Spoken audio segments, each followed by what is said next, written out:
I'm Jennifer Homendy, and I'm honored to serve as chair of the NTSB.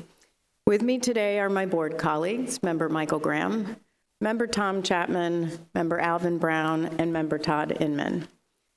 Today's meeting is open to the public in accordance with the Government in the Sunshine Act. Before we get started, Sherry Williams will provide a safety briefing.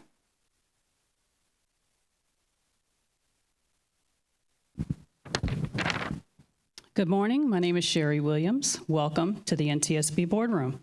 I would like to share a safety briefing before we get started with today's meeting.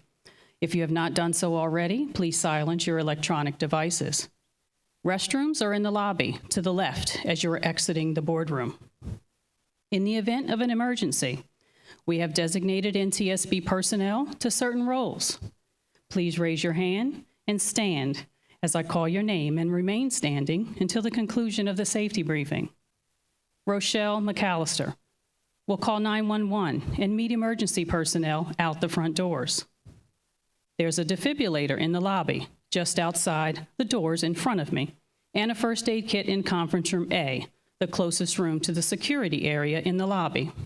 I, Sherry Williams, will retrieve them if needed and perform CPR or first aid until first responders arrive. Fire extinguishers are located near all exits, 2 behind the dais down the stairs, 2 at the back of the boardroom where you entered, and 1 by security. Carl Perkins will retrieve 1 if needed. If there is a need to evacuate for any reason, please follow NTSB staff who will lead you to the exit route, which is either to the rear of the auditorium or back through the lobby. Please walk, do not run. You will be directed to the rally point once you exit the building. Please remain there and do not return until instructed to do so. The accessible emergency exit is through the lobby and left through the garage. NTSB staff will direct anyone needing assistance. Lastly, I'd like to remind everyone that each of us has a vital role to play in any emergency. If you see something concerning or suspicious, notify one of the NTSB staff or security right away. If you have any questions or concerns, don't hesitate to talk to any of the NTSB staff. Thank you. Thank you so much, Sherry. We're here to discuss the final investigation report of a natural gas-fueled explosion and fire that occurred on March 24th, 2023 at the R.M. Palmer Company, a candy manufacturer in West Reading, Pennsylvania. The explosion destroyed one of the factory's buildings and caused significant structural damage to another, as well as surrounding structures, including an apartment building.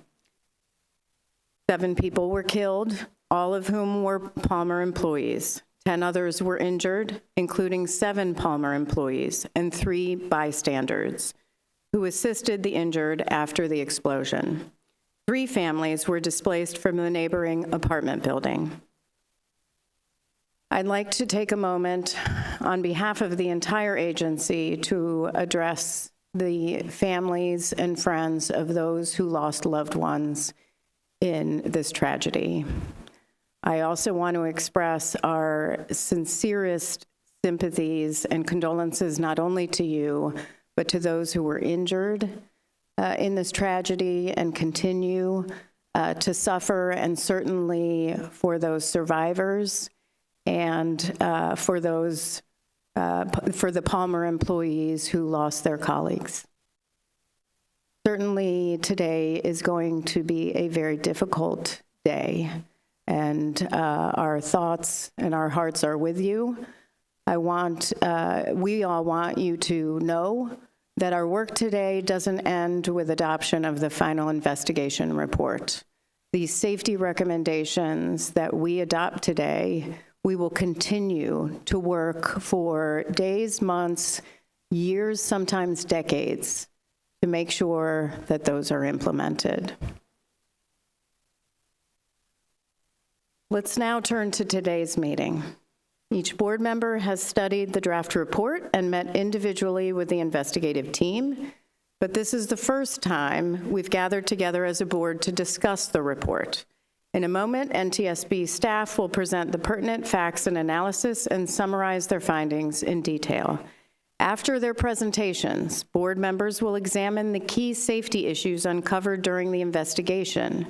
These include natural gas migration and pipe damage, integrity management operations, and Pennsylvania's One Call, emergency response and valve accessibility, and public awareness.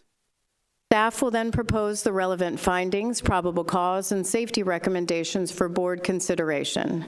Following the incorporation of any amendments voted on today, the final report will be available on our website in a few weeks. The public docket for this investigation was released on February 22nd, 2024, and contains over 2,700 pages of additional relevant material. It's available on our website at ntsb.gov.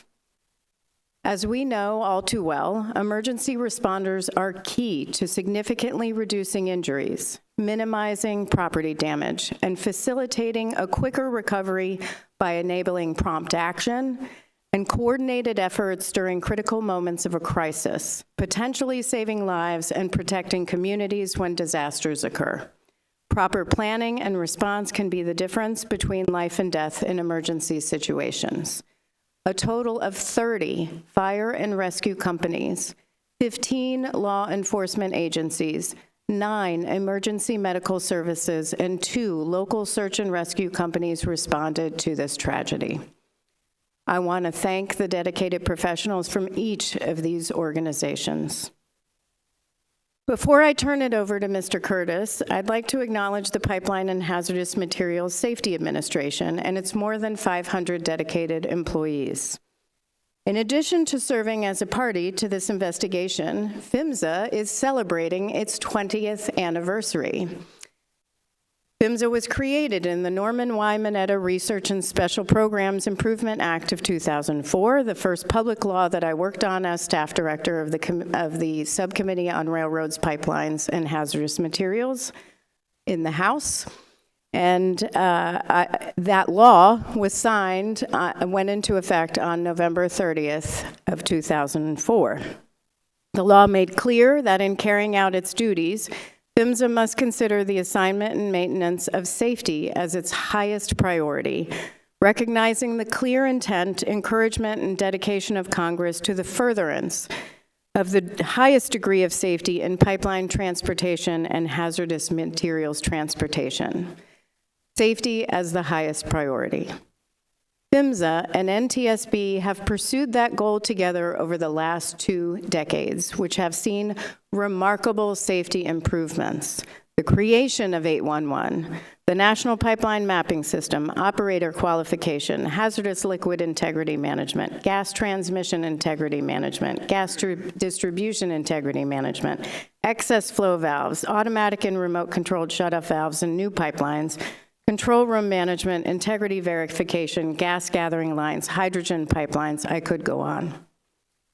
So I want to thank Deputy Administrator Brown and the entire PHMSA team, including Alan Mayberry, Associate Administrator for Pipeline Safety, for the 2 decades of their safety leadership. And as the events of West Reading demonstrate, the nation needs you more than ever. I'll now ask Deputy Managing Director for Investigations, Brian Curtis, to introduce members of the NTSB team that are participating in today's meeting. Good morning, Mr. Curtis. Thank you, and good morning, Chair and members of the board. I will now introduce staff for today's meeting. Unless otherwise noted, staff are from the Office of Railroad, Pipeline, and Hazardous Materials Investigations.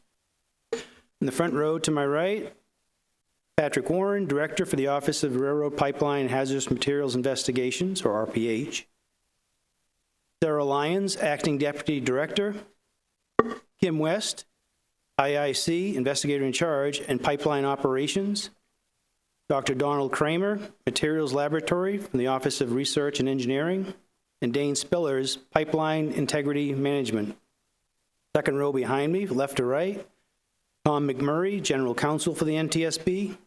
Catherine Catania, Deputy Director, the Office of Safety Recommendations and Communications.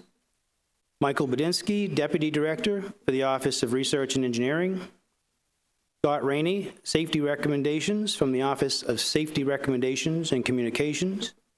Rachel Gunaratnam, Emergency Response. Dr. Michael Heff, System Safety. And the third row, left to right, Brett Johnson, Visuals and Timer. Lee Camarda, Technical Writer-Editor. Joseph Panayiotou, Fire Explosion from the Office of Research and Engineering. Kyle Garner, Recorders Laboratory from the Office of Research and Engineering. And Shane Lack, Photographic Study from the Office of Research and Engineering. The presentations will begin with an investigation overview by the investigator in charge, Kim West. Ms. West. Thank you, Mr. Curtis. Good morning, Chair Amandy and members of the board. This morning, staff will present our investigation into the pipeline natural gas explosion and fire in West Reading, Pennsylvania, that occurred on March 24th, 2023. In addition to those who are participating in today's meeting, I'd like to acknowledge the staff noted here for their support and assistance during the investigation and report development.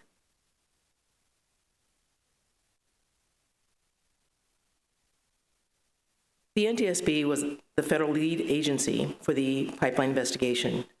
Parties to the investigation are listed here, and we thank them for their assistance and technical expertise throughout the investigation.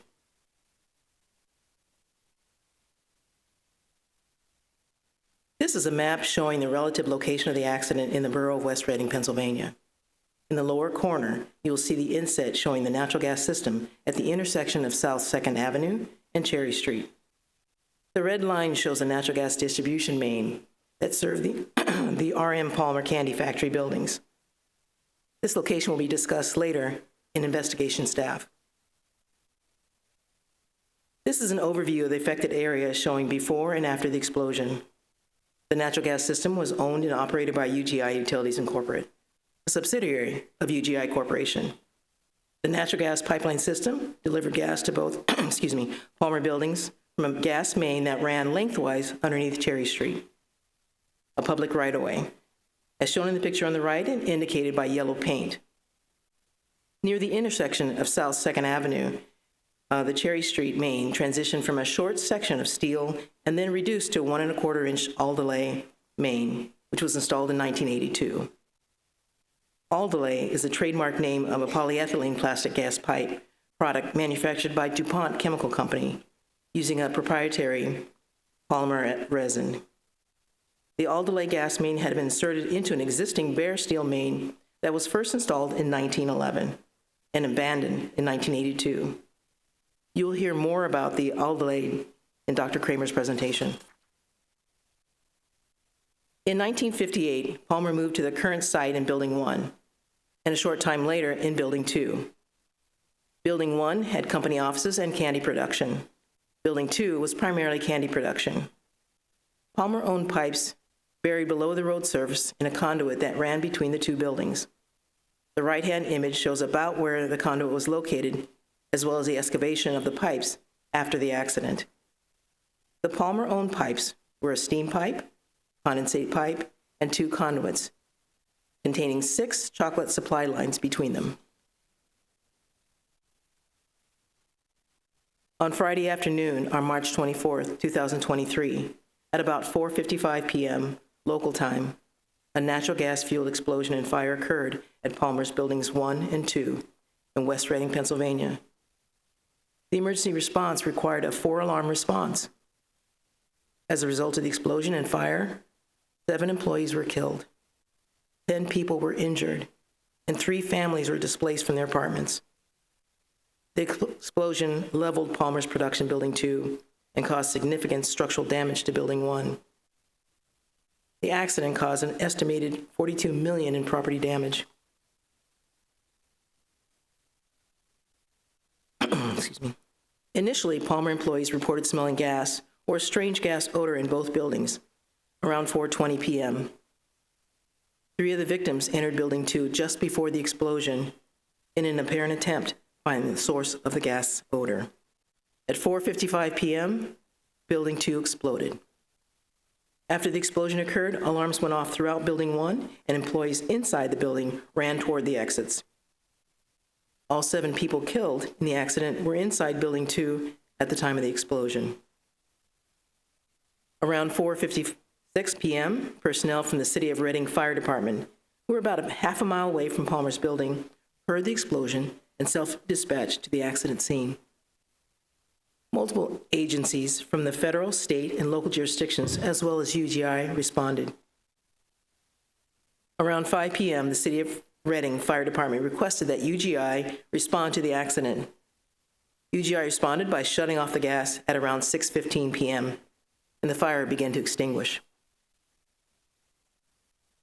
On March 25th, NTSB was notified of the accident and responded. Search and rescue operations continued through March 27th, when the last accident victims were found. NTSB became the lead investigative agency, informed specialized teams, conducted interviews, and collected evidence. You will hear more about what was determined in later presentations. In the following presentations, staff will discuss their findings, and the following items were not determined to be safety issues because either they were not factors in or not causal to the accident. The pressure at Cherry Street Main at the time of the accident was about 53 pounds per square inch gauge, lower than the system's maximum allowable operating pressure of 60 pounds per square inch gauge. There was no indication that an overpressurization event occurred just before or at the time of the accident. The response of the fire departments and law enforcement agencies were timely and appropriate. Emergency response personnel were on the scene even before the first 911 call went out. There was no indication that the response exacerbated any injuries. Degradation of the retired all-day service team, staff will present the following safety focus areas for the accident. Degradation of the retired all-day service team that was accelerated by elevated ground temperatures from a corroded, cracked steam pipe nearby. Insufficient consideration of pipeline integrity threats, particularly all-day service tees with Delrin inserts at elevated temperatures. The risk associated with unmarked private assets crossing public right-of-ways, which are excluded for the Pennsylvania 1 call. Delayed evacuation of Palmer's Building 2 despite detection of natural gas by employees and others. Ineffective federal baseline standards for natural gas pipeline operators' public awareness programs. Insufficient guidance on natural gas emergency procedures in federal regulations. Absence of natural gas alarms in commercial buildings. And insufficient access to gas distribution valves. Next, I'll be discussing what we found in the pipeline operations of this incident.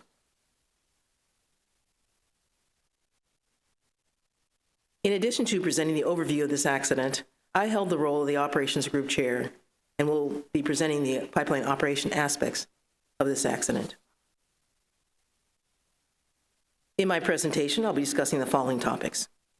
I'll show how gas migrated from the 1982 retired all-delay service tee, leading to the explosion and fire.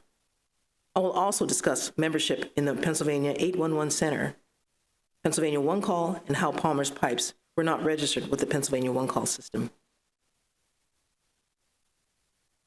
To determine the source of the natural gas release, the NTSB investigation team conducted a series of field tests that identified an area near Palmer's Building 2. 3 leaks were identified coming from the gas distribution system, with the largest leak near the southwest corner of Building 2. To further determine the origin of the release, it required portions of Cherry Street to be excavated. The history of leaks on the mains and services before the incident were evaluated by the investigation team. UGI had an Inside Service Line Inspection Program, or SLIP as it's known, documenting that in the past 5 years, there were 3 internal leak surveys on Building 2, as shown in the table. Until the 2021 replacement project, no leaks were found. In 2021, UGI's crews, as part of a SLIP program, found an internal leak and moved the gas service to the exterior of Building 2. Additionally, external leak surveys were conducted on the mains and services along Cherry Street. The last 3 leak surveys UGI performed above the Cherry Street main, spanning 12 years, showed no leaks. Also, the service line to Building 2 showed no leaks before the replacement project in 2021. To determine the source of the natural gas release, the NTSB investigation team conducted a series of field tests. With the knowledge of the leak history, the team conducted a migration study. The NTSB team first conducted pressure integrity tests on the mains and services along Cherry Street between buildings 1 and 2. There were 3 leaks found. A small leak near the active service line to building 2, later to be determined to be related to the explosion. A small leak underneath the active service T, and lastly, a third relatively large leak near the southwest corner of building 2. This main segment contained the active service line and a retired service line connected to building 2. Before excavating the area, airflow rate tests were conducted to determine the rate of the natural gas flow from the distribution system into the buildings. The airflow tests were conducted from the basement of building 1. These airflow measurements showed a leak pathway where gas migrated from the main distribution line to enter the pipe conduit and flow into building 1. To determine how the gas behaved, the deputy fire marshal placed a smoke generator in the basement of building 2. We saw the smoke emanating from the ground next to building 2, close to the service line, indicating a path between the basement of building 2 and the ground surrounding the gas distribution system. We saw smoke exiting the conduits in the basement of building 1, confirming the ability of the gas to flow between the buildings through the conduits. We also found smoke on the upper floors of building 1. This observation was consistent with employee reports of gas odors in various areas of building 1 before the accident. While the mechanism of gas flow was not precisely known. Ms. West, can you suspend for a second? It's very difficult to hear. Okay. I don't know if we can figure out something else for the microphone, whether it's the handheld that Sherry used or something else. How's that? Okay. Thank you. We'll start again. Thank you. We saw the smoke exiting the conduits in the basement of building 1, confirming the ability for gas to flow between the buildings through the conduits. We also found smoke on the upper floors of building 1. This observation was consistent with employee reports of gas odors in various areas of building 1 before the accident. While the mechanism gas flow was not precisely known, these examinations and tests indicated that natural gas was escaping from UGI's gas distribution system in the vicinity of Cherry Street, specifically at the service T connection to building 2, through the ground and migrating to building 2's basement through the chocolate pipe conduits, where it flowed into building 1. The investigative team excavated areas just south of building 2 and exposed the natural gas pipelines and other components, along with Palmer's chocolate conduits, steam pipe, and conduit line. We found the retired service T connections to building 2 were under pressure while it was being unearthed. We observed that the air was coming from the top of the retired 1982 all-delay service T. The service T's cap and a portion of its insert were missing. The NTSB removed the remaining portions of the retired service T, along with the sections of a 1 1/4-inch diameter all-delay gas main, to which the T had been attached and sent to the NTSB laboratory for further testing. You'll hear more about what was found in the next presentation. Federal, state, and local law enforcement teams investigated the origin and cause of the building 2 explosion and fire. According to their report, the origin of the explosion was located in the southwest quadrant of building 2's basement. The report described 3 burn patterns, all in the southwest corner of the basement. One where the chocolate pipe conduits entered the basement, one to the right of the conduits where a long, unused gas pipe entered the basement, and one around cracks and voids in the basement wall. The basement of Building 2 contained mechanical and electrical equipment that were not designed to be intrinsically safe and could provide an ignition source. The incident was classified as an accidental since the ignition source could not be determined. Staff found that natural gas migrated from the all-delay retired service T through the ground into Palmer's Building 2 basement then through the chocolate pipe conduits and into Building 1. The natural gas fuel caused the explosion when the gas was ignited by an unknown source in the basement of Building 2. Although Palmer was not required to be a member of the Pennsylvania One Call, referred to throughout this presentation as PA One Call, have their pipes registered with the PA One Call, their privately owned assets cross the public right-of-way. Palmer's privately owned steam pipeline crossed Cherry Street, a public right-of-way. Pennsylvania's underground utility line protection law requires owners and operators of underground lines serving one or more customers to register with the PA One Call. Pipeline operators who are not registered with the PA One Call service will not have their pipelines in the database. Therefore, when an excavator calls for locates, their pipes will not be known or marked. Pennsylvania One Call laws define a line or facility underground, but does not include a definition of steam pipes. The Common Ground Alliance, or CGA, is a nonprofit organization.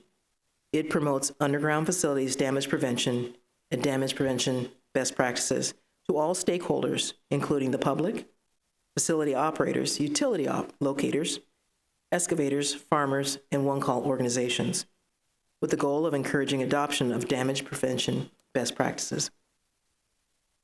Pennsylvania adopted Common Ground Alliance best practice under Uniform Pavement Marking Color Code.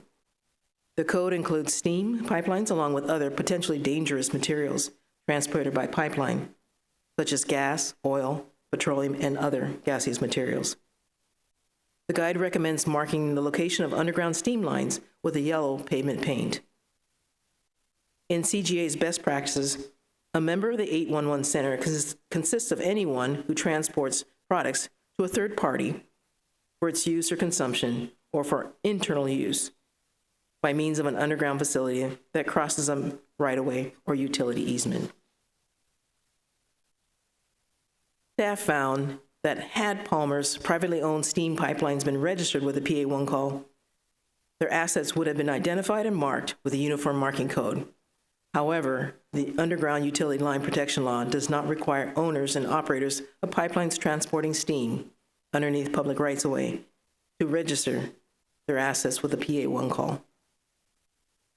Had the steam line been marked, properly indicating its locations, it could have alerted the UGI crew working on the 2021 service line replacement project of the presence of the steam pipe before they began digging with heavy equipment.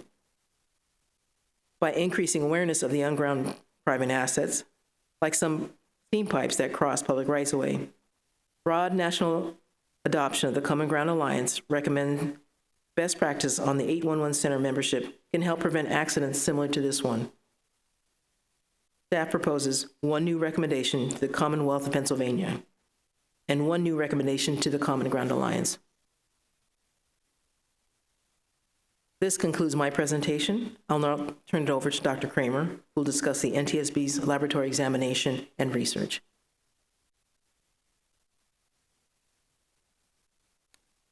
Thank you, and good morning. Today I will discuss findings from the laboratory examination of UGI's failed, okay, I don't see a copy of my slides, so.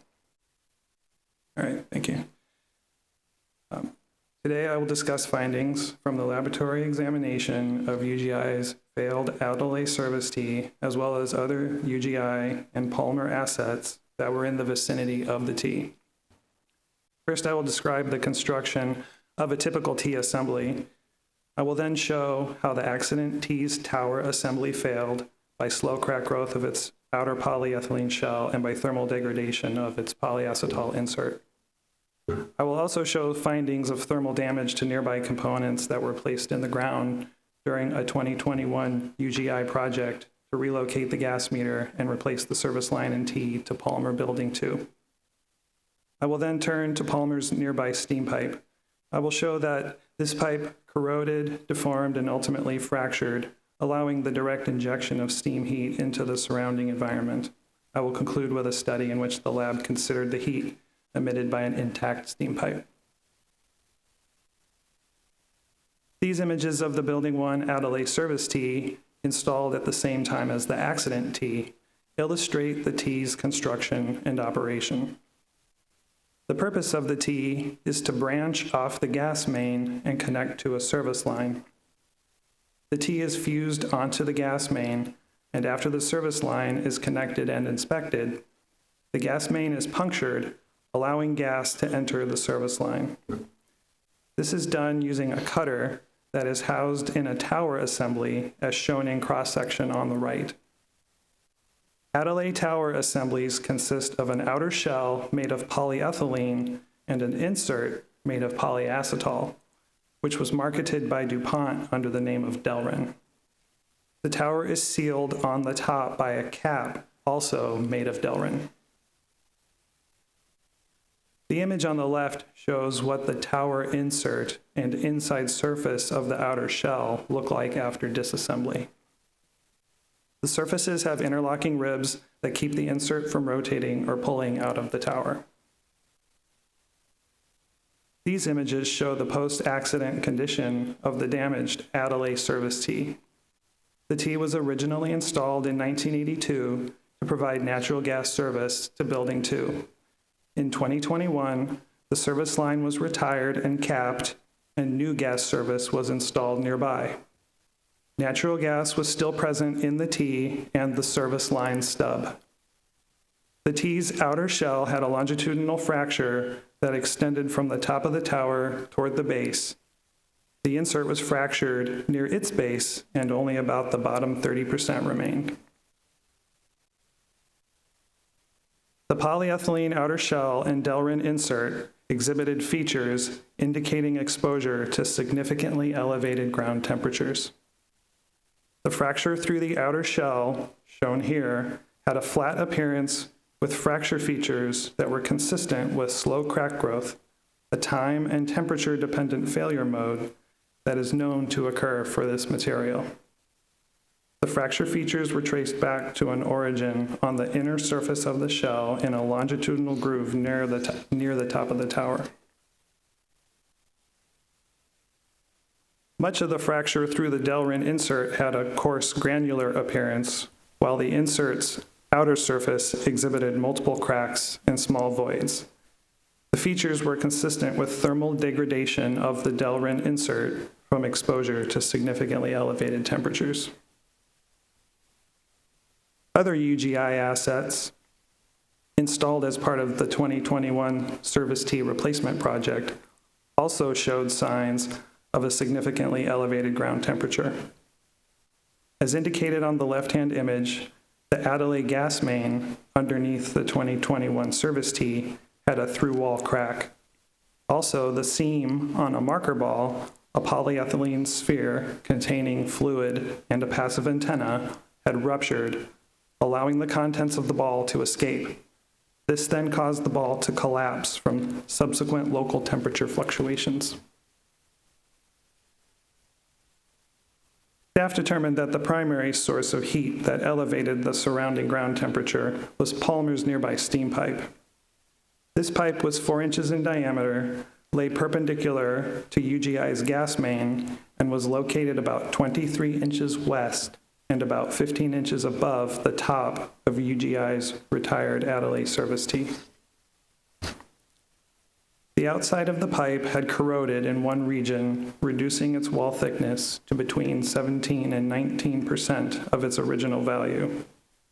Within the corroded region, the pipe had buckled, resulting in an approximately 4-inch crack. The open crack allowed the direct injection of steam heat into the surrounding environment. The buckle and crack were caused by a downward force that caused the pipe to shear within the corroded region. The damage likely occurred during or after UGI's construction activities associated with the 2021 Service T replacement project. The external corrosion left the pipe vulnerable to failing in this manner. Without the damage and cracking to Palmer's steam pipe, its capacity to increase the surrounding ground temperature was limited. The laboratory evaluated the heat emitted by an intact steam pipe, one that had not been cracked, and determined that it could have raised the temperature at the retired T by no more than 40 degrees Fahrenheit. Although not an insignificant temperature rise, the increase was likely not sufficient to cause the observed thermal damage. Consequently, the primary cause of the damage to UGI service T was most likely the direct injection of steam heat into the ground after the steam pipe cracked. In conclusion, staff found that the gas leak that caused the explosion originated from UGI's retired-in-place Adelaide service T. The T was exposed to significantly elevated temperatures, which led to accelerated slow crack growth of the polyethylene outer shell and thermal degradation of the insert. Steam escaping through a crack in Palmer's nearby corroded steam pipe was the source of heat that significantly elevated the surrounding ground temperatures. The crack was caused by a loss of wall thickness that was due to external corrosion, which left the pipe vulnerable to failure by an external load during or after UGI's 2021 service T replacement project. This concludes my presentation. Mr. Spillers will now discuss issues related to pipeline integrity management. Thank you and good morning. My presentation will focus on findings about the Distribution Integrity Management Program for the UGI gas distribution system. First, I will briefly describe the requirements and primary goals of a Distribution Integrity Management Program. I will then provide information on UGI field crew training and procedures relative to potential threats to the distribution system.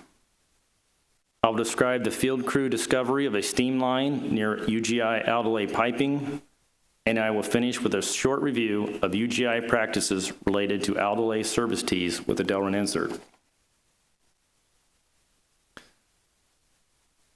A Distribution Integrity Management Program, or DIMP program, depends upon reliable data to inform the program of potential threats and consequences of failure. DIMP regulations require the operator to know their systems, or simply stated, understand the composition, construction, and operating history of the system. A comprehensive understanding of the system allows the integrity staff to identify existing and potential threats and evaluate the consequences of failure through records and inspection history. Accurate threat identification and modeling of consequence allows the operator to evaluate and rank risk and determine any risks that are too high or not tolerable. Risk can then be evaluated to identify and implement risk reduction strategies for any risk found to be intolerable. Risk is the product of likelihood or probability and consequence, and strategies to lower risk may address either component of risk or both. In 2021, a UGI crew replaced the natural gas service into Palmer Building 2.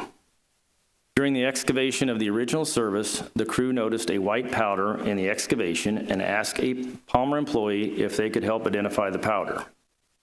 The employee indicated a steam line was in the area where the powder was found. The crew did not report the steam line or record any information on the location of the steam line, so the information could be added to UGI records.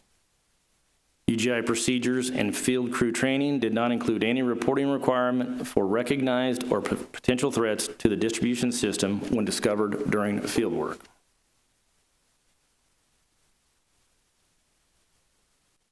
UGI has several systems to record and map gas distribution assets.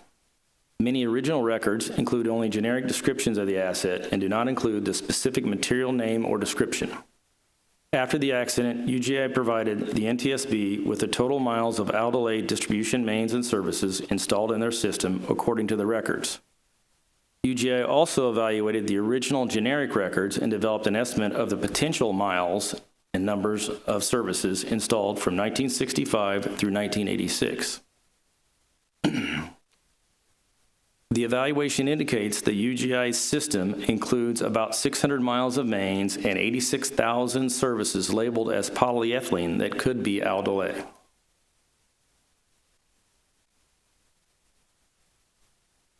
Before the March 2023 explosion, UGI studied the failure history of the Adelaide service tees with Delrin inserts and concluded that these tees had a history of leakage from the black caps which had been found through normal operations and had not resulted in serious consequences. UGI had stocked repair kits for the service tees, which reinforced the top of the tee and replaced the black cap. UGI estimated about 3,200 repair kits had been issued to field crews from 2020 to 2023. However, installation of the repair kits were not mandated and installations were not recorded.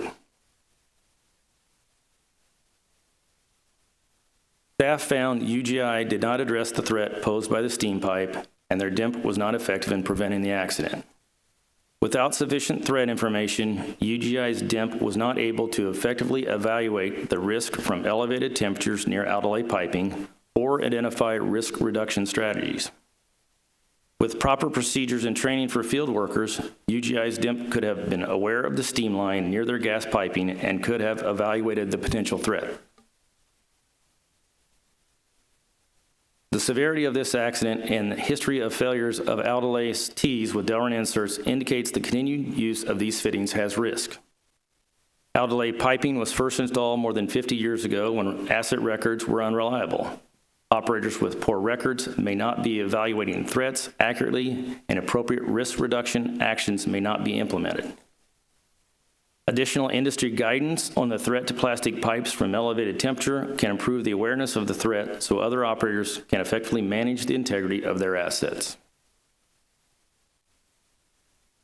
Staff proposes 2 new recommendations to PHMSA, 1 reiteration of recommendation P210022 to PHMSA, 1 recommendation to the Gas Piping Technology Committee, and 1 recommendation to UGI.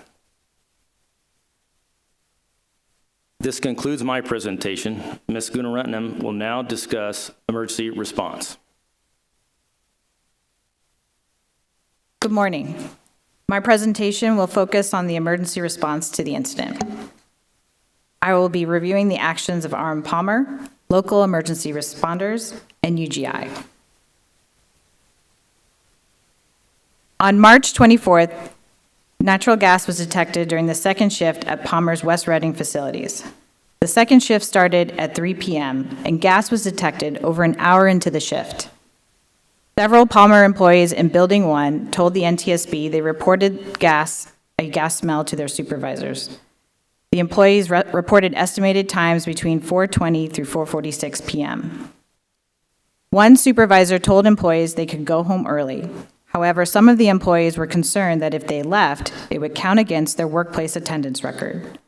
A few employees did self-evacuate, but did not go home and stayed just outside Building 2. No evacuation order from management was given for Buildings 1 and 2 before the explosion occurred at 4:55 p.m. As a result of the explosion at the West Reading facilities, 7 Palmer employees inside Building 2 were killed. There were also 10 injuries, 4 were serious and 6 minor.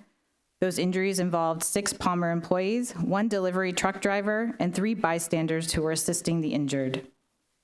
The explosion also destroyed Building 2 and severely damaged Building 1. An apartment building next to Building 2 was also damaged, displacing 3 families. Some employees believed the odors they were smelling was natural gas.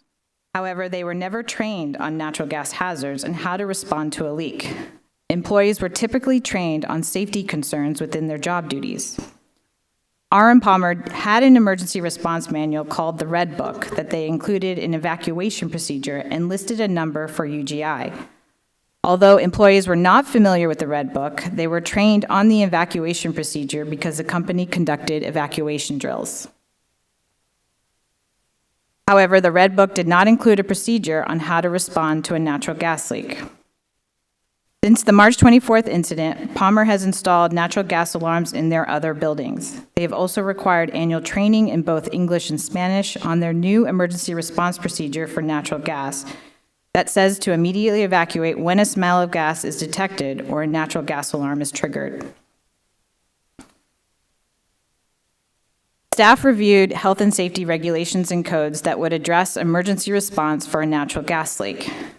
The Occupational Safety and Health Administration, or OSHA, has an emergency action plan standard that requires companies to have a written document for how to respond to a workplace emergency.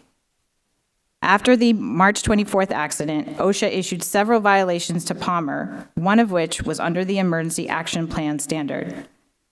OSHA did not cite the company for not having a natural gas procedure, and there are no OSHA standards requiring companies with natural gas service to have an emergency response procedure for natural gas.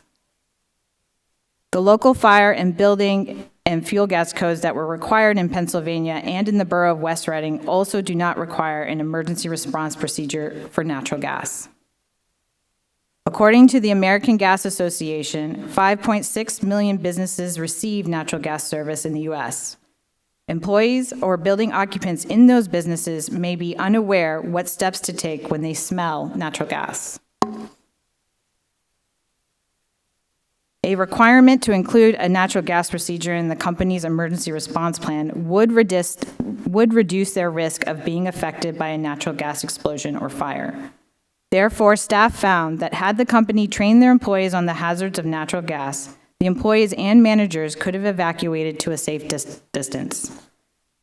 Businesses that have a natural gas service need to develop a natural gas procedure and train their employees so they know what steps to take if they smell natural gas.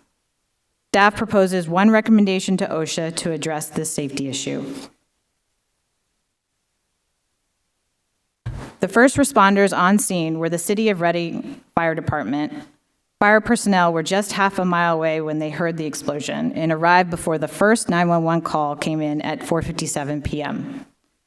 They witnessed heavy fire coming from the rubble of Building 2 with flames more than 40 feet high. The West Reading Fire Department took over when they arrived on scene, followed by several other local agencies. The incident command structure was coordinated through 3 incident commanders. The West Reading Fire Chief took command of the fire and rescue scene. The West Reading Police Chief secured the area, accounted for employees, and managed the flow of traffic. The Western Berks Ambulance handled the emergency medical services for the victims. The total number of agencies that responded was 30 fire and rescue companies, 15 law enforcement agencies, 9 emergency medical services, and 2 local urban rescue companies. The Pennsylvania Emergency Management Agency also sent a support task force. Staff determined the overall response to be timely and appropriate. 5 minutes after the explosion, the fire department requested that UGI respond to the site. A nearby technician arrived at 5:19 p.m. and, in accordance with UGI's emergency response procedure, started to shut off the gas in the area around Palmer. To shut off the gas, UGI responders must close distribution valves on their pipelines. The map featured here shows which valves were closed, shown in orange, and the valves that were not closed, shown in gray. Access to the curb valve in front of Building 2 was not accessible due to the amount of debris and emergency response vehicles in front. The UGI responder was told over the phone by a supervisor which valves to close and provided him the valve ID numbers. He was told to close 2 valves, one at South 2nd Avenue and Franklin Street and the other at South 2nd Avenue and Penn Avenue.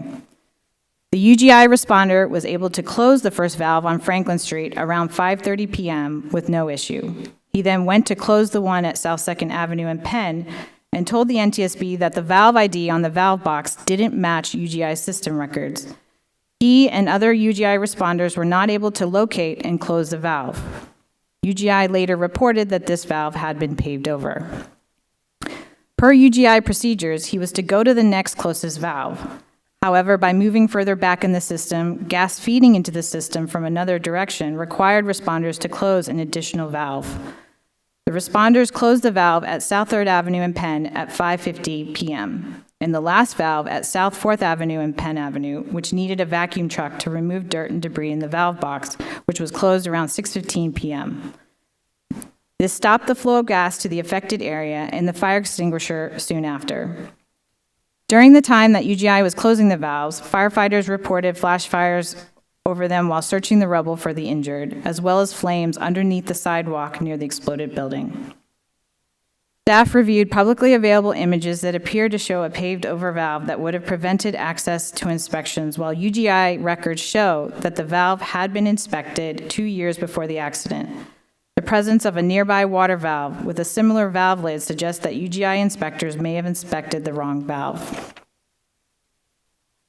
Therefore, staff found that UGI Corporation did not effectively inspect and maintain its valves through its valve maintenance program, leading to a delay in shutting off gas to the affected area. UGI will be now requiring the installation of a marker ball to existing valves when exposed during field activities. The marker ball provides a digital GPS location on the valve, which gives field personnel an additional means to verify the location of a gas valve. UGI will also modify its valve maintenance program to require that field employees verify the valve with the digital valve record during inspection. If an issue is found, then a work order will be generated to resolve it. Before the accident, Palmer did not have natural gas alarms installed in Building 1 or 2. As pictured here, previous NTSB investigations have determined that had natural gas alarms been installed, they could have prevented the significant loss of life and injuries by notifying building occupants to evacuate before an explosion occurred. However, natural gas alarms are not required in all commercial or residential buildings with natural gas service, unless your state or local jurisdiction requires it. The International Fuel Gas Code, the IFGC, and the National Fuel Gas Code, referred to as NFPA 54, addresses the safe design and installation of fuel gas piping systems, such as natural gas lines, inside commercial and residential buildings. These are model building codes that are widely adopted across the U.S. The IFGC is adopted in 42 of the 50 states. NFPA 54 is adopted in other states that have not adopted the IFGC. These codes do not include requirements for natural gas alarms to alert people when these fuel gas systems fail and leak natural gas. The NTSB has issued previous recommendations to revise IFGC and NFPA 54 to address natural gas alarms for residential buildings. These recommendations remain open and are not yet implemented. Therefore, staff found installing natural gas alarms can alert people to a gas leak so they can evacuate to a safe distance before an explosion. Had natural gas alarms been installed inside buildings 1 and 2, an alarm would have alerted employees to the natural gas leak, prompting them to evacuate. This would have reduced or eliminated the fatal consequences of the explosion. To require natural gas alarms, the widespread adoption of codes and rules depends on state and local action to mandate it. Therefore, staff proposes 1 recommendation to the International Code Council, 1 to the National Fire Protection Association, and to 49 states plus District of Columbia and Puerto Rico to address this safety issue. Staff is also proposing a safety alert to help educate the public on natural gas alarms. This concludes my presentation. I now hand it over to Dr. Heff to address the public safety awareness programs. Good morning. Excuse me. My presentation will focus on public awareness programs. Federal regulations require natural gas pipeline operators to maintain a public awareness program that follows the guidance in the first edition of the American Petroleum Institute's Recommended Practice 1162. Guidance is provided on message content, delivery methods, documentation, record keeping, and program evaluation. Public awareness programs must communicate to the affected public that they live or work near a pipeline, how to recognize and respond to a pipeline emergency, and protective actions in the event of a natural gas leak. The affected public includes residents and places of congregation, such as businesses and schools. As a natural gas customer, the baseline requirement for Palmer is twice annual bill stuffers. Bill stuffers are brochures with safety information that are generally sent alongside gas bills. Supplemental activity includes the targeted distribution of print materials. UGI provided a summary of public awareness initiatives applicable to the address where the incident occurred.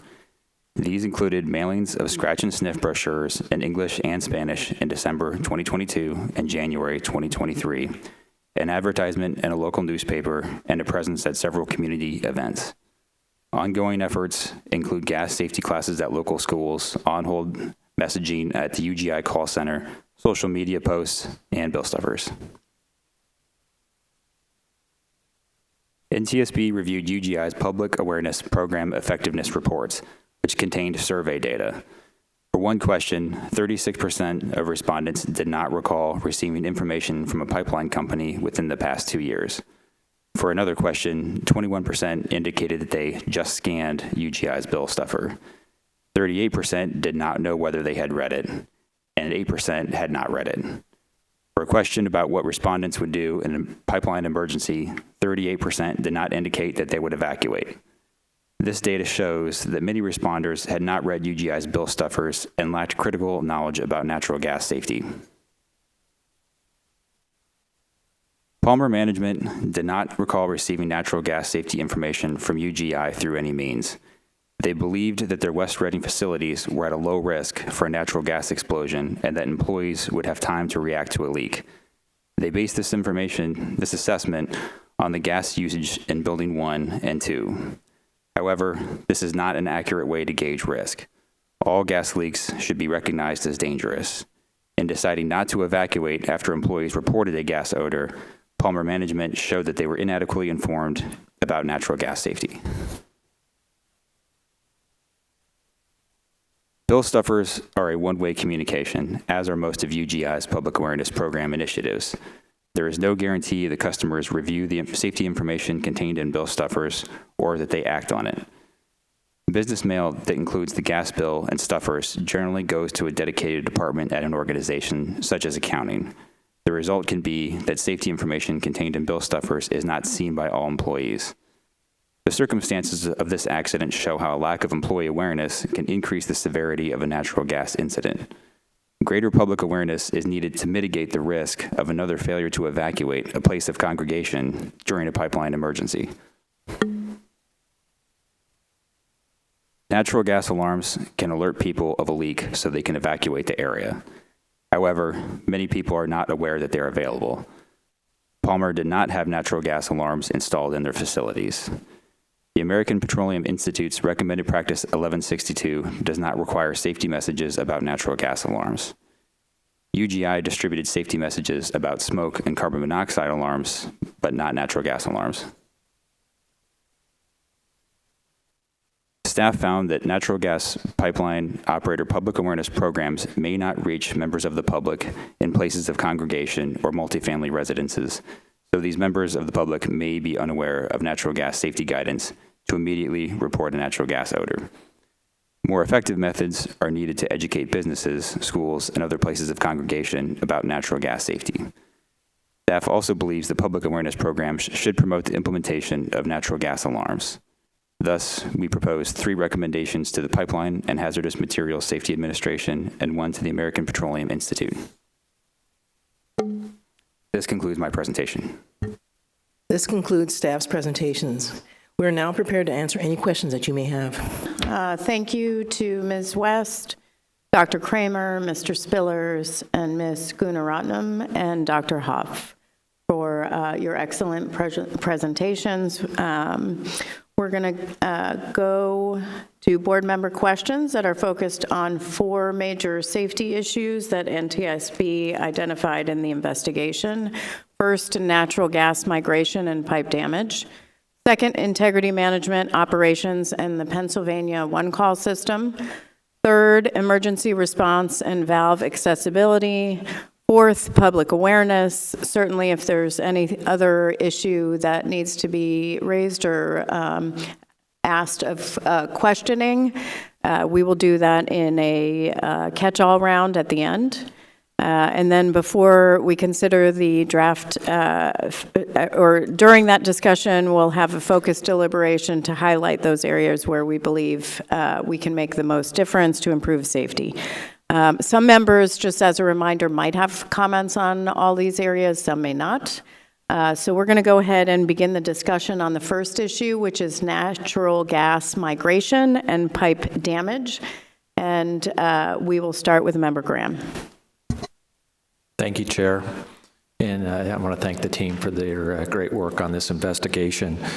My first question is, how did the gas enter the basement of Building 2? The gas came from the retired service, the Aldelay service T that was installed in 1982. We found that it had leaked and it permeated the ground. And through our tests, the smoke test, we identified that the gas moved from that retired T into the basement of Building 2, and then it was carried through to the conduit that went between Buildings 1 and 2. Was that the only place the gas migrated, was through the conduit? Or did it go through any other cracks or piping into Building 2? We also found a small amount of gas that was leaking from the pipe itself. And I can address this more through our laboratory, but there were cracks in that main pipe that also leaked, but it was a small amount in consideration of the amount that was coming from the retired service T when it failed. Okay. Well, let's go into that. There were, I think the team said there were three different, identified 3 leaks in the system. And we talked about the main one that we believe contributed to the explosion, but can we rule out the other 2 with the discussion on what the other 2 leaks were exactly? Yes, I'll follow up with Dr. Kramer, but I'll just mention that the 3 leaks, of course, were the main one I just discussed. We also had a leak on the active service line that led to Building 2, which we found the amount was small, and I'll have him address that. Okay.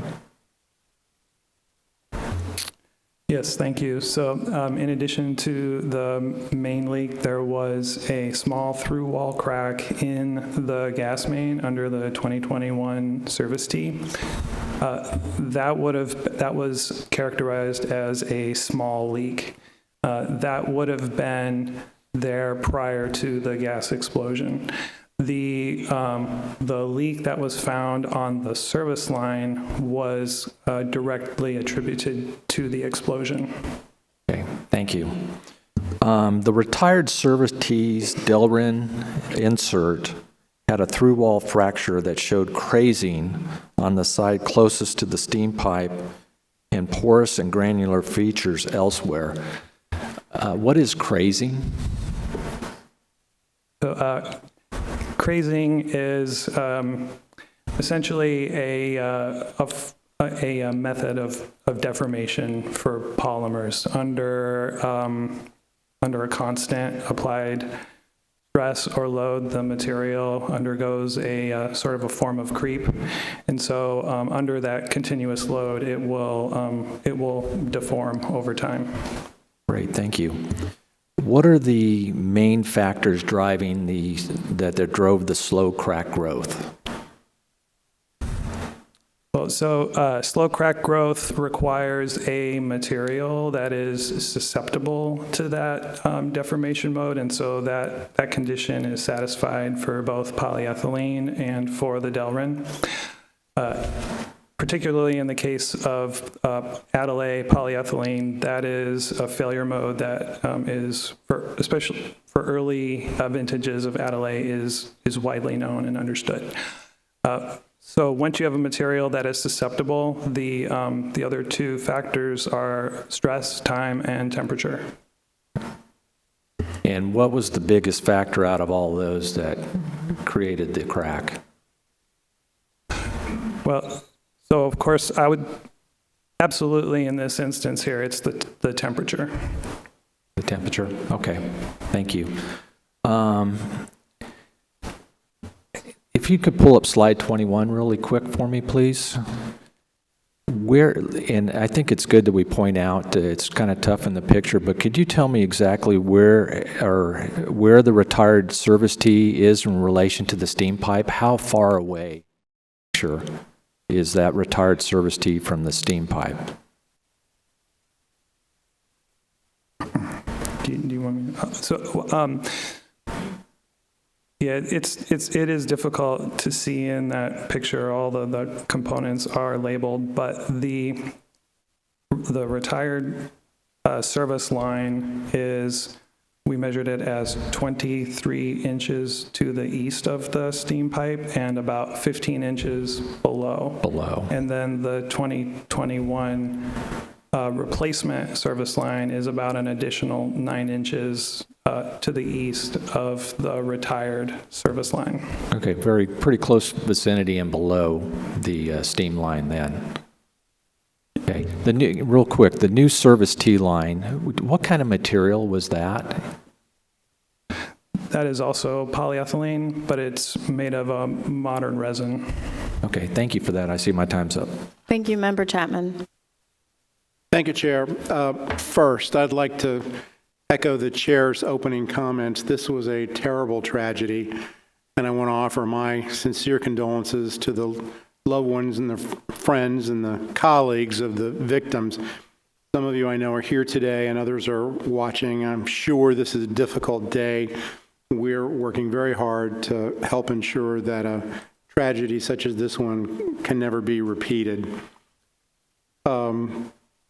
Ms. West, in your presentation, you described how Palmer's corroded steam pipe elevated ground temperatures and contributed to the degradation of the nearby retired service T.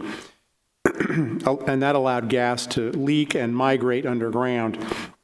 How does natural gas migrate underground, and what prevents it from venting essentially into the atmosphere and presumably diluting? Normally, natural gas would flow above ground and would go up.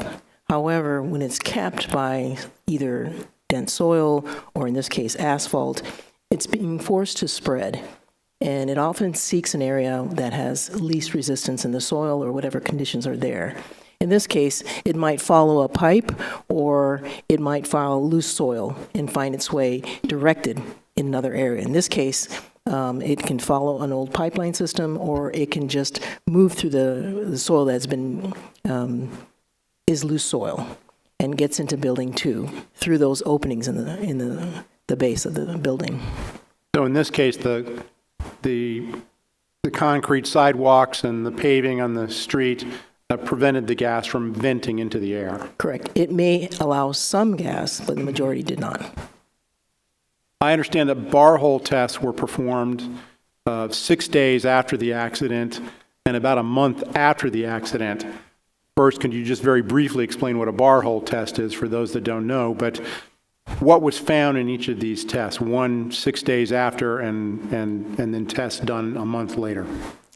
So typically, with the bar hole test, you drill a hole, and you literally stick a bar down, and you take gas readings from that area. Because of the asphalt and it hadn't been vented properly, you may have some residual gas readings. And we saw that in this case. And you saw that the numbers went down later as time went on, and the gas was allowed to vent through the existing bar hole locations. But gas was found, I understand, a month after the explosion. Is that correct, through the bar hole test? That's correct. And what does that tell you about the concentration of gas in the ground at the time of the explosion?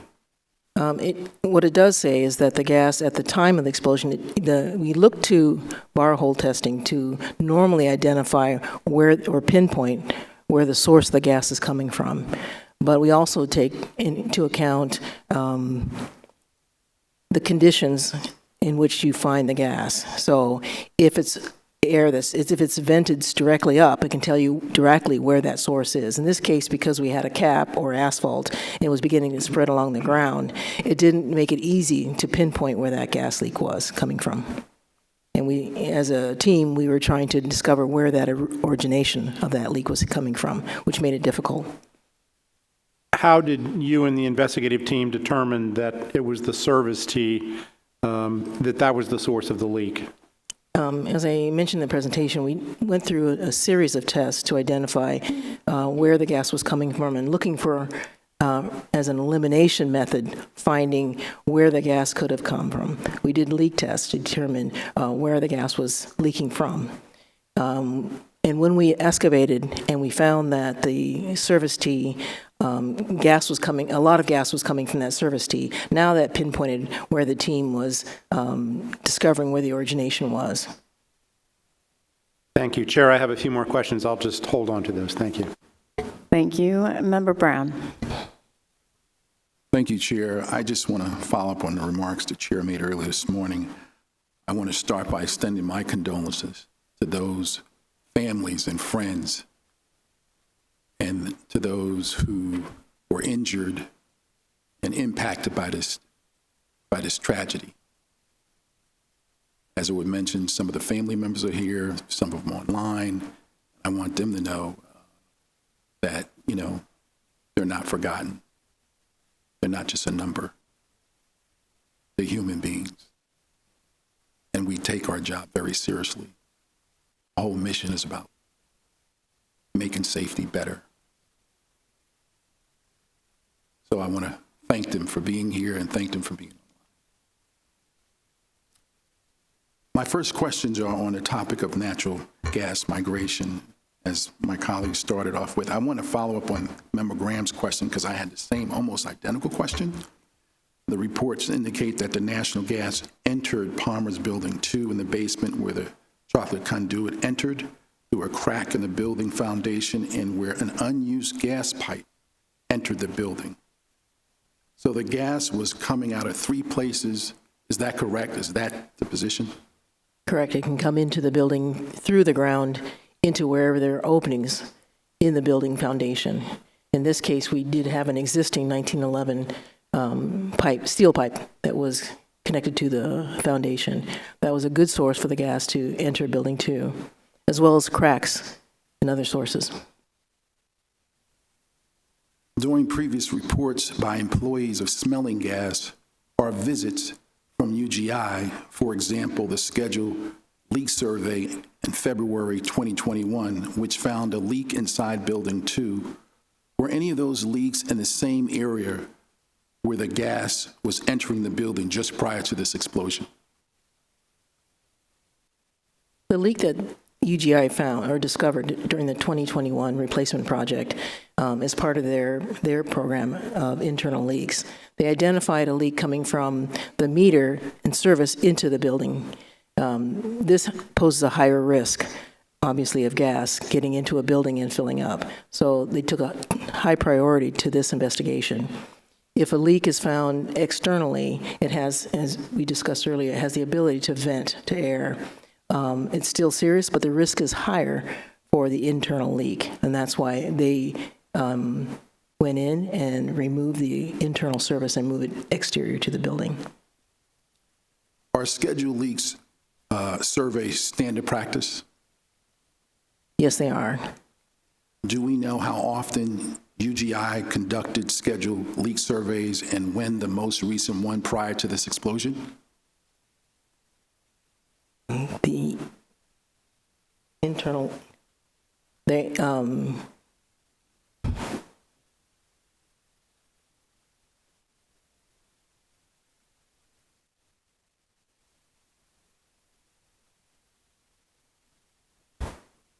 I was going to say the internal leak was in 2021 when they did the replacement.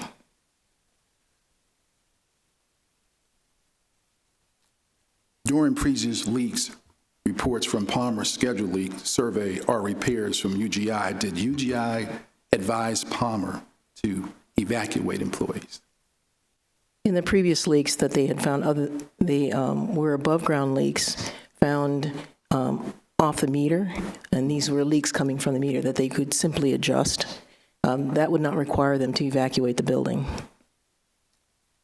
Palmer used a contractor instead of their in-house maintenance staff for repairs and checking for gas leaks. Do we know why Palmer chose to use a contractor versus training maintenance to handle its in-house? I believe we're referring to the steam line. Correct.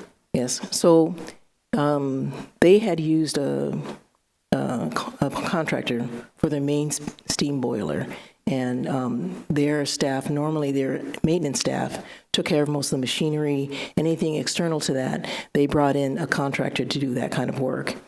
In the case of the steam line that was in the conduit, they had not done any maintenance repair on that line. Did Palmer say anything or mention anything about using a subject matter expert? They did for the main steam boiler system, but not for the steam line itself. Thank you. I have no further questions on that. Thank you. Member Inman. Thank you. And I guess it's the big one, the last one. you get a chance to, well, next to last, sorry, Chair. You do get to offer your condolences, again, to everyone that was involved in this accident. It's unfortunate that many times our work is highlighted when there's actually a tragedy that's occurred. So I just want to echo Member Brown's actual really great comments. So our heart goes out to everyone.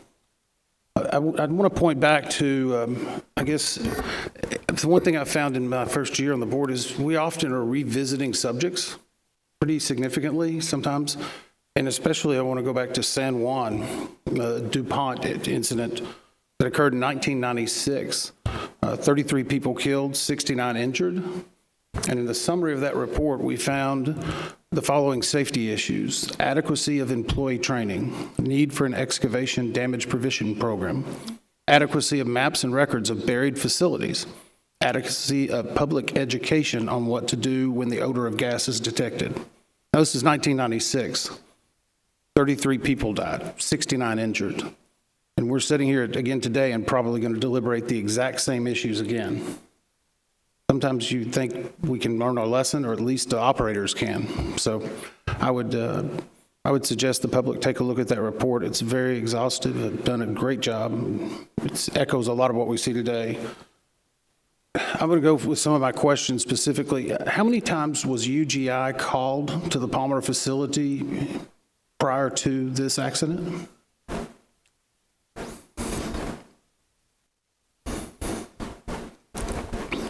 I believe they were called in 22 times for gas leaks. 22 times, in what time frame? I don't have that number in front of me, but It's okay.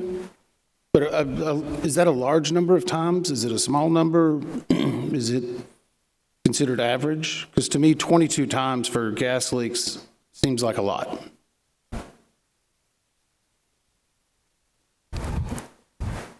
let me just say that because the types of leaks, Palmer is not an expert in natural gas, so they would rely on UGI. So they would call into the company to ask about a leak.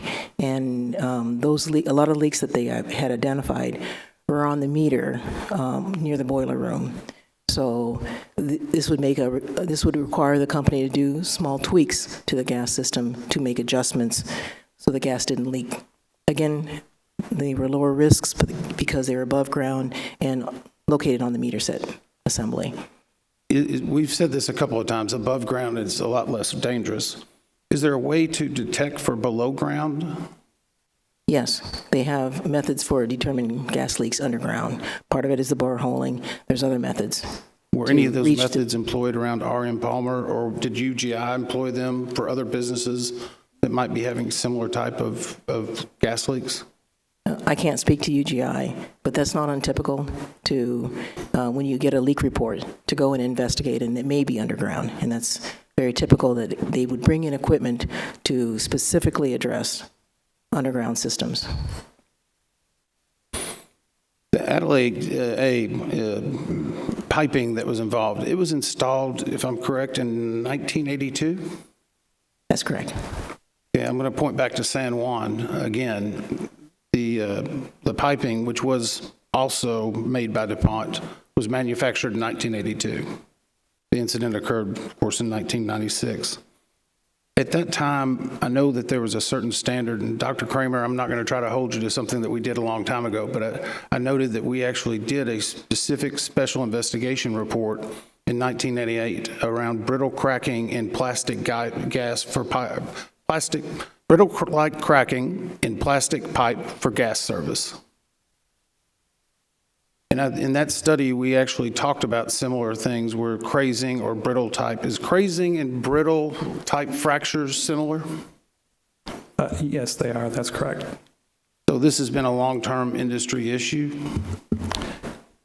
It has been a long-term issue, and I would say it's one that, in part because of our special investigation report, the industry has been aware of for some time. I'm going to run out of time before my next set, so I'll wait until the next round. Okay, thank you. Just really quickly, a reminder of what the purpose of the steam pipe was. The reason that Palmer had installed or had used the steam pipe was to heat up the normal air conditioning of the buildings. And how long had the steam pipe been there? When was it installed? We don't know when it was installed, but it was there when they purchased the buildings, Which was what year? 1958, I believe. 1958. So the steam pipe was there the whole time. What causes external corrosion for a steam pipe and reduced wall thickness? Dr. Kramer. Well, the pipe is buried underground, and so it's going to come into contact with moisture. I'm sure they use a lot of salt in that environment, so it's corrosion due to being present in a corrosive environment, corrosive aqueous environment. And when you talk about wall thickness, that had been reduced, can you talk about that a little bit more in plain language for people watching? Okay, so the original wall thickness of the pipe was about 1/4 of an inch, a little bit less than that. And so when we say that only 17 or 19% of that original material remains, it means that we're now talking about we're talking about a pipe that has a wall thickness that is like hundreds of thousands or hundreds of an inch thick instead of like tenths of an inch thick. So it's lost a substantial amount of material, and so it's lost some degree of its intended, some degree of its strength. So it would provide some weakness there. That's correct. Great. How did Palmer inspect and maintain their steam pipe? Palmer did not. Palmer When didn't? asked, they had not done any maintenance on that steam line. So no inspections, no maintenance. No inspections, no maintenance, no follow-up. And again, how long were they there in that building? Since 1958. 1958. You mentioned 3 factors when Member Graham asked a question: stress, time, and temperature, and you mentioned temperature being the greatest. If there was not that cracking and buckling in the steam, would the degradation to UGI's Adelaide T and pipeline have occurred in that without that in that environment? Well, it certainly would not have occurred in the time frame and the manner in which it did. Okay. Thank you. Member Graham. Thank you, Chair. Let's stay on that subject there.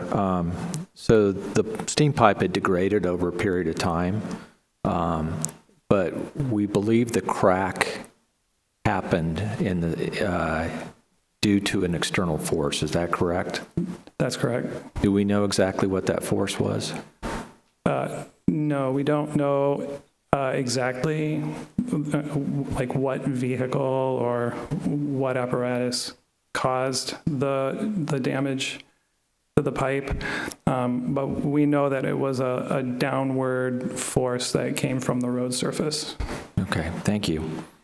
Were there any other pipes that passed near that service T line other than the steam pipe? Well, there's a condensate.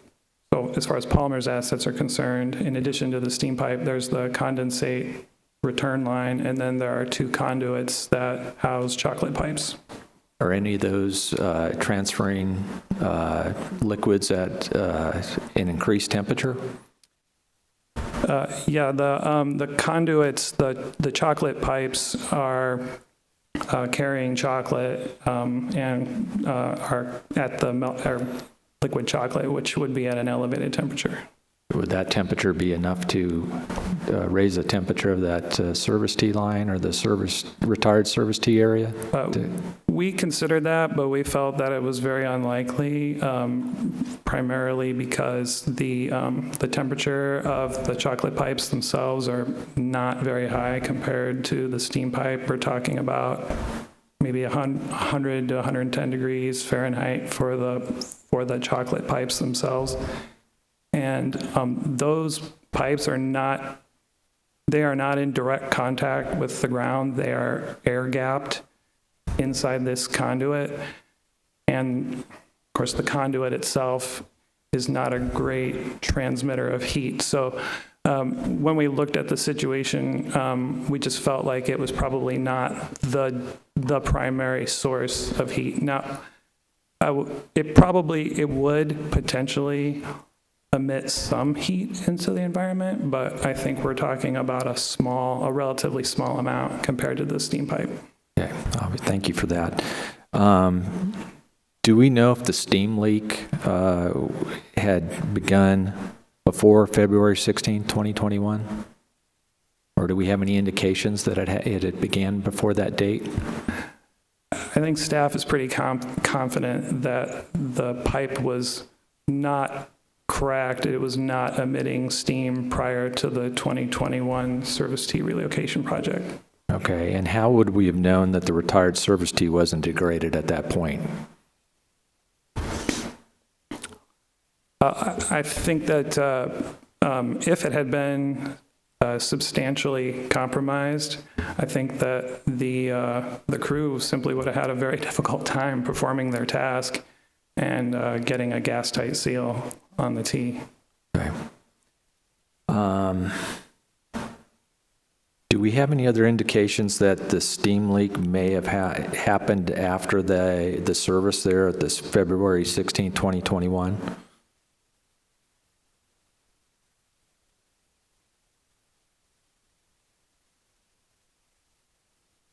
Okay. So deciding who to answer that question. So my understanding is that a delivery driver noted steam vapor rising off of the pavement surface and states that they observed that and they related that to related that new observation and related it back to the 2021 relocation project, UGI's project. In other words, he noticed it after that project. Okay, thank you. I see my time's up. Thank you, Chair. Thank you. Member Chapman. Just picking up on that because I had questions along the same line. So the truck driver, I believe, at least according to the draft report, recalled occasionally seeing steam rising in that area after the February 2021 replacement project, but didn't recall seeing it prior to that project. Is that correct? Yes, that's correct. And one of the things he didn't say is it didn't happen prior to that. That was significant. And it's probably not the only evidence, but certainly some of the more significant evidence we have that this is a problem that was occurring at least since February 2021 in that replacement project. And you all did find that excessive temperature accelerated the rate of the defect of the service T. Would the service T need to be exposed to an elevated temperature over a prolonged period, or would a relatively isolated event involving excessive heat be enough to result in that sort of degradation? Well, so there's a trade-off between time and temperature. So the higher the temperature, the shorter amount of time that it would take to have this type of failure. All we can really say, because we don't know the exact temperature in the environment after 2021, is that it had to be substantially elevated. If the temperature is too high, then the materials can soften to such a degree that you would get an immediate blowout of material. But that's also a failure mode that's well understood and would be easy to recognize, and we didn't see anything like that here. That's helpful, thank you.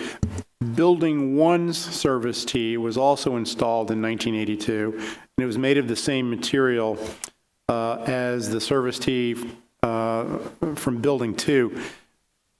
Did the investigation find any degradation in the service tee to Building 1? Sir, no, we did not. Was Palmer aware of the cracked steam pipe? I gather perhaps not, but We didn't see any evidence that they were aware of it. One thing that they would see normally is a loss in their service, and there's no discussion about that. even had they been aware of this, of the cracked steam pipe, would there have been, would they have understood the risk to the natural gas assets nearby? I can't say what Palmer would understand, but they have learned since what the significance of natural gas is into their system. Yeah. Thank you, Chair. That's all the questions I have in this area. Thank you, Member Brown. Thank you, Chair.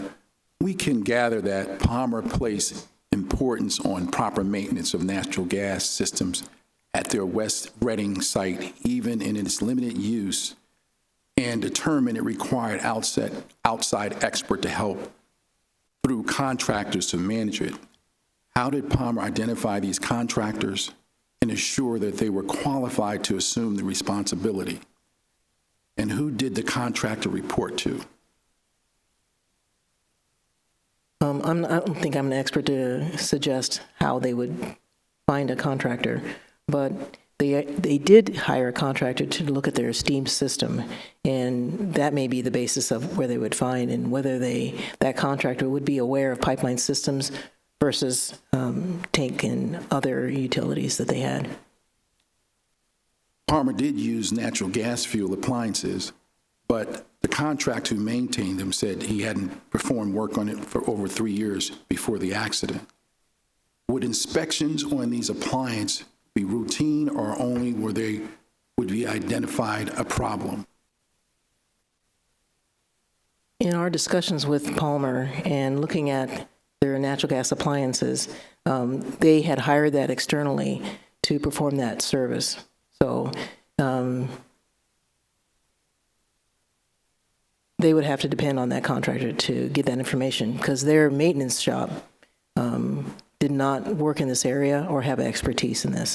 So they'd have to rely heavily on this contractor. Do we know the last time they were inspected? Their appliances? Right. I don't have that information in front of me, but What does a natural gas alarm detect in the air? A natural gas alarm detects, it has a sensor in the alarm that detects a certain limit of natural gas. Usually they're set at, well, currently at 25%, but they've lowered the detection threshold to 10% LEL. Okay. Do they work in environments heavy with other odor molecules in the air? Do they detect other types of gases, or? Yes. No, they're not. I mean, no, they're not supposed to. Yeah. Are alarms accessible by everyone? Yes, they're available. They're commercially available at home improvement stores, and you can get them online.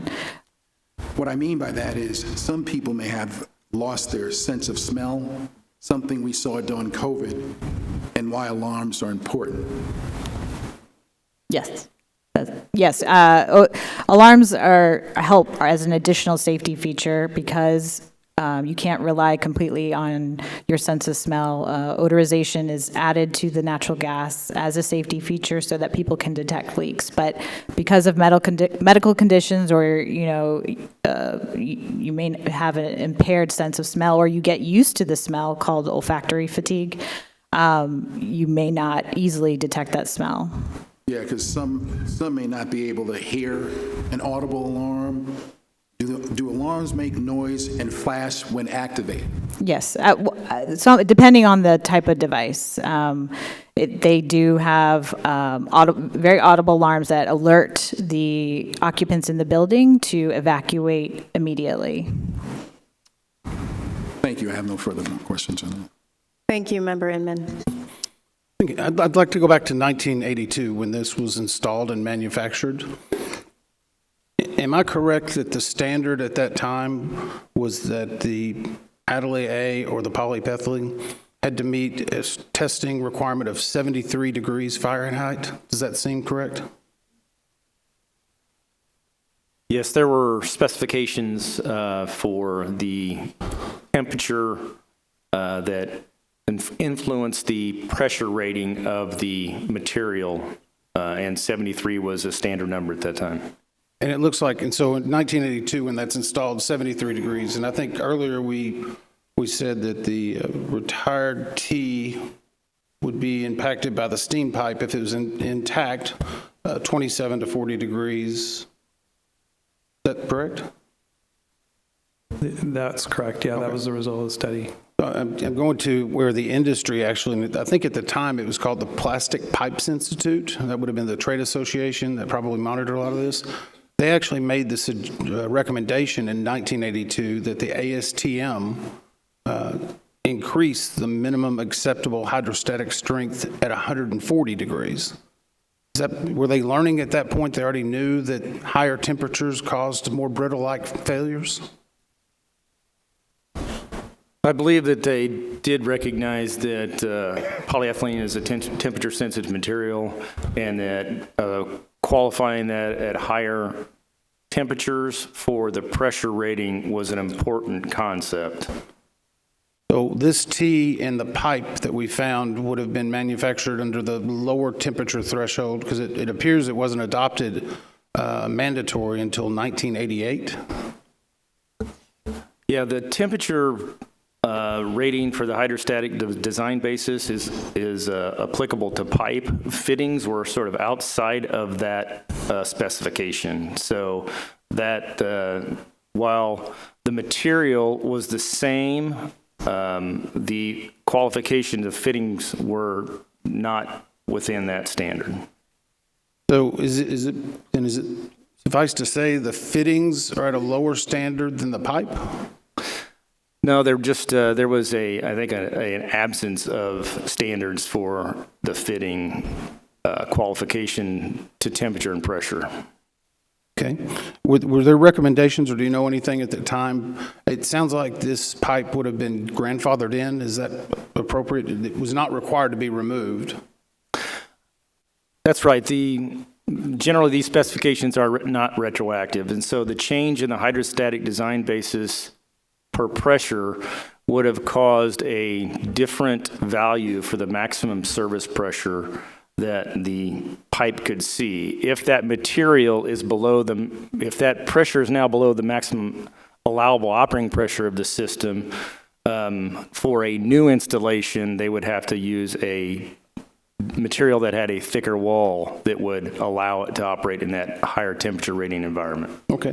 So I'm curious, did the Adelaide AT that was manufactured in 1982 and put in, was it of a different strength and standard than the one that was put in 2021? They are different grades of polyethylene, that's correct. So the components, the chemical structure would be different? That's correct. Which could help explain why. So my question is, if UGI is performing that maintenance and they know that they have a T that is on a line that is already outside of their specifications for performance, why didn't they replace the 1982 T whenever they put the 21 T on?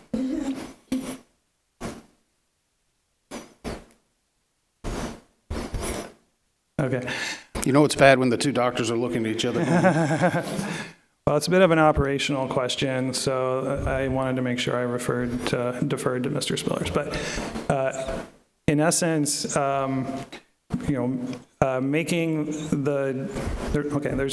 there's two possible avenues here. One is remediation and one is removal. I think that I think staff is very much of the mind that remediating this whenever they are encountered through opportunities such as this one is a very sensible activity. Removing a service T like this, which would, for example, that would involve cutting into the gas main. That brings up that's a substantially increased level of risk for that type of operation, and it's not so obvious that it's a net win.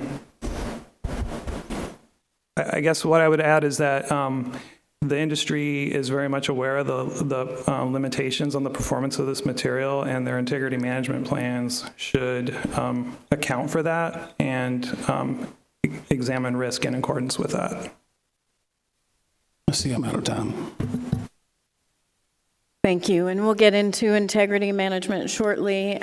Dr. Kramer, you mentioned that you were pretty confident, I quote, pretty confident, staff is pretty confident that this dates back to February 16th, 2021, and the excavation and other work that was done since that time. Did Palmer make anyone aware at that time of the steam pipe in the vicinity of the gas pipeline? Want me to address it? Palmer is actually on site.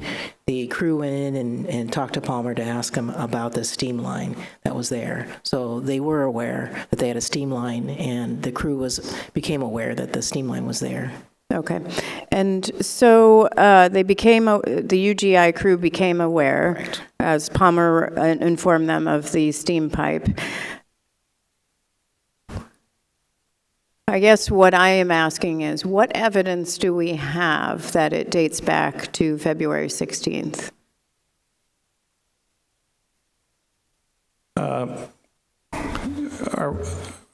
Could you maybe clarify the question about what exactly are we dating back to February 16th? Are we talking about the damage to the steam pipe, or are the damage to the steam pipe, which affected the Adelaide pipe? Okay. So in essence, we have, prior to the 2021 project, there's simply no indication that there was anything amiss with the steam pipe. In other words, there's no indication that it was cracked and that it was emitting steam. So there are no indications from the driver who had a recollection of seeing steam evaporating after the project. We have essentially UGI's own construction crew. They would have had to have gone in and be operating in this environment that had steam being released into the ground. They have no recollection or memory of that. There's no indication that the steam system depressurized as a result of having an open crack exposed to open air. There's just simply there are no indications that the pipe was cracked prior to the 2021 project. So was there any loss of service on the steam pipe after that? Reported by Palmer? Well, apparently not. Apparently they, I would say that the boiler was apparently able to keep up with the loss of steam through the crack. So the evidence is that we know they did work on February 16th, and the truck driver reported seeing steam sometime after. Do we know how long after? Was it that day? Was it that week? Was it a couple months later? Was it a couple years later? But the simplest reading of his interview is that he noticed it after the work when the pavement was wet. Do we know how long after? What we don't know is when would the pavement have been wet, and he was there to observe that. Okay, the reason why I'm asking is you could, the way the report is drafted, it could lead the reader to believe some sort of downward force from, say, a backhoe or something at that time is what caused it. What I'm asking is, could it be, say, repaving? Could it be weight? Could it be something else that at some point caused that? Because there was steam at some point, there was corrosion on the line. Right. So we, I guess we're hesitant to specify what particular vehicle might have caused the damage. I think all we can say is we know from interviews and observations that it happened after that project. So after that project. So it could, so when you say vehicle, you don't mean an actual vehicle. It could be some other method. Could be weight, could be. I mean, it has to be a very heavy load, so you have to, so if you really wanted to specify that, you have to start going down a list of what types of heavy loads would be there. And so certainly repaving would be on the list. Okay, thank you. Member Graham. I have no further questions in this area. Thank you, Chair. Thank you, Member Chapman. No further questions in this area. Member Brown. Just two basic questions. Are small leaks common with gas or steam?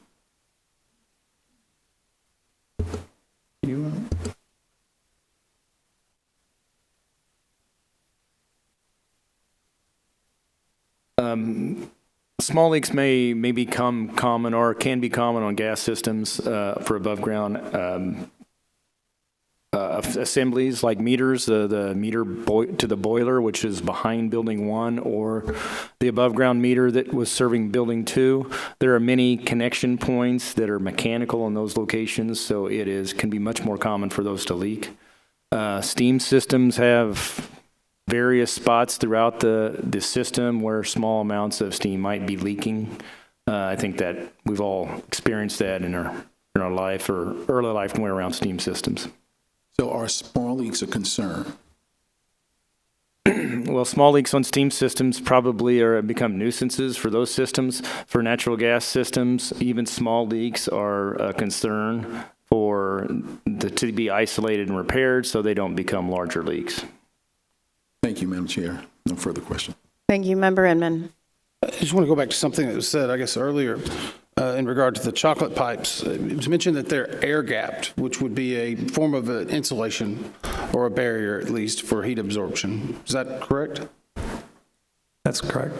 So during the excavation, can you explain also, I know that there's air gapping, but there was also a wooden enclosure, wooden box that was found along with some white powder. Can you describe that in a little bit?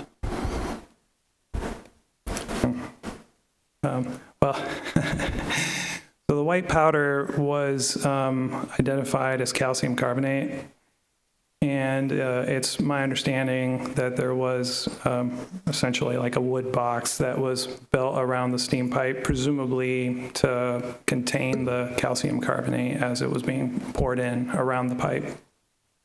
And the calcium carbonate, in some cases, is typically meant to reduce corrosion or erosion of the pipe itself, the galvanization of the metal?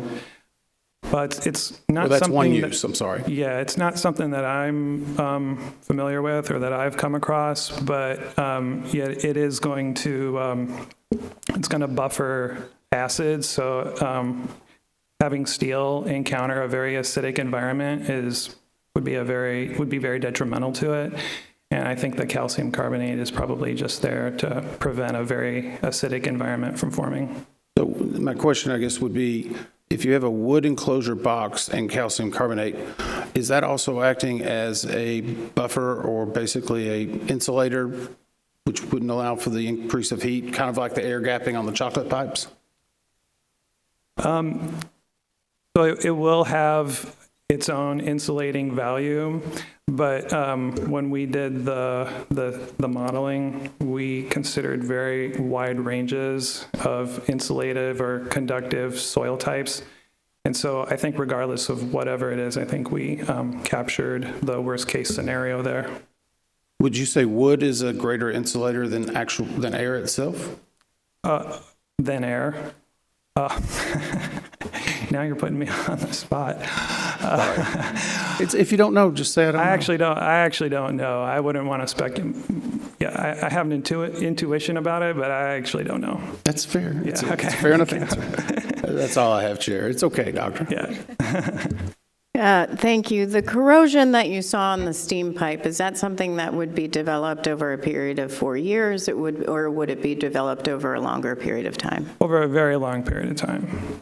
So before 2021? Probably since the point at which it was installed. And how about the wall thickness, the degradation there? That is a consequence of the corrosion. And so the corrosion is reducing the thickness of the pipe by 1,000th, 2,000ths, 4,000ths a So year. making it a bit weaker to that downward That's right. force. Every year, as every year goes by, the corrosion eats away at the outside of the pipe, very slowly reducing its wall thickness over time. So you mentioned we're not sure the actual date. You know, it could be sometime after. We know there was work done on February 16, 2021, but it could be sometime after that this cracking occurred to the steam pipe. I think that's staff's position. Okay, and we don't know the method. So it may not have occurred on February 16th. It could have been sometime after then. I mean, from a laboratory analysis, there's no way to determine that. What I can say is that the steam pipe was not directly impacted by a backhoe. It's more of a distributed, diffused load. So it was not directly contacted, but rather it was impacted from the surface. But from a laboratory examination, it's not possible to determine exactly what did it. And that's what I was looking for, the answer to that, because I do think the way the report is written, that the reader would believe otherwise. And I think, you know, part of our core values is excellence, which means we are thorough, rigorous, and accurate. We've said that repeatedly. So I just want to point that out. One last thing, or actually two other things. I'm actually going to move to UGI real quick. You know, UGI became aware of the steam pipe. Did they report that to anyone? Did they notify any sort of higher-ups or others that, hey, there's a steam pipe in this area, or, you know, mention it in one call or anything? And I know we'll get in one call in the next section. So what action did they take?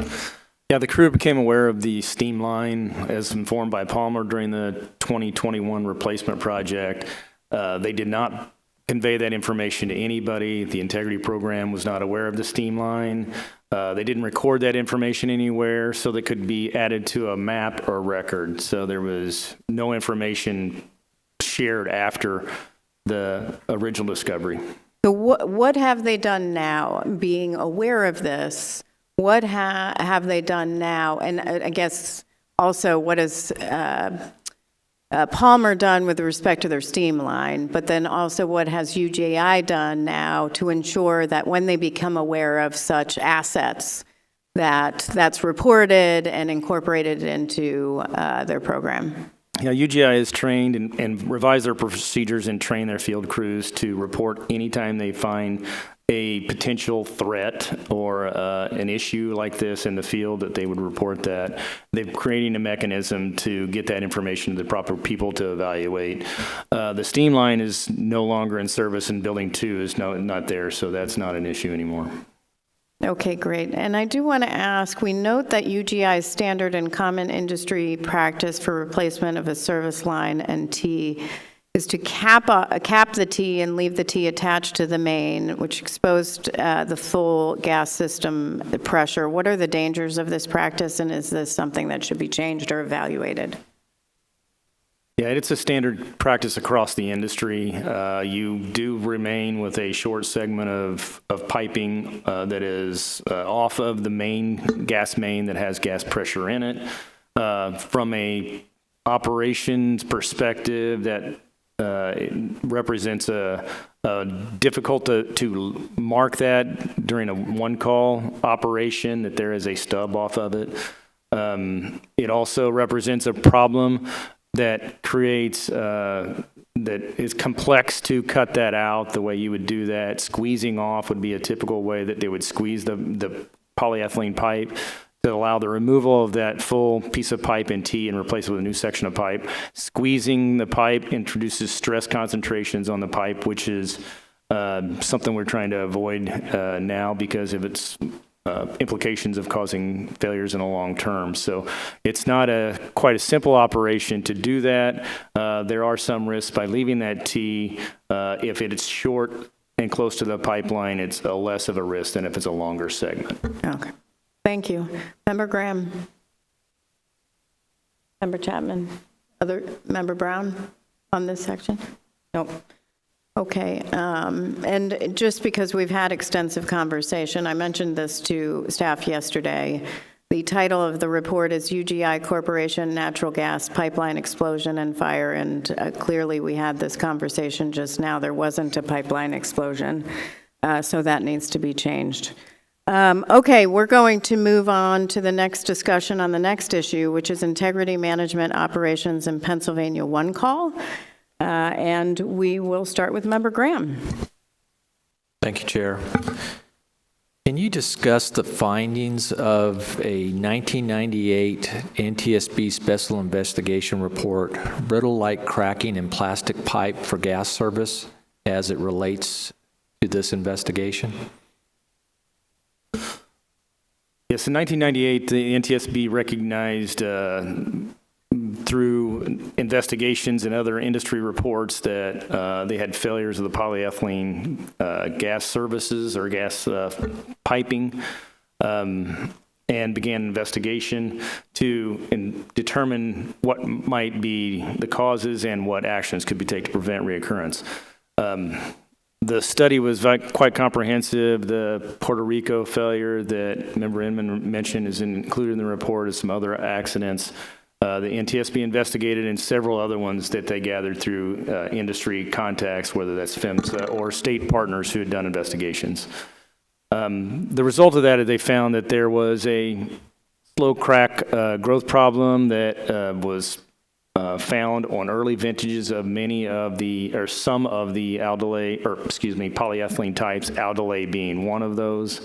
Aldelay had recognized this early on and had revised their resin that was used to produce the aldelay pipe in the mid-70s and again in the early 80s to provide more resistance for the material to slow crack growth. There was also another company called Century Pipe that had a similar problem, and there were some other smaller volume produced piping that also had that problem. So the long and short of that is they recognized that cracking was a problem on some early vintages of polyethylene piping. They made recommendations to PHMSA and several other organizations that would raise the awareness to the industry of these cracking issues. The plastic pipe database was created to help collect information voluntary through the industry on failures of plastic pipes so that we could collect more information to better inform the industry on how those failures occurred and what could be done to prevent reoccurrence. Thank you for that. In 2002, PHMSA issued an advisory bulletin, notification of the susceptibility to premature brittle-like cracking of older plastic pipe. Please discuss what the advisory bulletin warned. Similar to the 98 study, the advisory bulletin warned that there were certain installations of polyethylene pipes, Uponor and Century Pipe were prominently in that advisory bulletin, and that slow crack growth could occur, especially on certain vintages of that in certain environments. So rock impingement or external stress concentrations could set up the mechanism that would cause accelerated cracking due to the, I guess, the resin was susceptible to that type of cracking. Great. Was the piping material mentioned in the 2002 report the same Adelaide piping as the retired Building 2 service T? The material, Adelaide material, was used to build or make the Adelaide service T with the Delrin insert that was the failed component in the serving Building 2. That was mentioned in subsequent advisory bulletins. I think there might have been a mention of that it was susceptible to temperature. Okay. So it's been notified, and the industry has known of that issue for quite some time. Okay. Were there any other studies that the investigative team found that connected the elevated temperature to the vulnerability of the early vintage Adelaide assets?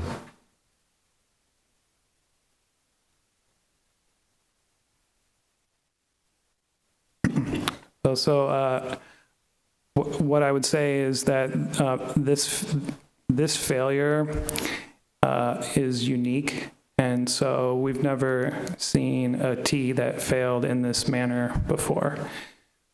We have seen, the industry has seen failures of Adelaide service Ts, but those usually resulted in a cracked cap or a crack of the insert at the very top. And the consequence of that was, I think, what would be characterized as a small leak. But because of the high temperature conditions for this accident and the catastrophic nature in which the service T failed, it resulted in a substantially larger leak. Great, thank you. Thank you. Member Chapman. Thank you, Chair. You made mention of a 2002 bulletin, I believe it was, essentially alerting industry to these concerns. Am I correct? Was there also, I think you mentioned this, there was also a subsequent bulletin, I want to say 2007. Does that sound right? That is correct. Okay. I know this was covered in the staff presentation. I just want to ask if you could very briefly describe for us again what a distribution integrity management program is and what is required. Yeah, yes, a distribution integrity management program is a program to evaluate components of your system, collect information on threats through historical records and industry knowledge to determine if those threats exist upon your system and evaluate the risk of those threats. And when those risks are too high or intolerable, then you can take actions to mitigate those to prevent reoccurrence. And did the investigation find that UGI had appropriately weighed the threat of these vintage plastic piping assets prior to the accident? Prior to the accident, UGI had done an evaluation of Aldolay service T's with the Delrin inserts and found that failures of those had been low consequence. And I want to echo what Dr. Kramer said, that this is a novel failure of this material, and this never has been recorded before. And so that staff now has a recommendation that an advisory bulletin is developed through PHMSA to inform the industry of this type of failure. So UGI had done an evaluation and found it to be low consequence failure. However, they didn't have the benefit of this information to inform them that there was high risk when in this high temperature environment. Understand. And how common are assets made from this material? How common are they in our systems today, UGI system and other operators?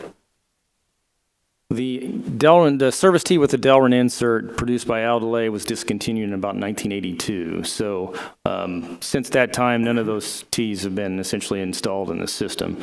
There is, the plastic pipe database does track data on reported failures and the source of those failures, and that data indicates that the replacement or discontinued use of that tee with the Delrin inserts has been an effective way to eliminate service tee failures.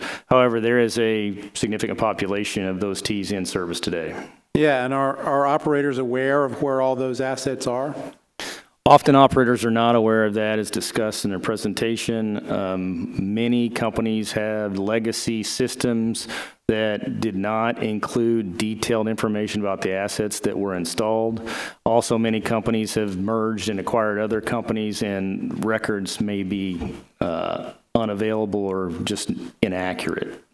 We're clearly concerned, based upon the lessons learned from this tragedy, that there might be a repeat of this, and obviously part of what we want to try to do is make sure people understand this risk and respond appropriately to it. UGI's field personnel, those doing work on piping, were they trained to report private piping assets like this steam pipe? Were they trained to report those for purposes of incorporating them into the company's integrity management program? They were not. Prior to the failure and the explosion, there was no mechanism to collect that information, and there was no training for the crew to provide that information to anybody that could utilize it. Since that failure, UGI has revised their procedures to include that collection of information so that it can be utilized going forward. And staff recommendation to PHMSA is to make sure to get that information out so other people, other operators in the industry can become aware of high temperature environments of these service tees as a problem and a threat. Thank you very much, Chair. I'll save a few questions for the next round. Thank you. Member Brown. How often does UGI check the integrity pipelines in their system? And do we know, on average, how much time lapse between inspections? The Distribution Integrity Management Program requires, or their program constantly collects information to evaluate potential threats and then determines if there are any actions that need to be taken to mitigate those threats. Much of the information that is utilized by a distribution integrity management program comes from normal routine operations, including leak surveys or patrols, different types of operational inspections that are conducted that the distribution integrity management program utilizes to help evaluate those threats that they have on their system. Those things are ongoing and happen virtually daily in their system. So how does UGI determine that schedule, like for inspections with all that information? The normal routine inspections are included in their O&M manual and are prescribed by federal regulations. So Part 1 and A2 includes inspections for leak surveys or patrols or special surveys that they might conduct based upon operating history that they have developed internal. So it leads me to my next question. Are the federal requirements that govern how often pipelines are checked? There are federal standards for that intervals, yes. And do they have it, what's their record on checking and following up based on the federal regulations? UGI. The investigation of the operational inspection was out of scope of this investigation. We did review records on the distribution integrity management program and the oversight that's provided by the Pennsylvania Public Utility Commission. And they had found, I think in 2019, one issue that was unrelated to any type of the assets involved in this event. They've conducted follow-up. And then PHMSA does oversight on the state program and found it to be an acceptable program. I know we're reissuing a recommendation on P21002 regarding integrity management and risk factors that stemmed from the fatal 2018 Dallas home explosion. Why has this recommendation to the Pipeline and Hazardous Material Safety Administration been open this long? Additionally, if the recommendation had been fully implemented, could this have prevented this explosion? Member Brown, the recommendation, as you mentioned, has been open since 2021. PHMSA has been working on that. Recently, we have received responses on that. They did 2 NPRMs in the last year in 2023, and the board provided comments to both of those. They're still, the latest on that is that they're still evaluating the DIMP programs, but we were supportive of both of those NPRMs, and we are engaged on that, awaiting the rulemaking. Thank you, Chair. I have no further questions. Thank you, Member Inman. I'm going to go, I guess, to the Adelaide A, just a little bit in that area. And I think we may have discussed it. I apologize with all the members. But we had talked about the actual Delrin insert. That was the subject of the 2007 PHMSA advisory. Information on the Aldolay service tee with the Delrin insert was included in that advisory, saying that it could be temperature sensitive, yes. And so so at that point, do we have any knowledge, did UGI implement anything new in their DIMP program to evaluate that? The DIMP program requirements didn't come into effect until several years after that, I think 2012, so they did not have a formal integrity management program at that time.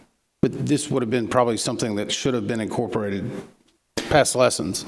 Correct. I think they would have utilized that information and evaluated internally, but that's out of scope of the investigation, and conversations like that weren't discussions. Did we, as we reviewed their DIMP program, did we actually find any evidence that they were paying particular attention to the Delrin inserts?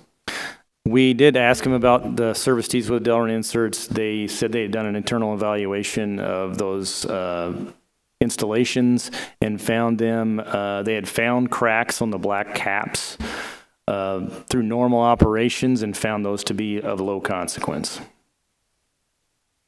Okay, thank you. I'm going to step away from that just a little bit.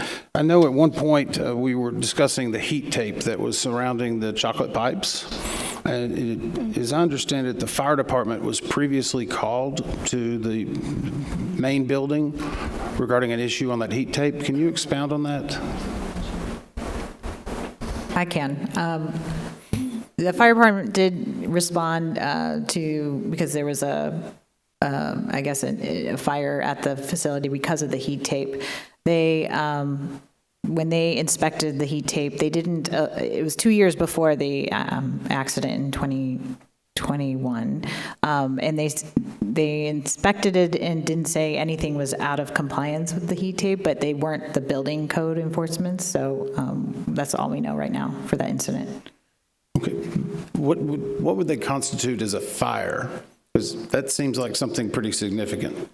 Yeah, I think there must have been a fire on that pipe itself, and there must have been flames, and he said he was able to extinguish it around the pipe, and he said he afterwards looked at the heat tape and noticed that heat tape was around all over the facility, and so, but he looked at it and didn't find any concerns.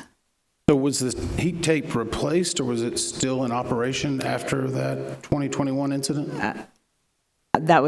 I'll defer that to the operations group on that. Yes, once they made the repair, it went back into service. I'm going to hesitate by asking about repair. Was it a replacement of the entire heat tape? Was it? I believe it was not. I believe they just made a repair. I believe there was a connection problem with the heat tape from the report that we received from them. Is it possible that could have created a thermostatic event which would have increased the short-term temperature based upon that electrical either arcing or overcurrent? That's right. So I mean, for sure, any kind of fire or electrical arcing event is going to create heat as a result. But I don't know that that relates to the type of damage that we saw on the Adelaide service T. For the type of failure that we're seeing for the Adelaide service T, we're talking about a long-term exposure to elevated temperature, not a single one-time short-term burst of heat. Did we, through the research and engineering group, did we do any testing at certain temperatures, time-lapsing or exposures to, say, elevated temperatures, oven tests, anything like that? No, sir. I see I'm out of time. Thank you. Mr. Spillers, I think you mentioned the rarity of this event, right? That it was not something that had been seen before. This is the first you've seen of it. That's correct. Is that reflected in the report? It is not. We just did a check. Thank you. Was Palmer required to be a member of One Call? They were not. They were not. So, I have to say, for somebody who's worked on One Call and 811 for almost 2 decades, if you're a small candy company, I think you might not know what One Call is. How would you know if you're such a candy company in West Reading? How would you know that's something you should be a member of?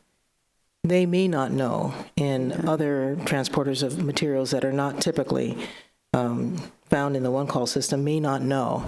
That's where the Common Ground Alliance helps reach out to membership and bring in those that whenever the regulations change, that involves transporters who are not familiar with the One Call system, it may bring them in.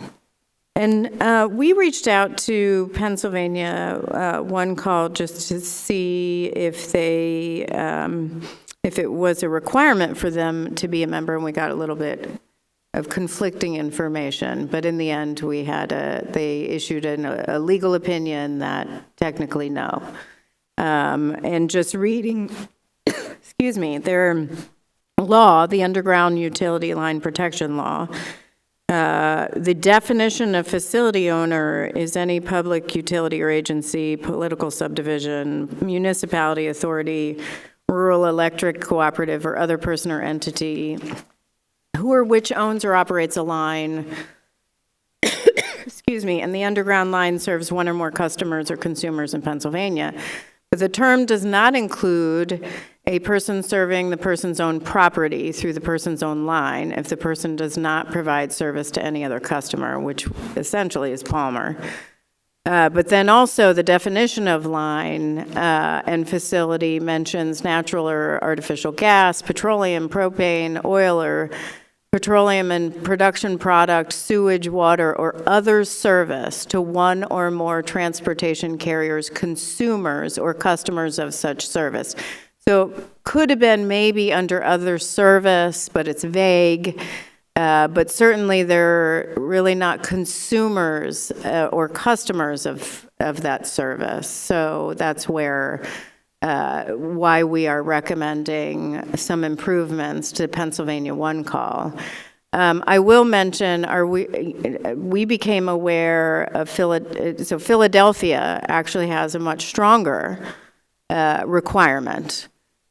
Philadelphia One Call is very clear that facility means everything from conduit, pipes, cables, wires, lines, towers, optic fiber, antenna poles, associated equipment, any other facilities located in the right-of-way and designed, constructed, or used by telecommunication providers, cable service, open video system service providers, information service providers, public utilities, other persons for transporting, transmitting, or distributing communications, telecommunications, electricity, natural gas or manufactured gas, oil, gas, steam, water, wastewater, or any other form of energy, signal, or substance. So, that's obviously something that exists, a model that maybe Pennsylvania could look at, perhaps even West Reading could look at, because Philadelphia requires it as part of their permitting when they're doing a project.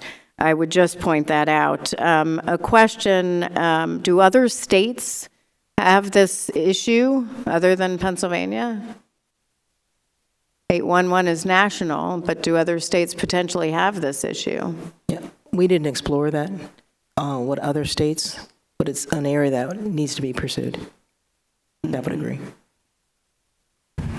Chair, if you don't mind, I'll just add, we did reach out to some experts in damage prevention related to that question, and the answer that we received that the state laws vary so much that it's really, you have to do a deep dive in understanding each state's law, and so we weren't able to do that within this investigation. Okay, great, thank you. Member Graham.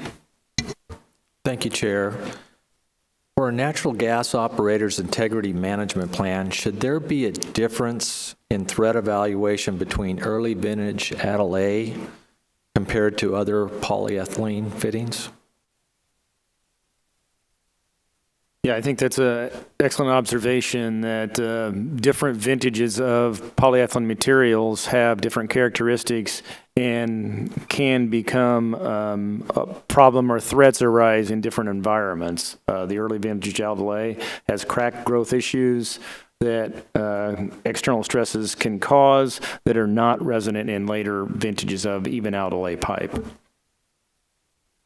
Prior to the accident, how did UGI evaluate the threat between the early vintage Adel A assets compared to polyethylene fittings? In our discussions with UGI, they had investigated like the Adel A Delrin service tees with the Delrin inserts, which was a problematic fitting as through the 2007 advisory bulletin they became aware of. Their evaluation said that it was low consequence and didn't rise to the level of issue that needed to be addressed. Their program recognized vintages of certain things and did evaluations based upon that. But they've committed to moving to a probabilistic model that will be much more robust and allow them to do much better analysis and determine threats based upon many different data streams that they weren't considering in the past. So they've changed since the accident. They're looking at it different. Yeah, they're in the implementation of a new risk model that is going to give them much greater capability. So I think we've pretty much established that Adel A assets may be vulnerable to elevated temperature. Do we know where all the Adel A assets are in the country? We do not, and there are early vintage Adel A's that materials that were very prominent in the industry in the time, and they are widespread in the country. I will say that we need to make sure we differentiate between the Adel A service tee with the Delrin inserts, which was the failure component here, and general Adel A, or even the early vintage Adel A. All polyethylene is sensitive to temperature, and that's well understood by the industry. It's how we get to elevated temperatures and what environments create the potential for those threats to become of a concern for their system. But this was pretty much used for a long period of time for lines, correct? So we really don't have a good idea how much is out there. We don't have a good idea how much was out there. The Adel A material went through several improvements of the resin throughout their history, and the later versions or vintages of Adel A pipe has a safety records that is on par with the other contemporary pipes installed in the time frame. Okay. So what recommendation is the NTSB proposing to determine whether all the Adel A assets are in the country that are located in environments at risk of elevated temperature? Staff is recommending has a recommendation to PHMSA to issue an advisory bulletin to require operators to inventory their systems to help determine the locations of those assets and those environments that could cause harm to them. Thank you for that. That's all I have in this section, Chair. Thanks. Thank you. Member Chapman. Chair, I had a whole series of questions on PA one call, which you covered nicely, and I had some questions on the topics that Member Graham has just covered, and so I am finished for this section. Thank you. Great, thank you. Member Brown. Yeah, just a few questions. Member Graham did a good job of covering a couple of those questions.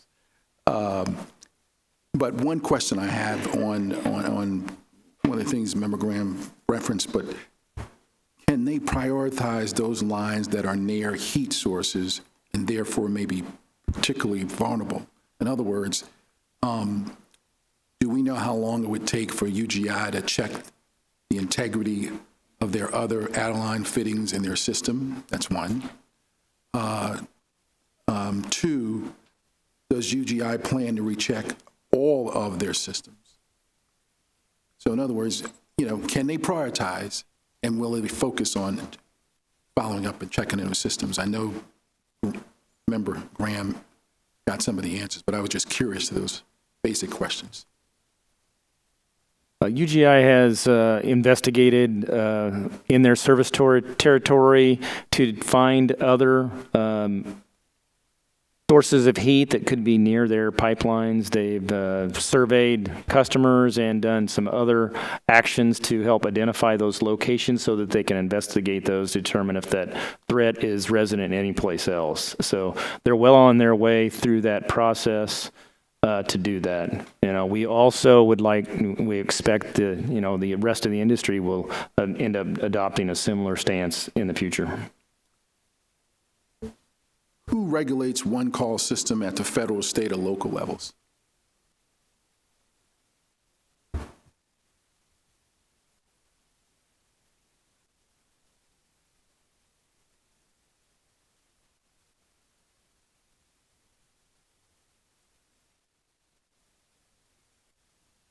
One call systems are state specific. Each state has their own. They are adopted based upon federal requirements. So each state has their own one call system. They now have the national 811 number that allows anybody to contact any of the state one call systems to get facilities marked for construction projects. How long has Pennsylvania one call system been in place? I can't answer that question, I'm sorry. I don't think we can. Okay, who participates in Pennsylvania one call? The Pennsylvania one call system requires any excavators. I think there's an exception for maybe state highway department exemptions within those state highway right-of-ways, but any excavator is required to call to get the facilities marked for so that they can dig safely. Thank you. Thank you, Chairman. Thank you. Member Inman.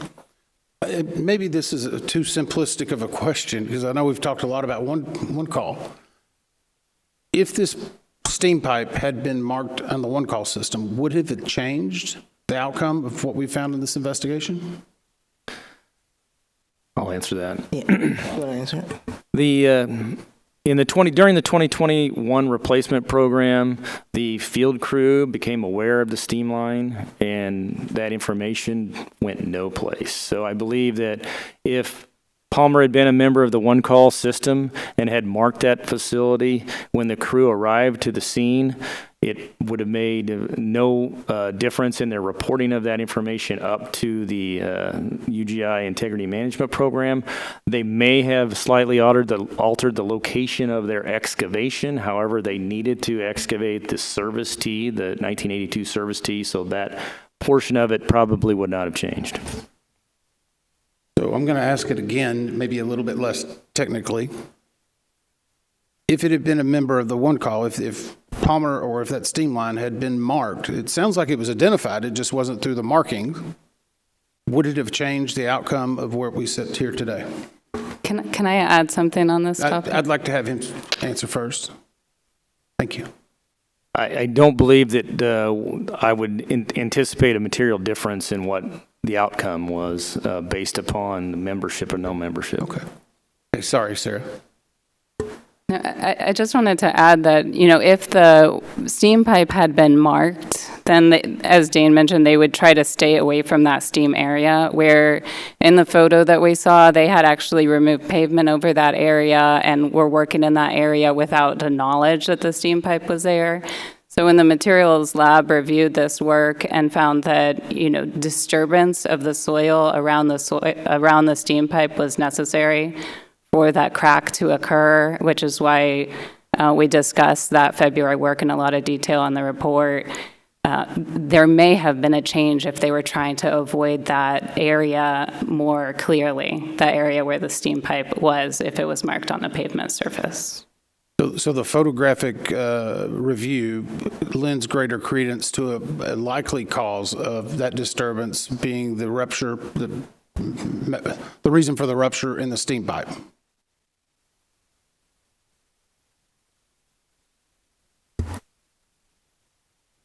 You're asking about the photographic study? Well, she just cited that the photographic study indicated that there was disturbance around the steam pipe, and that was, as they found, they excavated the area. They might have changed it had it been marked.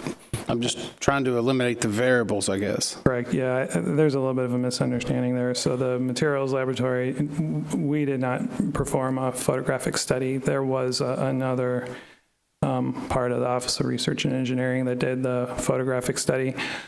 The contribution from the materials lab and from the failure analysis is that the pipe failure mode, the fact that it shears, just indicates that there's been disturbance to the local environment. In other words, the pipe has lost some of its soil support. So the pipe isn't like crushing or well supported.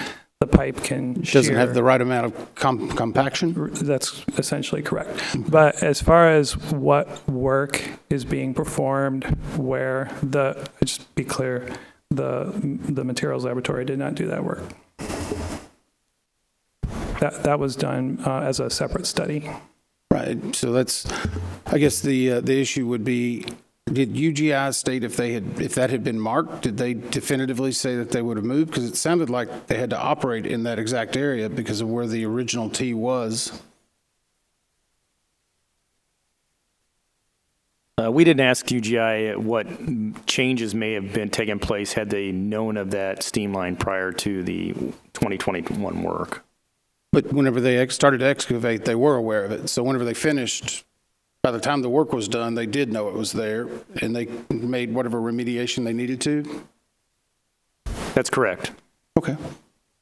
That's all I have right now. Well, I think Member Inman raised some good questions because I have the same questions. So on February 16th, at some point, Palmer told UGI there was a steam pipe there. When? UGI shows up. What's the timeline? So we don't know the exact timing because we interviewed all of the 5 UGI employees that were working that day, and only one recalled seeing the white powder. And then we got the photo that showed the white powder too. What that employee recalled was that they saw the white powder and were excavating in that area and thought that was odd. And so they reached out to someone at Palmer.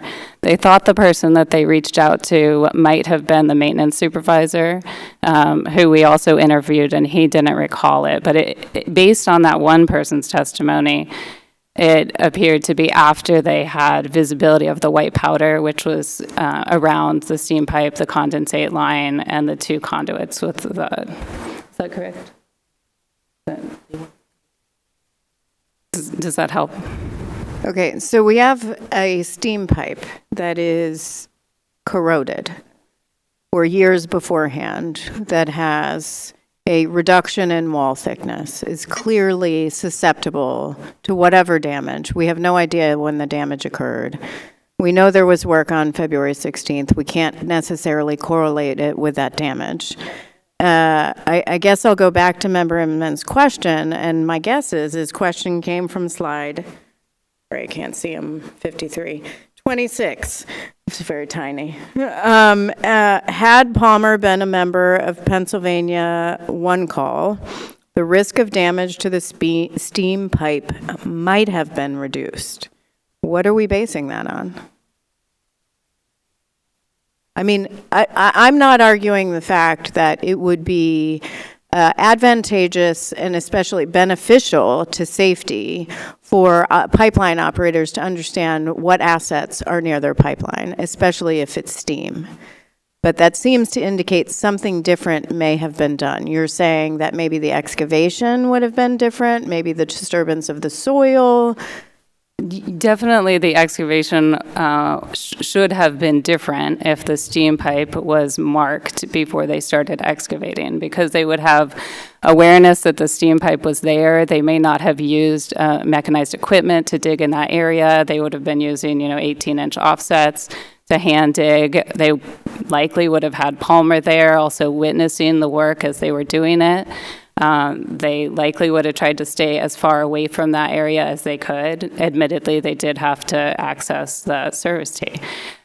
So I think that the way that they would have done the work, according to requirements that they had, would have been different than what they did when they just uncovered it unexpectedly. But they didn't, we have no evidence that they struck the steam pipe with anything.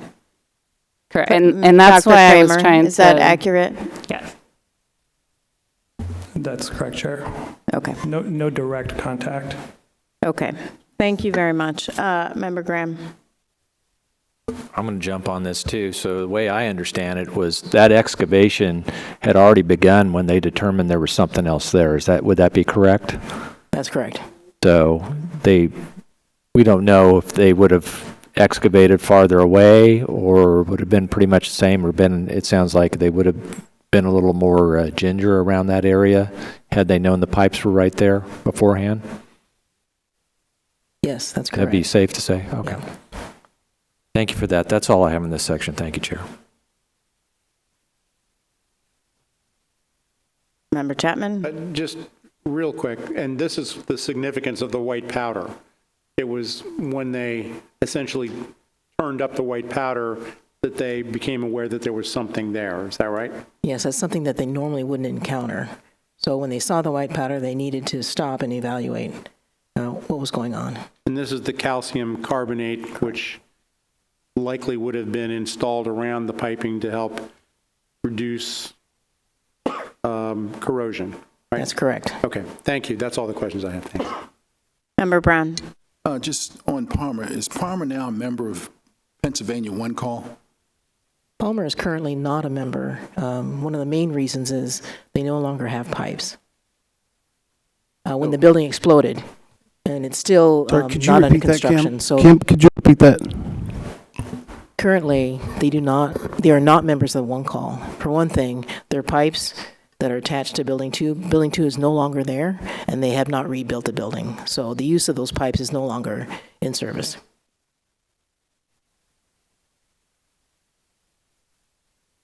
Member Inman.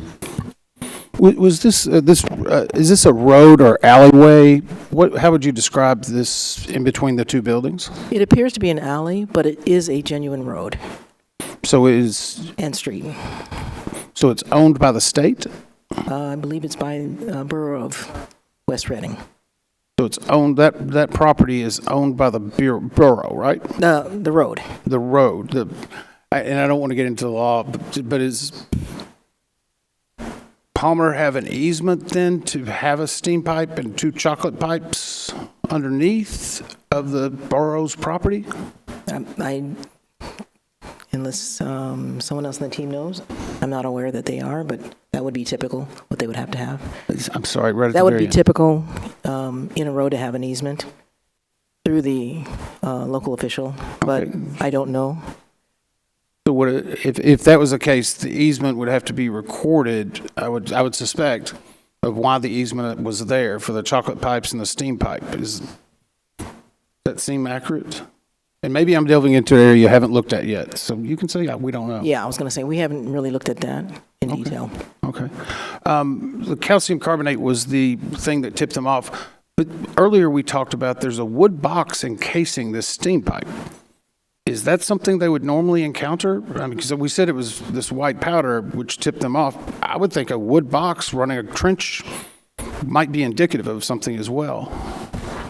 I would think so. It would not be something typically they would run across when you're excavating. And from what I recall, there were shads, bits of wood that they found when they were excavating, in addition to the white powder, because it was contained in a square rectangular box. And the wood would have been parallel to the gas line, running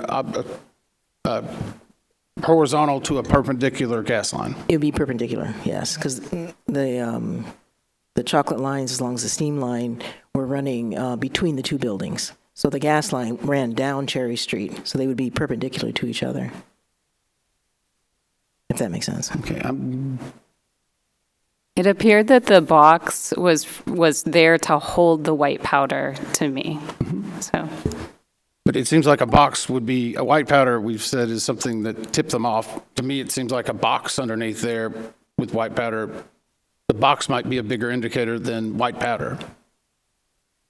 Oh, I don't know if they actually exposed or saw the box. They might have just seen the white powder on the top surface. We're not sure. Their testimony was not clear enough to determine. Okay, I think I'm done with that.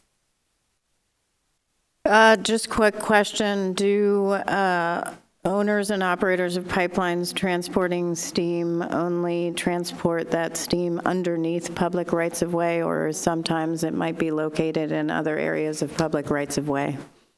I'm sure we're thinking of a street here, but I'm just wondering. Yeah.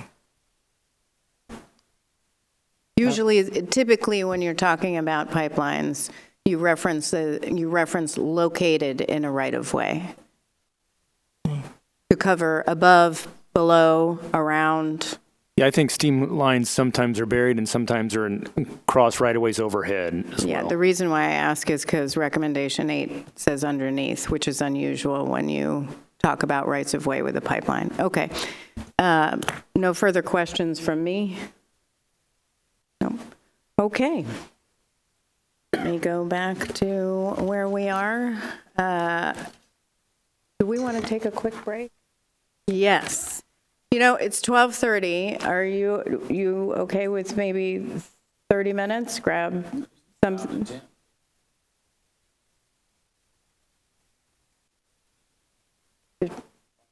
Okay, 15 minutes. We'll go 12:45. We'll be back at that time. Thank you. All right, we are going to move on to the third round of questioning focused on emergency response and valve accessibility, starting with Member Graham. Thank you, Chair. Let me make a statement here. Installing natural gas alarms can alert people to a gas leak so they can evacuate to a safe distance before an explosion. What is a safe distance? So a safe distance is, according to the DOT Emergency Response Guidebook for flammable gas, safe distance is, for the initial leak is 330 feet. We also saw that UGI, when they are conducting indoor leak investigations, they also evacuate 330 feet. When you check on their website, when they're communicating to the public, they say about a football field distance length, which is about, depending if you include the end zones, 120 yards, and which is about 360 feet. So that is because of the risk of an explosion? Correct. Okay. And did Palmer have a evacuation procedure for a natural gas explosion or natural gas leak? No, they did not. Did they have one for a fire? They did. And where was their rally location? Rally point. The muster point? Yes, the muster point, thank Right. you. It was south of Building 2. It was across from Building 1 in a huge parking lot, and they had signs where your position, you were to stand next to that sign. And it was in a parking lot across from Building 1, across from Franklin Street, So if they would have evacuated, away Yeah, from Building 2, yes. they still probably would have been in the blast zone. Would that be correct? No, the blast actually was more towards the north. So the parking lot didn't have any, they didn't find any debris in the parking lot. Did some people evacuate across the street from Building 2? Yes. Well, we had one employee who was in Building 2 that self-evacuated, and he sat right outside of Building 2. Okay, so that's a good reminder for those listening in that fire evacuation and a natural gas leak evacuation muster point are maybe completely different. Yes. Okay, thank you. Back in the 1970s, we called for natural gas alarms, but back then, there was a lack of practical and affordable technology. Are natural gas detection systems or methane detection systems readily available for commercial and home use? They are now, yes. Since we issued that old recommendation in 1970, they have developed the technology. The gas industry has worked on testing the devices, and they are available in home improvement stores or online. And I assume they're fairly reasonable now? Yeah, they range from about $40 over to $100. They do have, the gas industry is piloting more advanced technology where the alarm will connect to their dispatch and then alert their responders. Okay. What is the single most important thing a person should do if they detect a natural gas leak in a building or at home? For individuals who smell natural gas, they should immediately not try to, call anyone inside the home. They should immediately evacuate. They shouldn't try to turn off anything that could cause an electrical, ignition, spark, and just evacuate to a safe distance as far as possible away from the building. Evacuate to a safe distance, exactly. I know we talked a little bit about deodorant that's added to natural gas.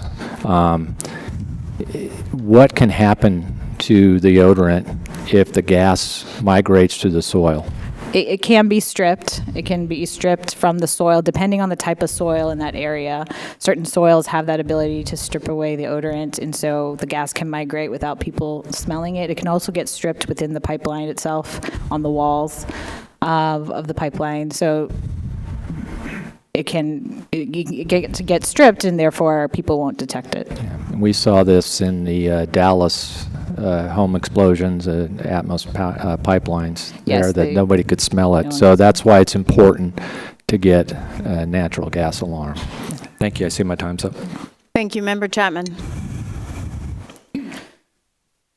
Thank you, Chair. The draft report indicates that 5.6 million businesses receive gas service, and I think we're all concerned that many gas customers, both business and residential, don't fully understand the danger therein if natural gas is present in a building.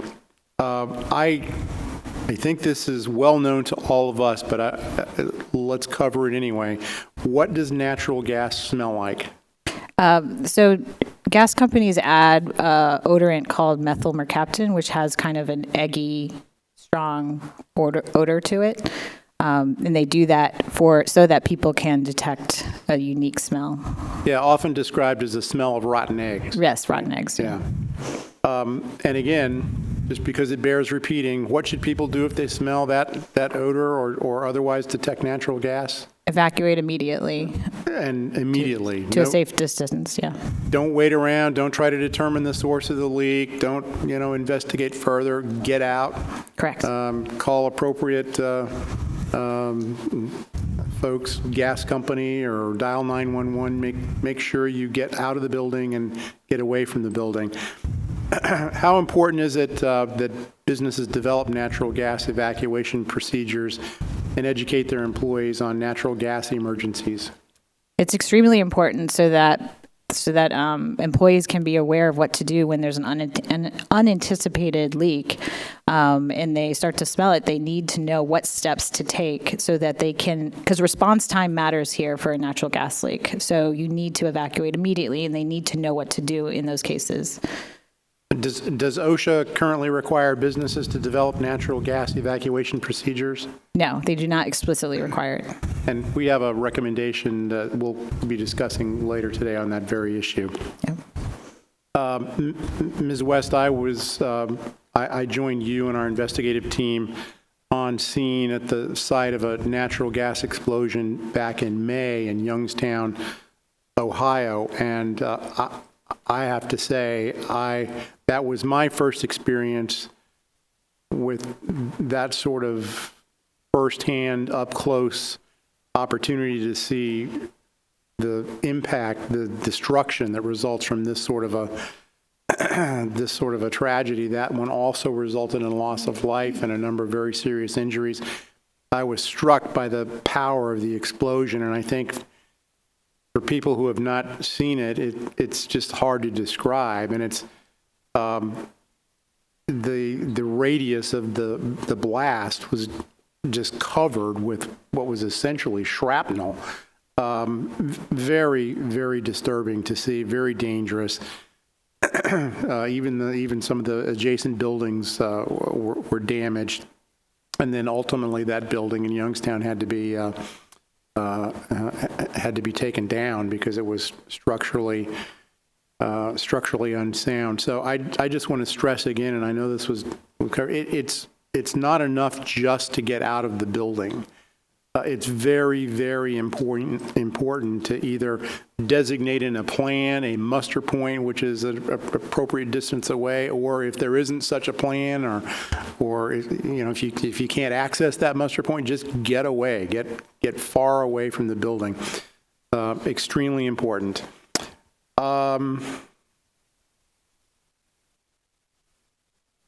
These the modern natural gas detectors, which are available now. What's the cost of these? I mean, not an actual dollar, but these are relatively modest costs, correct? Yeah, if you get the plugins, they can average between $40 to $100.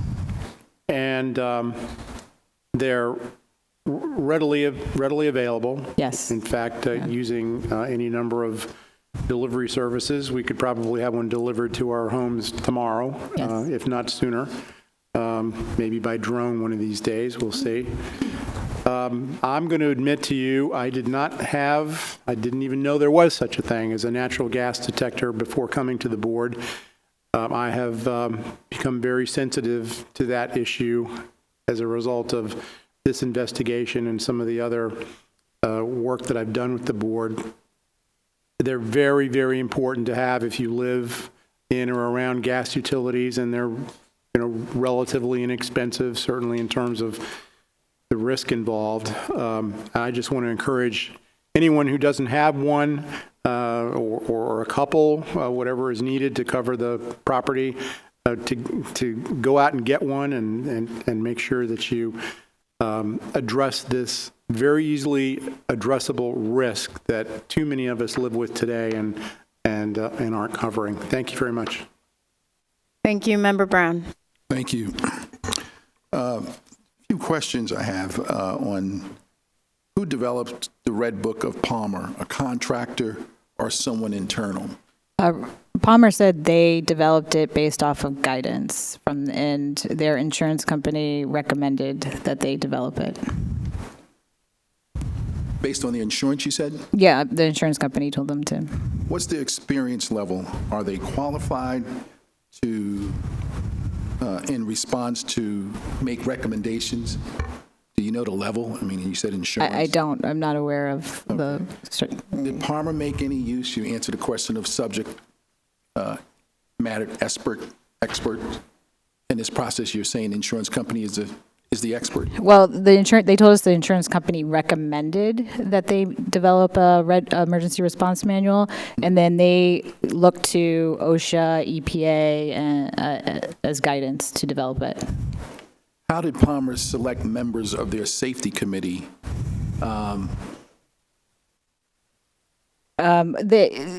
We didn't ask how they selected, but we asked if their employees were members of the committee. That committee, safety committee, met every month, and it would rotate. They would have employees rotate in. That's what they told us. Are you aware of their qualifications or experience with regard to emergency response? With them on the safety committee? Yes. With regard to, we did ask them about their background and training in general, and there was no indication that they had any kind of safety type of training, except whatever Palmer provided them.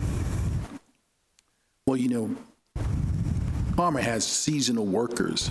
So one question I have is, will seasonal workers receive the same training as the full-time employees?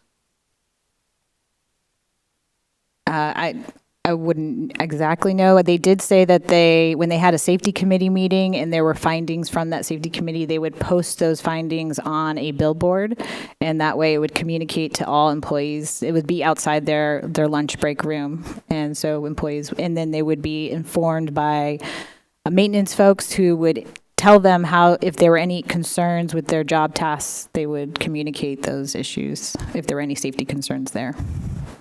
Does Palmer use certified trainers to train the staff in emergency response? No, I would not say they used any outside certified trainers. No. Employees reported smelling gas for over an hour, yet no one evacuated. What does the chain of command look like regarding emergency decisions? And who has the authority to act if the lead person is not available? The reason why that question is so important, Member Chapman was really encouraging everyone in here and listening and watching to know what to do when you smell that rotten egg, right? And so, do you have any answers for the question? Based off of interview testimonies, we asked them, how would you report an issue in the workplace? They said they would report it up the chain to their supervisor, and whoever, if that person wasn't there, they would report it further up. But they essentially seemed like they were receiving direction from management when, and that was it. They were waiting to receive direction from their managers in order what to do next, and that's how it would go with the chain of command. When we spoke to R.M. Palmer, CEO and Vice President, they said that employees were empowered to self-evacuate if they wanted to, but they were unsure if that was communicated to the employees themselves. Well, I understand Palmer used a point system for employees to track compliance issues with company policy. Have they changed their policy on the point system since this accident, or made it clear that the emergency evacuations will not result in any assess points on the employee's record? They did make it clear in their submission to us that it wouldn't have a negative impact if employees would self-evacuate for safety reasons, for like a natural gas leak. My time is finished. Thank you. Member Inman. Following along the line in regard to the gas detectors, I know one of the things we may discuss is the recommendation to OSHA. What is your understanding of if OSHA was to implement the recommendation of who it would affect and who it would not affect? With regard to natural gas alarms, or to? I'm sorry, no, in regard to the installation of gas detection sensors. Sure. Installation of who it would affect with regard to So it would affect if OSHA. I'm sorry, just to clarify the question, you're asking who would be covered Right. Yeah. In general, who do you understand OSHA covers and who they don't cover? Sure. OSHA covers the private sector and as well as most of the private sector and the federal government. And they don't cover the public sector and, self-employed. The reason I'm asking is I pulled it up because I know there's some questions about it, but it looks like there's 22 states that have their own plan that cover private sector and state and local governments. Yes. 7 state plans that cover only state and local governments. Of course, they're all monitored somewhat through OSHA, but there's a lot of opting out and in. So I guess if a recommendation is to OSHA, does it actually hit all of the workforce and the workers that we're actually trying to hit? No, it would cover, it would cover a good significant portion of the private sector. It's the public sector that would not be able to. OSHA would not cover the public sector, which is about, I think, 27 states don't have state plans, and so that leaves a lot of uncovered public employees. And to their credit, I guess a lot of times they have to adopt OSHA equivalent plans, so Yes. that might take a downstream effect for it to occur? Yes. Okay. I know we've got a recommendation in regard to gas detectors in residences. What, as part of this investigation, did we find that would affect actually a residence? How would natural gas detection affect residents? Yes. Well, we issued that recommendation in a previous investigation, and that natural gas alarms would actually alert residents as well and have the same impact of getting them out of the house. But are we restating that recommendation again? No, because this one's specific to, this was a commercial business, so we're adding to that recommendation in the sense of, it's a separate recommendation. It's not reiterating the residential recommendation. So now we'll have one recommendation that'll be out for residential, one that will be out for commercial and residential? Yes, I mean, they are, yes, because they're different occupancies, so they're treated differently. OSHA doesn't go into residential, so they only handle commercial. Okay. I want to make sure I've got enough time. I'll come back to that maybe in a little bit, but I do want to talk a little bit about critical valves. Sure. And I know I had some discussion with staff about this last week, actually. Does PHMSA or the Pennsylvania Public Utility Commission have oversight of critical valves? They do, under Part 192, Section 181, and 747. And can you explain in layman terms what a critical valve is? Sure. I will defer that, though, to Mr. Spillers, who... Yeah, a critical valve as you're describing, or I think as you're asking about, are valves that are used in an emergency. I don't think that that's a formal, critical valve is not a formal term that PHMSA or even the state of Pennsylvania utilize, but that's the name that UGI and many other companies use for these valves. So these are valves that are used in the event of emergency to isolate their system to prevent, to minimize gas loss. And what would be different in a critical valve versus just, say, a valve? Critical valve is inspected on an annual basis and to verify that it is operable and is useful or can be used during an emergency. Other valves on the system that's not defined as critical valves have no inspection requirement. They have no installation requirements. There's no regulation addresses them at this point. You mentioned installation requirement. Yeah, one of the standards requires that the operator to install valves that are sufficient to be used in the event of emergency to isolate the system. And that's what you consider the insulating the rest of the system? Correct. Okay, I see I've run out of time. Thank you. How does UGI determine whether a valve is critical or secondary? UGI has a process that they review the valves, and they've determined that a 1,000 customer block is an adequate spacing or density for the installation of critical valves. So they've partitioned their system off into 1,000 customer blocks and make sure that they have valves that they're called critical valves to isolate those segments. So in this situation, looking at the map on page 20, figure 6, which valves were critical and which were secondary? I can answer that. Please. So the valves on page of the report? Yep. Yeah, so the valves that they shut down, they closed, were secondary valves, and their critical valves were north of the facility was about 0.5, about half a mile away, and the other one was 0.1 mile away. So the two on South 2nd Avenue, one of which was paved over, and then one on Penn, one on South 3rd Avenue, those were all secondary. Yes. So that means there were no inspection requirements. Not by PHMSA, but UGI's procedures says that they inspect them for every 5 years. Every 5 years. Yeah. But if it was a critical valve, It would be inspected annually up to 15 months. every year. And so for critical valves, in this case, they had to shut off the gas. Why wouldn't that indicate that it would be critical? PHMSA has an interpretation that has been for probably 40 years at least, that any valve that is operated in an emergency, any valve can be operated during an emergency if it will isolate the segment expediently. So the critical valves would be like the largest area that they would isolate, and any other valve can be used to isolate the segment is acceptable. In this case, you had just 4 valves there that should have been able to shut down the gas flow. And it essentially took them quite a long time. How long do they say it takes to shut down their?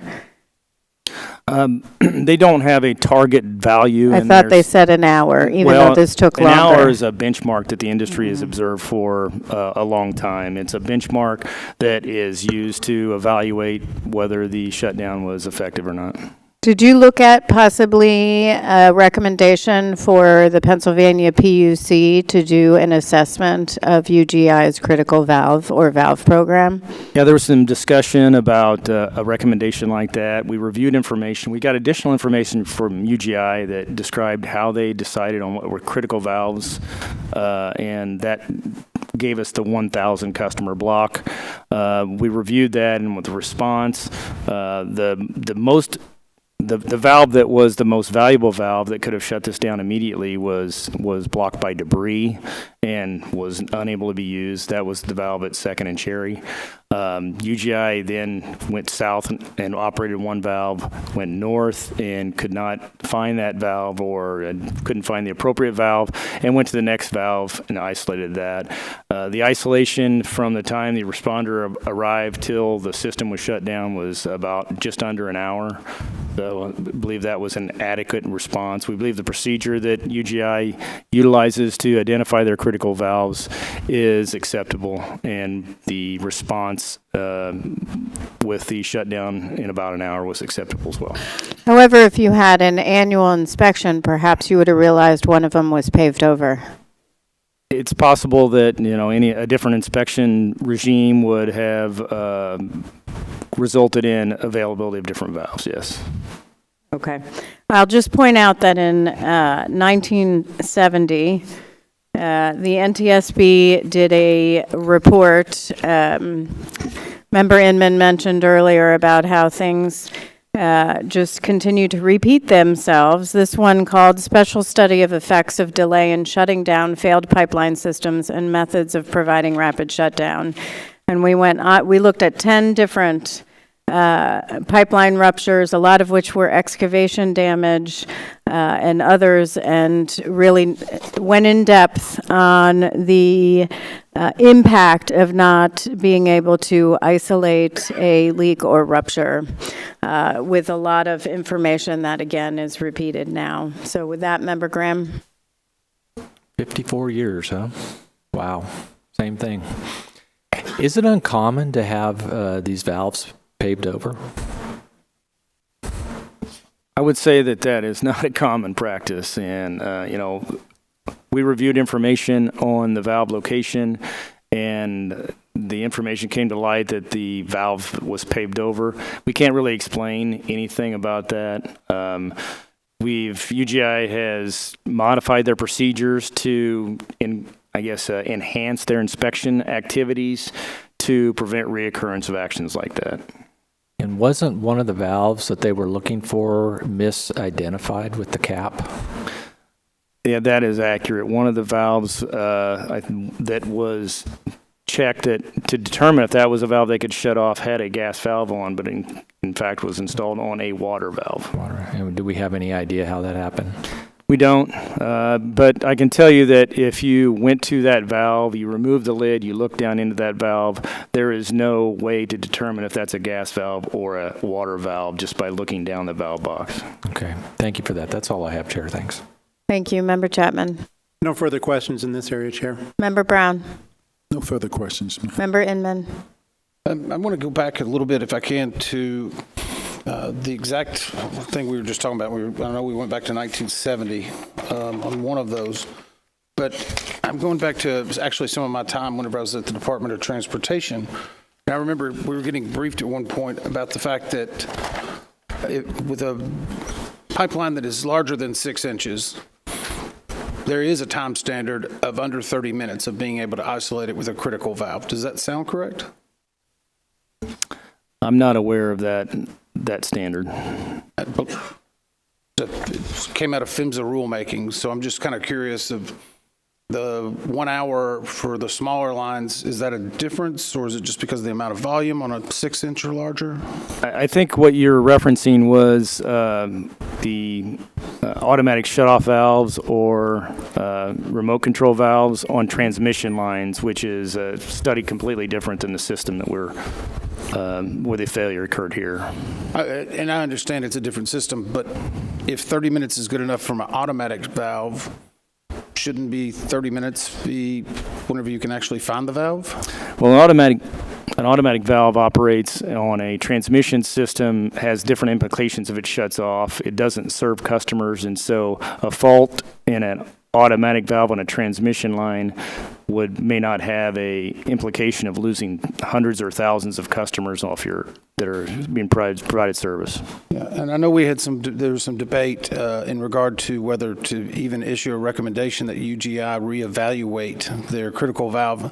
I'll point back to 2015. We actually did that type of recommendation to the Edison Company of New York, and they actually did it. We closed it acceptable just to look at population densities to ensure strategic locations rather than just a 1,000 person metric, because we can all agree a more densely populated core has a higher risk factor than, say, the same number of customers that would be on a more rural or outlying area to be able to isolate it. I asked was the recommendation in 2015 a good one?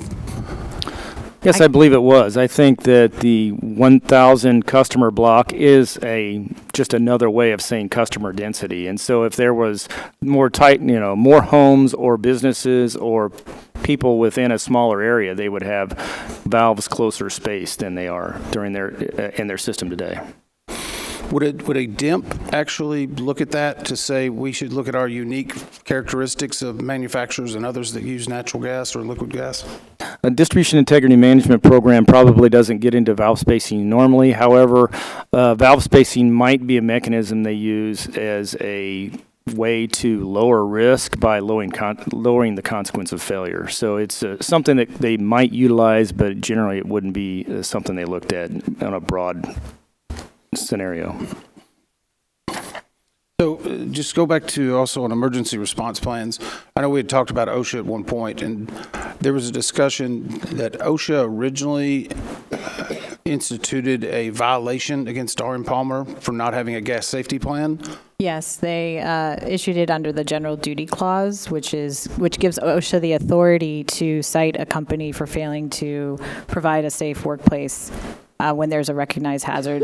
And that general duty clause allows them to cite the company even though they don't have an OSHA regulation that directly requires the company to have that. So it's a way for OSHA to carry a fine on a company after an incident has occurred? Yes. One that they haven't been told to? Yes, when there's no OSHA regulation that explicitly requires it, they can issue a general duty violation. Do you know if OSHA's issued other general duty violations against other companies in regard to not having a natural gas plan? Well, we know for emergency action plans, yes, they have issued, not specific to natural gas, but for failing to have an emergency action plan that addressed the hazard, and it led to fatalities and injuries. I think we reviewed that we found at least 14 citations related to the general duty clause. So there's precedent in that regard? Yeah. Okay, this was not a new novel decision by OSHA to implement that type of fine?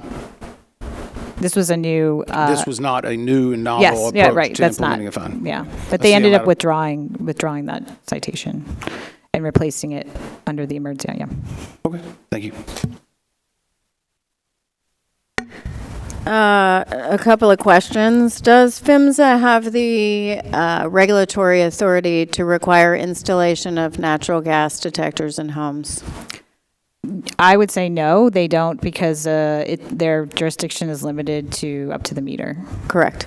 And question, does the International Code Council have the authority to require businesses to install them? Only if the local or state jurisdiction adopts that code. Same with the National Fire Protection Association? Correct. Great. I do want to mention, I read the party submissions by Palmer and UGI.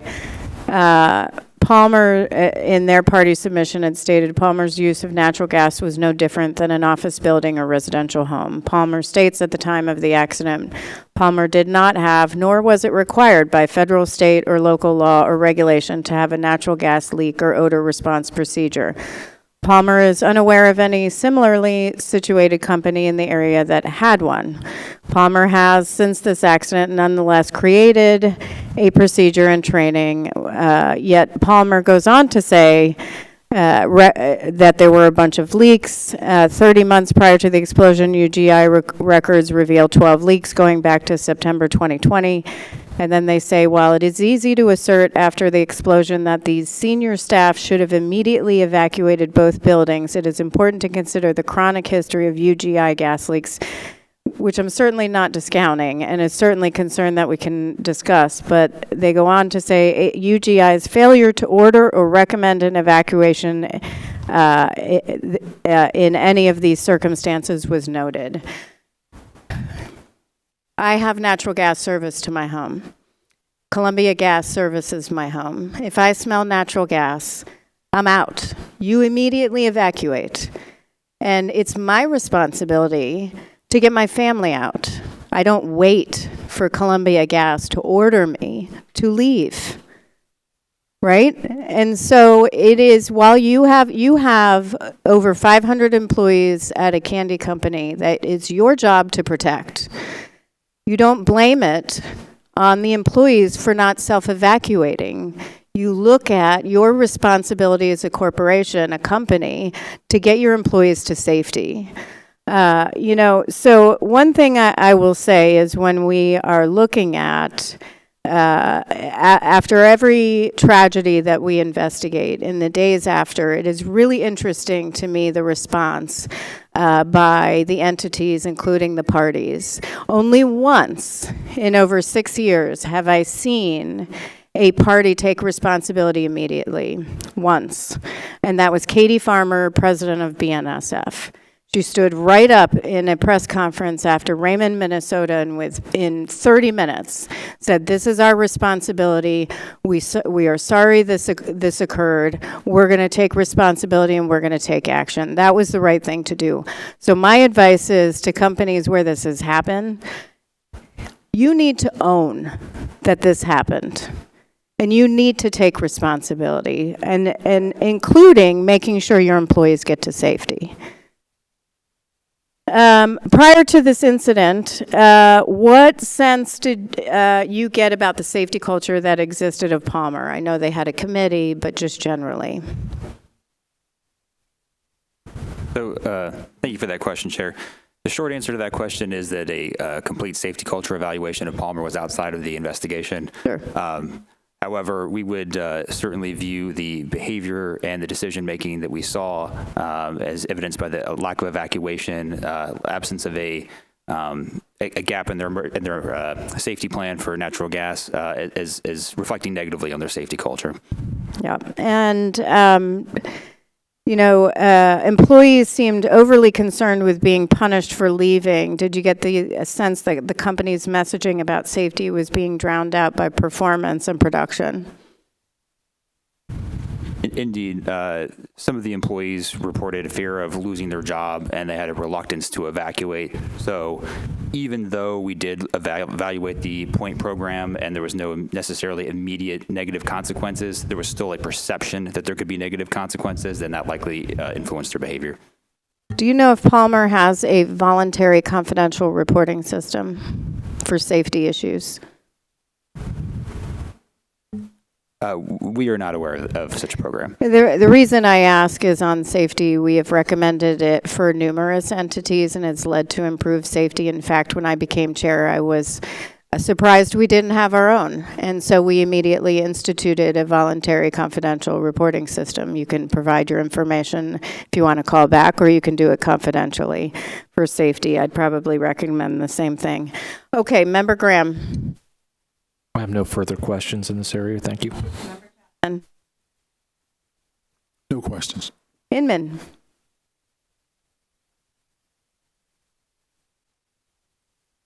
I'll wait until we do the wrap-up. Thank you.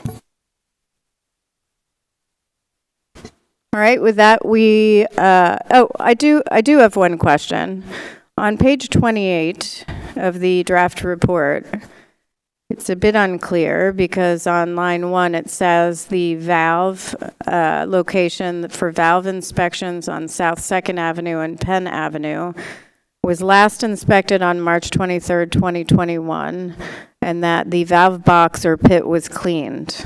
Yet there seems to be information much later in the report which seems to not really connect with this section, but indicate that it may have been paved over for much longer. Can you explain that? Because there's definitely a disconnect where it looks like here it was inspected in the factual, and you don't get to the rest of it until somewhere in the analysis, 100 pages later. Yeah, we can't explain the inspection record versus the findings that the valve has been paved over. Okay, great. All right, with that, we're going to move on to public awareness, starting with Member Graham. Thank you, Chair. In 2013, the NTSB investigated an apartment explosion in Birmingham, Alabama. Can anybody discuss the issues the NTSB identified in that report as it relates to public awareness of the hazards associated with natural gas? Thank you for that question, Member Graham. Yes, the primary concern from a public awareness perspective was that persons had smelled gas 2 weeks prior to the incident and had not reported that information to the gas company. Okay, 2 weeks, 2 weeks. Did the company after that do anything after the accident with their public awareness? Yes, they did. They bolstered their dissemination of safety information to the community. Thanks. Prior to the accident, what was UGI's practice of improving public awareness of the hazards associated with natural gas? Generally speaking, UGI's public awareness program was designed to be compliant with the regulation, which incorporates the API standard by reference. For the affected public local distribution customers, that would include the primary baseline activity would be twice annual bill stuffers, and the supplemental activities included targeted distribution of print materials as required by the standard. And then UGI also took it upon themselves to use other communication methods such as social media and newspaper ads, things like that. Okay. So have they improved their public outreach since the accident? Yes. UGI has improved their public awareness program as a result of this accident. One of the things that they've done is they now have safety messages about natural gas alarms in their bill stuffers, in their safety messages that they distribute. They also recommend that businesses include an emergency response plan in their for businesses. So I think those are both unique new types of safety messages that they're an improvement. They've also reported they have now met with 100 of their commercial and industrial customers. Okay. Is the team aware of any data on the effectiveness of their current outreach? Yes, so as required by the standard, they are required to do an effective evaluation. So UGI uses a contractor to gather survey information. They have various metrics about the affected publics and on all their stakeholders, not only their awareness, but also their intended behavior. I can speak a little bit to that data if you'd like me to. Sure, if you got a little bit of it. So it's basically it's kind of a mixed bag. They definitely public awareness programs have had a positive impact. There's no denying that. However, about a third of the affected public tends to be not informed enough. Okay, great, thank you. That's all I have at this time, Chair. Member Chapman. Thank you, Chair. There are certainly questions, and they've been discussed here, regarding Palmer's level of preparedness and the extent to which employees felt empowered to evacuate. And I don't want to cover that ground again, but I do want to say it is encouraging that since the tragedy, Palmer seems to have taken some initiatives to better educate its employees and to some extent the broader community on identifying and responding, for example, to a natural gas leak. And they've done this, for example, through some scratch and sniff cards that they had made up in English and Spanish to demonstrate the smell of natural gas and to warn of the immediate need to evacuate a building when gas is smelled. And I'm told Palmer encourages its employees to share those cards with their families and their community members. I do have one of those cards here. I won't demonstrate the scratch and sniff feature, but I will tell you we tested it and it does work. It does have on the back steps to take if you smell gas. I know this is a small step. I recognize that, but I think it is encouraging. This is the sort of thing we like to see when this sort of tragedy occurs. We like to see folks impacted by it taking positive steps going forward to help address the concerns that this kind of a situation sometimes unmasks in terms of weaknesses and lack of preparedness. So I hope Palmer will continue to take positive steps to improve safety and certainly to empower its employees to act quickly during any kind of potentially dangerous situation. I think that empowering employees is quite important. The draft report states that, and I'm quoting, federal regulations require natural gas pipeline operators to maintain a public awareness program that meets criteria in the first edition of the American Petroleum Institute's recommended practice, and the specific citation is included in that. The investigation found that natural gas operators rely heavily on bill stuffers for their public awareness programs meant to educate the public on how to recognize and respond to a natural gas emergency. I have to tell you, I just don't think bill stuffers are sufficient. Do you all agree? Staff concurs. And I mean, they don't reach their intended audience, and I think for several reasons.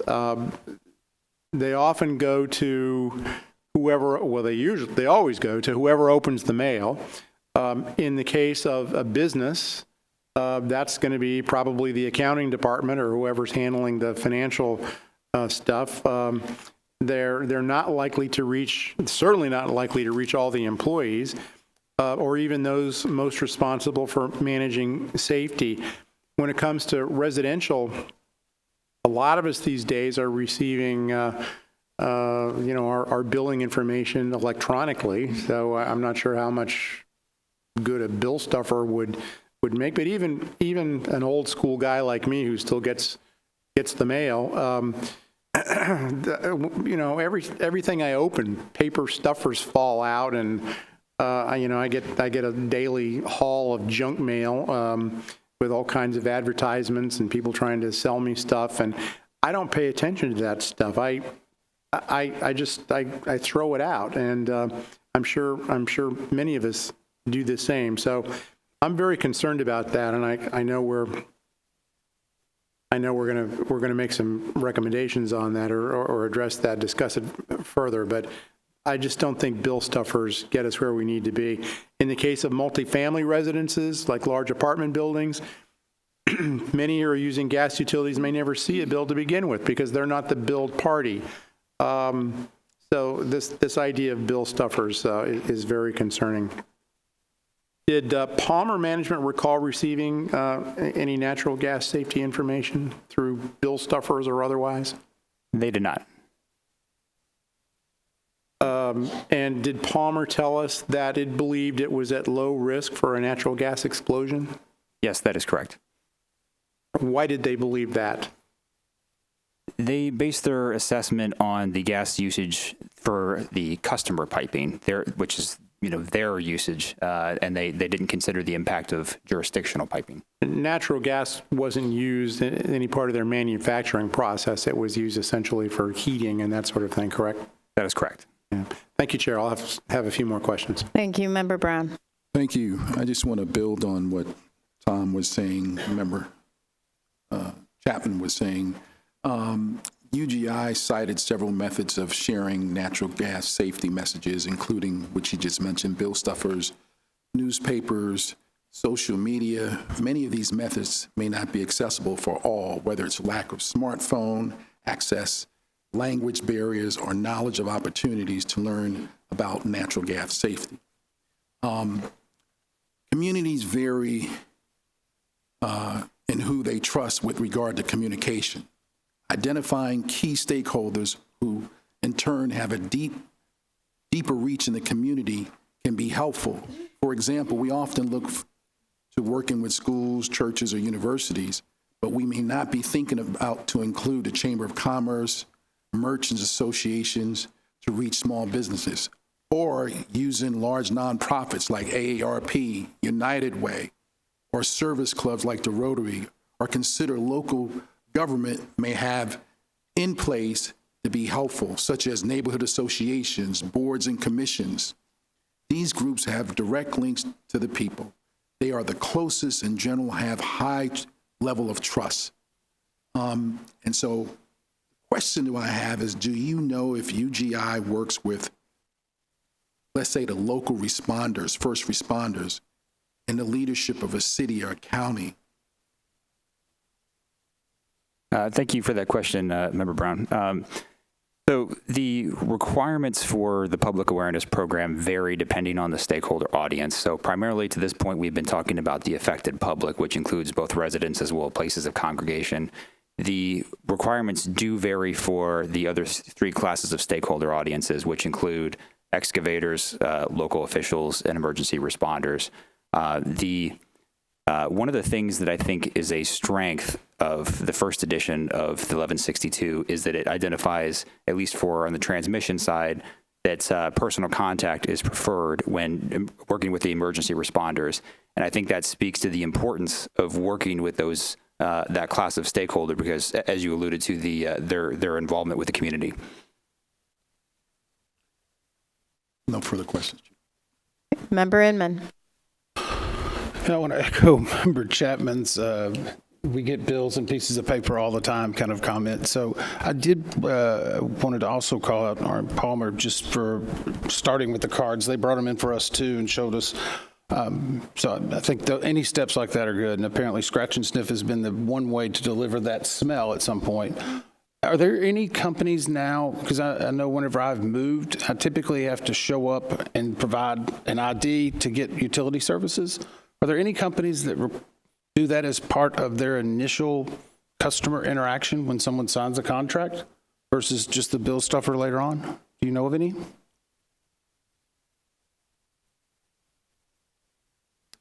I'm not aware of any company that conveys that information like you suggest, but I think that's a very excellent suggestion.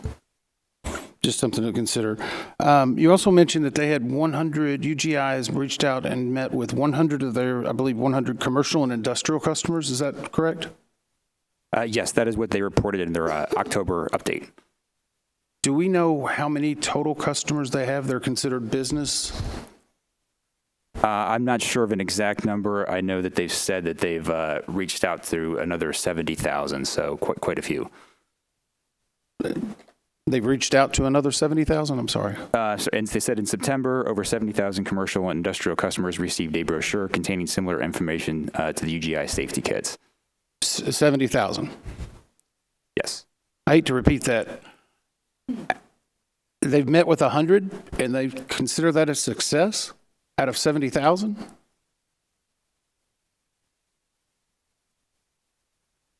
They have not reported if they consider that to be a success. I think this is just a progress update. I think I would have not given that update if I was them, just personally. I do think there is also a difference.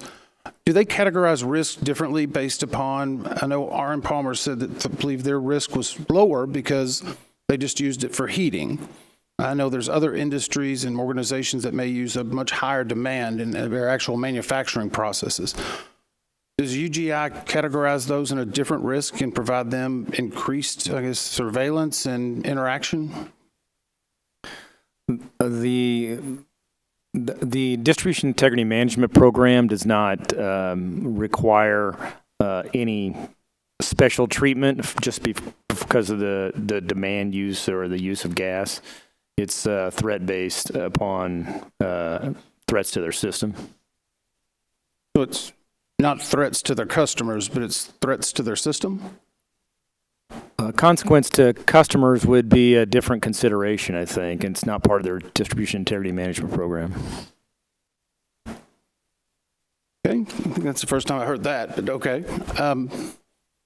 So I guess, and this is a little bit being naive on some of these processes. So a customer that, say, is using, I don't know, what do they bill, get natural gas? I don't have it in my house. What is the method? What volume? Therms. Sorry? Therms. Therms? Yeah. So a customer that uses 1 million therms gets the same amount of safety treatment that one that uses 50 therms in a month? Thank you for that question, Member Inman. Indeed, based on the investigations focused on from a public awareness perspective, the requirements are identical whether you're talking about an individual single-family home or a place of congregation such as a business or a school. And based on an interview, we weren't aware of any other strategy used to handle a place of congregation any differently. So twice annual bill stuffers, that's the baseline requirement regardless. So I use an example. If I'm a parishioner at a church that uses natural gas and I don't have it at home, how would I get that education? That's exactly the problem, is that you may not. In regard to detectors themselves, do they emit a different tone than a smoke detector, than a carbon monoxide detector, than a alarm intrusion? The one I have does. And so the devices do offer different sounds, but you would need to be trained. That's why it's so important to have an emergency response procedure that addresses both fire and natural gas so that people know the distinction between a smoke versus a natural gas alarm. Okay. And what about, though, for residences? How do you train people on the differences of the two sounds? Well, the manufacturing, if they read the manufacturing guidance, they're supposed to hit the alarm for a test. And so if they are following the directions, then they would know what it sounds like. I see my time's up. Thank you. And I mean, we'll do more rounds. This, in our work, We learn lessons and often even bring those home. So this year is natural gas detector year for everyone's Christmas presents in my family. This one is a 2-in-1 natural gas and carbon monoxide alarm. It cost me about $100. It has not just a sound, but a voice alarm in both English and Spanish. So it's something that everyone is getting. And I am very supportive, of course, of our promotion of natural gas alarms for saving lives. I have a couple of questions about API 1162. First of all, in federal regulation, the public awareness requirements are in section 192.616 of Title 49. And then in 192.7, that incorporates by reference API 1162, the first edition, which was 2003. API issued a second edition in 7 years later in 2010, which PHMSA did not adopt. And now there is a third edition that came out just this past August, some 14 years later, that PHMSA is also not yet adopted in an incorporation by reference in their federal regulations. So API 1162, we have the third edition, and I just want to ask, one of the recommendations is that we recommend that American Petroleum Institute revise recommended practice 1162 to, I'll start with, require that natural gas pipeline operators promote the use of natural gas alarms in homes, businesses, schools, and other places of congregation. Does API, can API require that through a recommended practice? Thank you for that question, Chair Hamidi. Understanding is yes. No, they cannot. It's a recommended practice that if PHMSA adopts the third edition, then it becomes enforceable. I'm sorry, I misunderstood. Correct. I misunderstood your question. But this recommendation is to API. Second question. We have a recommendation to API 1162 to include guidance for improving baseline public awareness programs, such as requiring two-way communications. What do we mean by two-way communications? So thank you for that question, Chair. So the recommendations were intended to be written in a way that is open so that the various industry stakeholders can come in and come up with something that is going to be feasible. So one recommendation of a two-way communication could be a phone call, could be tabletop exercises, it could be a personal meeting. However, the recommendations are intended to be written in a way that they could come up with an alternative. Alternative to bill stuffers. Yes, something. There could be some other method that we haven't thought of ourselves that the various stakeholders may be able to identify. Totally agree with what Member Chapman and Member Inman said about bill stuffers. A lot of people don't even get bills anymore. I pay my bills online and sometimes automatically. However, our recommendation is to API to change recommended practice 1162. Which does not just talk about bill stuffers. In fact, there's an entire section in there on delivery frequencies and delivery methods.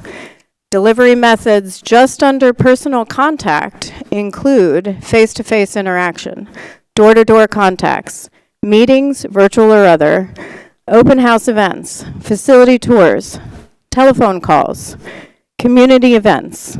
Goes on to advocate for not just printed materials such as brochures, bill stuffers, flyers, booklets, pamphlets, letters, door hangers, maps, postcards, promotional items, fact sheets, training materials, mass media communications, public service announcements, news media coverage, community and neighborhood newsletters, advertising, both on TV, radio, newspaper, electronic media, billboards, editorials, and submitted articles, social media. And then there's an entire section on the types of messaging. I'm just wondering what is not included in two-way communication amongst all those delivery methods already in API 1162. Thank you again for the question, Chair. Could you clarify if you're talking about the first edition or the third edition? The third edition, which was just provided in August of 2024. So the third edition is, in my understanding, is written a way to be very non-prescriptive, and pipeline operators could use that information to use a lot of different methods. However, that is not the version that is incorporated into the regulation, so that is not what they're required to do. So that may not be what they are required to do under the first of all, there's been 2 changes to it. And we are not saying we should amend API 1162 in the first edition from back in 2003. We are telling API to improve API 1162, which is now in their third edition, which was just issued in August 2024. PHMSA not adopting that is a totally different issue. This API recommended practice was just issued for all the pipeline operators to go ahead and adopt. So what we are saying here is actually already in API 1162. It may not be what PHMSA requires. That's a totally separate issue. That's my point. The other issue, then we go on to say, my time's up. I will come back. Moving on to Member Graham. So sorry.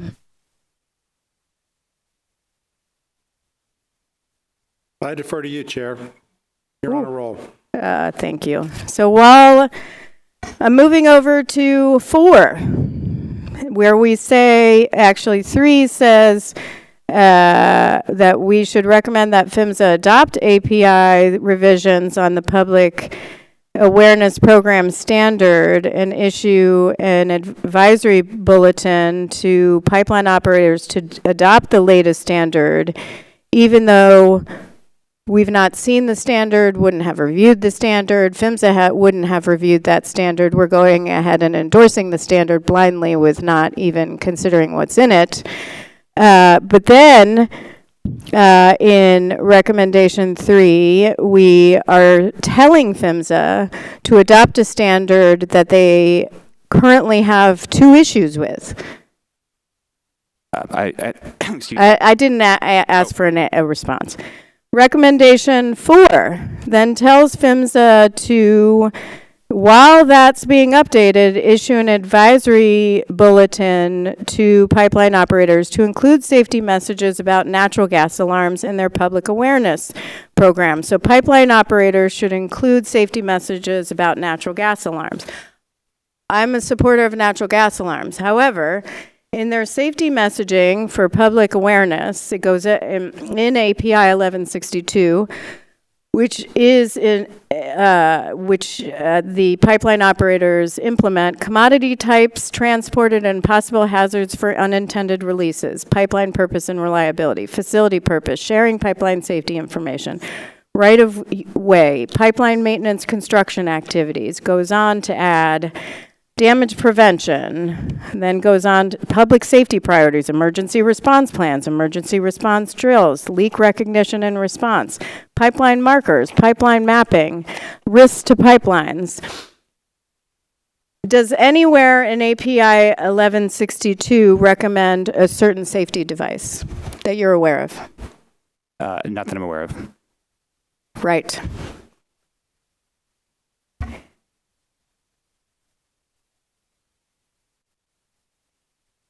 On the direct communication to customers, that is outlined again in the delivery methods and the frequency. Number 5, on PHMSA communicating materials to the general public on the necessity of installing natural gas alarms and issuing an advisory bulletin on that. I think we've already established that PHMSA actually has no legal authority to do that. With that, I'm going to go ahead and who's next? Member Brown. Refer to you, Chair. No. Member Inman. This actually made me think about this, and it's not a pointed comment on any of our officials because sometimes it's out of our hands, but I'm curious as I'm hearing this. The investigative team, can you tell me where the gas detectors are in our offices?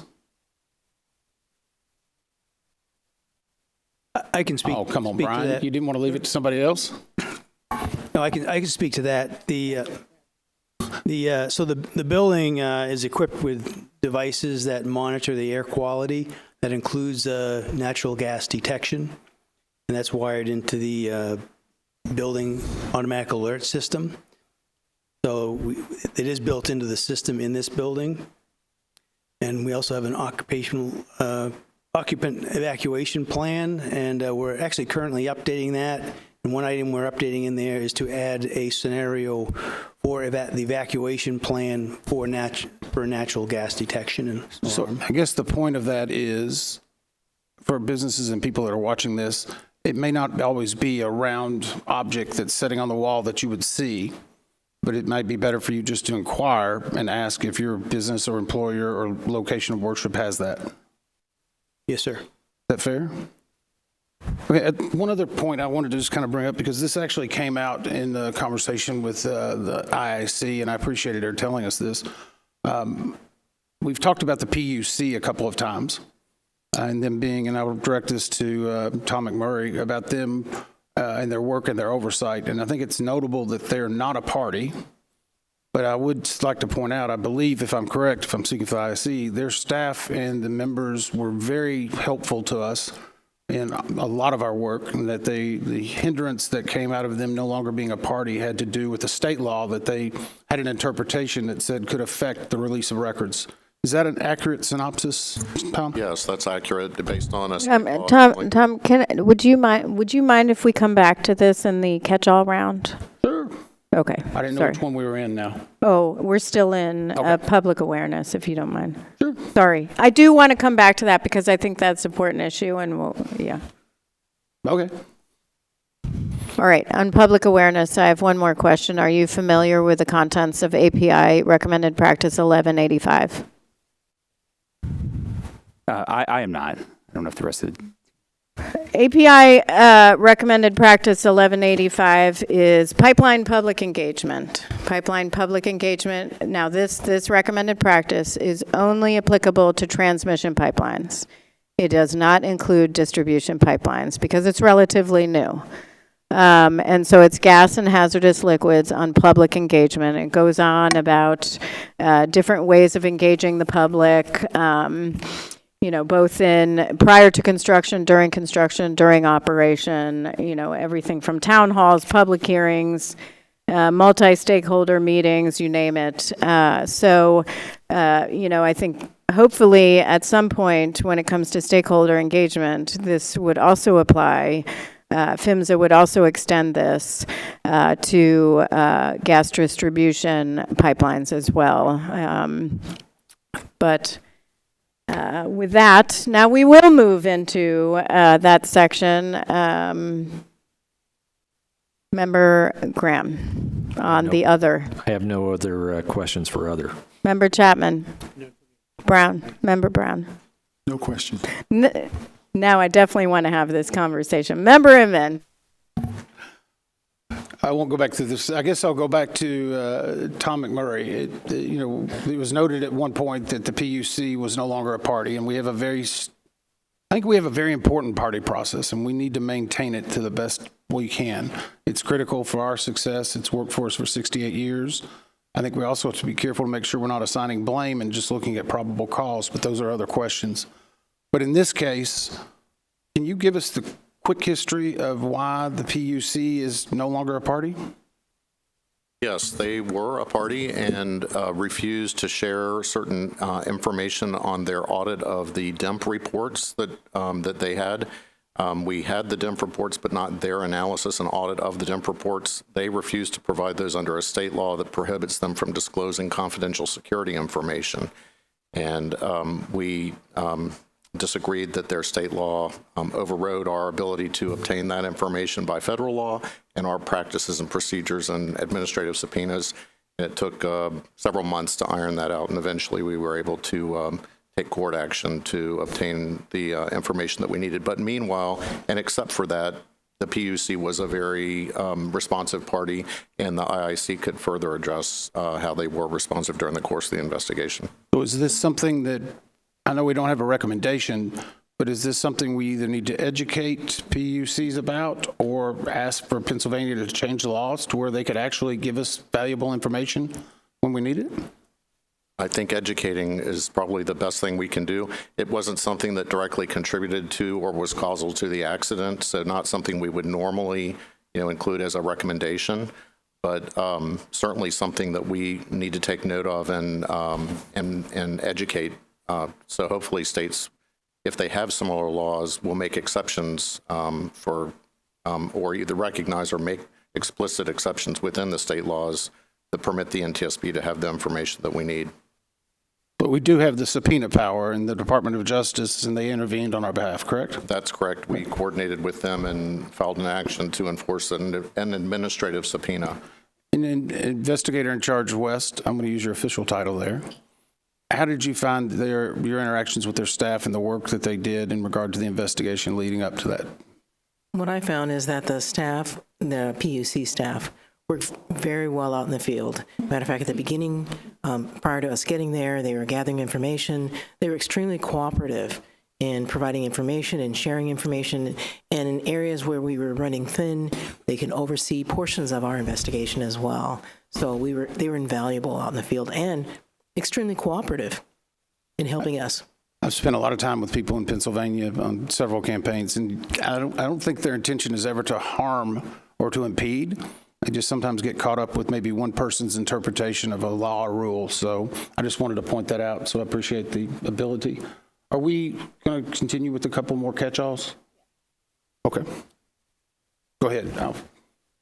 Just building off of that, the law, and I also had very great exchanges with the chairman of the PUC. He was wanted to figure out a way to work with us, but it was just their interpretation that they could not. It was the Pennsylvania Confidential Security Information Act, which assesses criminal penalties for public release of information. I think the problem was they determined that the NTSB is the public. And my concern is tomorrow, this has never changed. And tomorrow we could experience the exact same thing. And while we have subpoena authority and had the DOJ, it took up significant staff time. It extended the time of our investigation and really limited our ability to move forward. One thing I will say, and I will thank PHMSA because they also sent a letter to the PUC asking them to work with the NTSB. And of course, the PUC's response was, well, we said they could come to our office and read it, though they didn't say we can't take notes, might be redacted, can't take any pictures, can't look at it. I mean, it was very limiting. I will say I disagreed, Mr. McMurray, with your assessment that we cannot issue a recommendation on this, and here's why. I talked to Mr. Rainey on this extensively. We've had some in the past. PHMSA does a state certification program. 51 states have a certification with Pennsylvania to run enforcement of federal regulations through agreement with PHMSA. Other states have, a couple of states have certifications. The rest, a number have agreements for their natural gas program. And they add requirements into those agreements in order to be able to continue to enforce federal law. Of course, federal law for them is the floor. They can do more and strengthen their own standards. So as part of certification, did we look at, but my guess is we did not, but we should have looked at a potential recommendation for having PHMSA require that as the next annual certification to Pennsylvania. Change your law. Because it's not just limiting us, it's also limiting them. If we're not getting the information, neither are they, because they're just as public as we are in the eyes of them and the federal agency. Yeah, Chair, again, I made the comment that it would be unusual, but if the board opts to go in that direction, I certainly would not object. Great. Okay, Member Graham. I have no further. Member Chapman? No further, thank Member Brown? No further. Member Inman? Just if it was probably the last of our catch-alls, I know I've done this for each one of the board members, or board meetings. I think it's important to note, while this accident was tragic, loss of lives especially, there's a lot of other work that goes on behind the scenes and a lot of other investigations that don't get the same exposure that a board meeting does. So I was hopeful to start with Pat Warren. Can you tell us how many current investigations RPH has open? We have 25. 25 current that are, and obviously you may have closed some throughout the year and opened up new. Correct. And Deputy MD Curtis, can you tell us how many current investigations the board has open across all modes? Yes, I just, looking at those numbers last night, 1,285 current open investigations across all the modes. And since this is the last year, or last board meeting, I guess we'll have the year, and I hope I'm not putting you on the spot, would you happen to know how many investigations we've opened and closed so far this year? For the calendar year, we've opened 1,230, and I believe this calendar year as well, we've closed 1,285 for the calendar year. That's 1,285 brand new investigations started this year, 1,235 closed. That's a lot of work, and I know that this team put a lot of time and effort into that, but I know there's also a lot of investigators that are out in the field, that are doing single accidents, a lot of other work that we don't have enough capacity to do a board meeting for all of them, but everyone who may be watching this, their investigation that they're involved with is important, and those recommendations make a difference. So I want to thank the staff for all their work and all the other investigators. Some people may want to be in that seat, some people may not want to be in that seat, but I appreciate the effort you put into it. Thank you, Chair. Thank you. I do have a few just catch-all questions to make sure that these are on various issues. Palmer adopted a new policy on evacuating their building or their policy on how they deal with evacuations and determination of a natural gas leak. Do you have concerns about the new policy? Yes, Chair, thank you for that question. Staff does have concerns with that new policy after reviewing it. I can speak to those if you'd like. Sure. So, for example, one of the primary concerns is that they are now issuing their mechanical employees natural gas detection equipment and training them to use it. So this would likely result in them conducting some form of their own leak investigation, and we do not want unqualified individuals to be conducting leak investigations. We want to leave that to qualified individuals at the gas company. That's one of the concerns.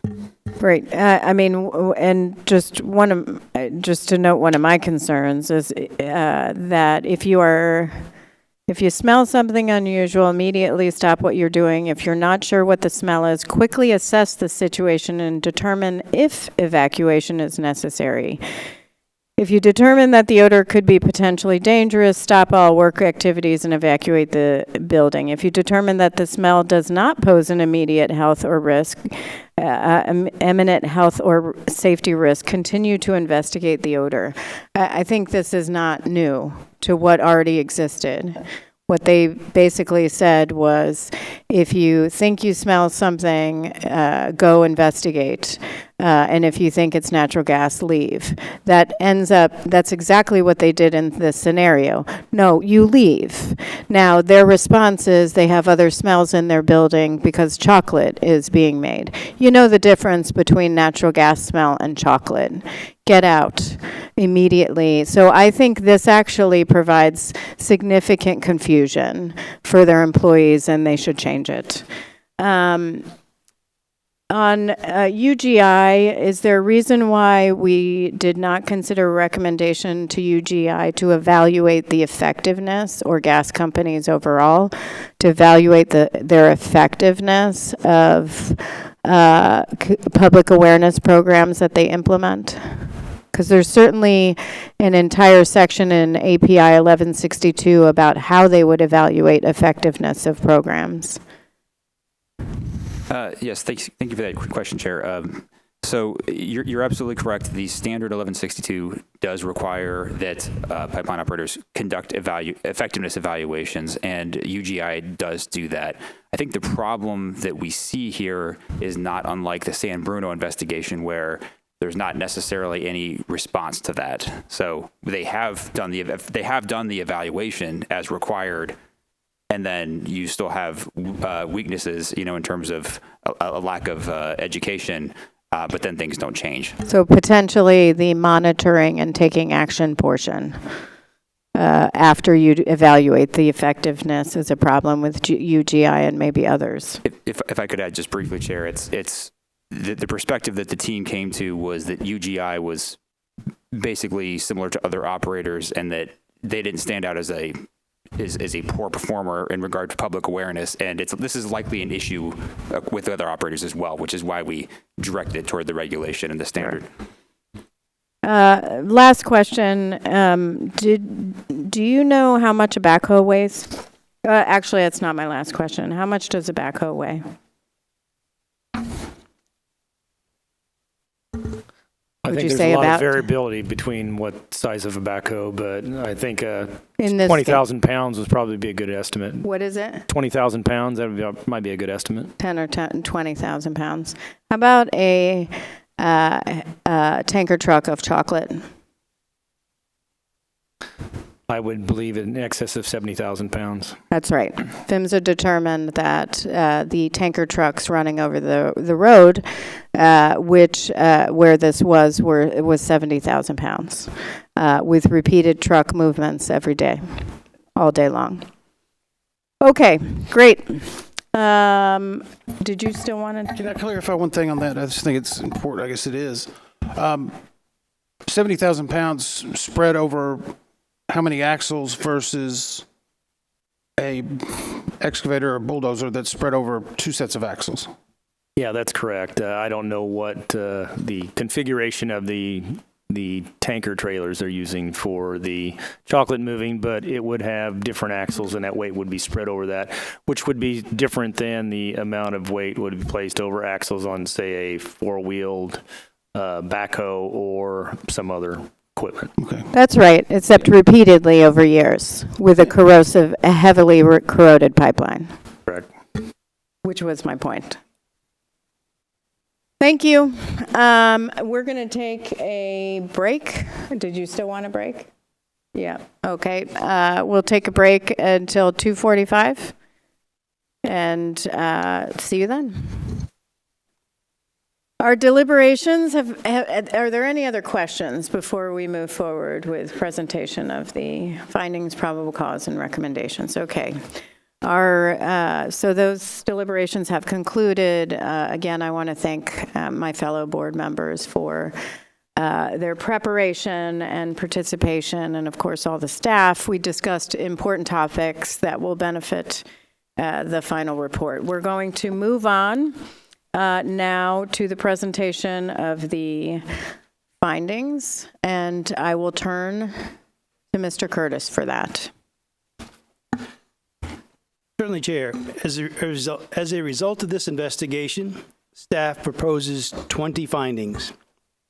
Number 1, neither of the following issues were causal to the accident. 1, pipeline overpressurization, or 2, local emergency responder actions. Number 2, natural gas migrated from the Aldil A retired service T through the ground, then into the Palmer Building 2 basement, chocolate pipe conduits, and Building 1, and fueled the explosion in the Building 2 basement. Number 3, the 1982 retired service T leaked because of degradation caused by exposure to elevated temperatures, more specifically, slow crack growth of the Aldil A tower shell and thermal decomposition of the Delrin insert. Number 4, steam escaping through the crack of the corroded steam pipe significantly elevated the ground temperature at the location of the retired service T, which accelerated its degradation and ultimately led to its failure. Number 5, Palmer's lack of awareness of corrosion-induced wall loss on the steam pipe from Building 1 to Building 2 left the steam pipe vulnerable to localized shear and cracking that likely occurred during or after a 2021 UGI Corporation service T replacement project, which led to the steam heating the ground near the retired service T. Number 6. Had the R.M. Palmer Company implemented natural gas emergency procedures and trained their employees and managers on them before the accident, the employees and managers could have understood the danger they faced and could have responded by immediately evacuating and moving to a safe location away from both buildings. Number 7. Because UGI Corporation did not have sufficient threat information available for analysis in its distribution integrity management program, it could not effectively evaluate and address the risk to pipeline integrity of aldol A in elevated temperature environments. Number 8. The severity of this accident, combined with the documented history of failure of aldol A service Ts with Delrin inserts, indicates a risk associated with the continued use of these components. Number 9. Given the widespread adoption of aldol A assets more than 40 years ago and the unreliability of historical asset records, operators may not be aware of the locations of their aldol A natural gas assets that are vulnerable to degradation and elevated temperature environments. Thus, appropriate mitigations may not be in place. Number 10. Had UGI Corporation developed procedures and training for its field crews to report potential sources of elevated temperatures, such as steam pipes, found in the vicinity of natural gas assets, the threat posed by the steam pipe could have been identified and assessed through UGI's Distribution Integrity Management Program, and mitigative measures could have been implemented. Number 11. Additional industry guidance highlighting the threat to pipeline integrity of plastic pipeline exposure to elevated temperatures could improve awareness of this threat so that other operators may identify and effectively manage it through the distribution integrity management programs. Number 12. By not addressing the threat posed by the steam pipe, UGI Corporation's Distribution Integrity Management Program was not effective in preventing the accident. Number 13.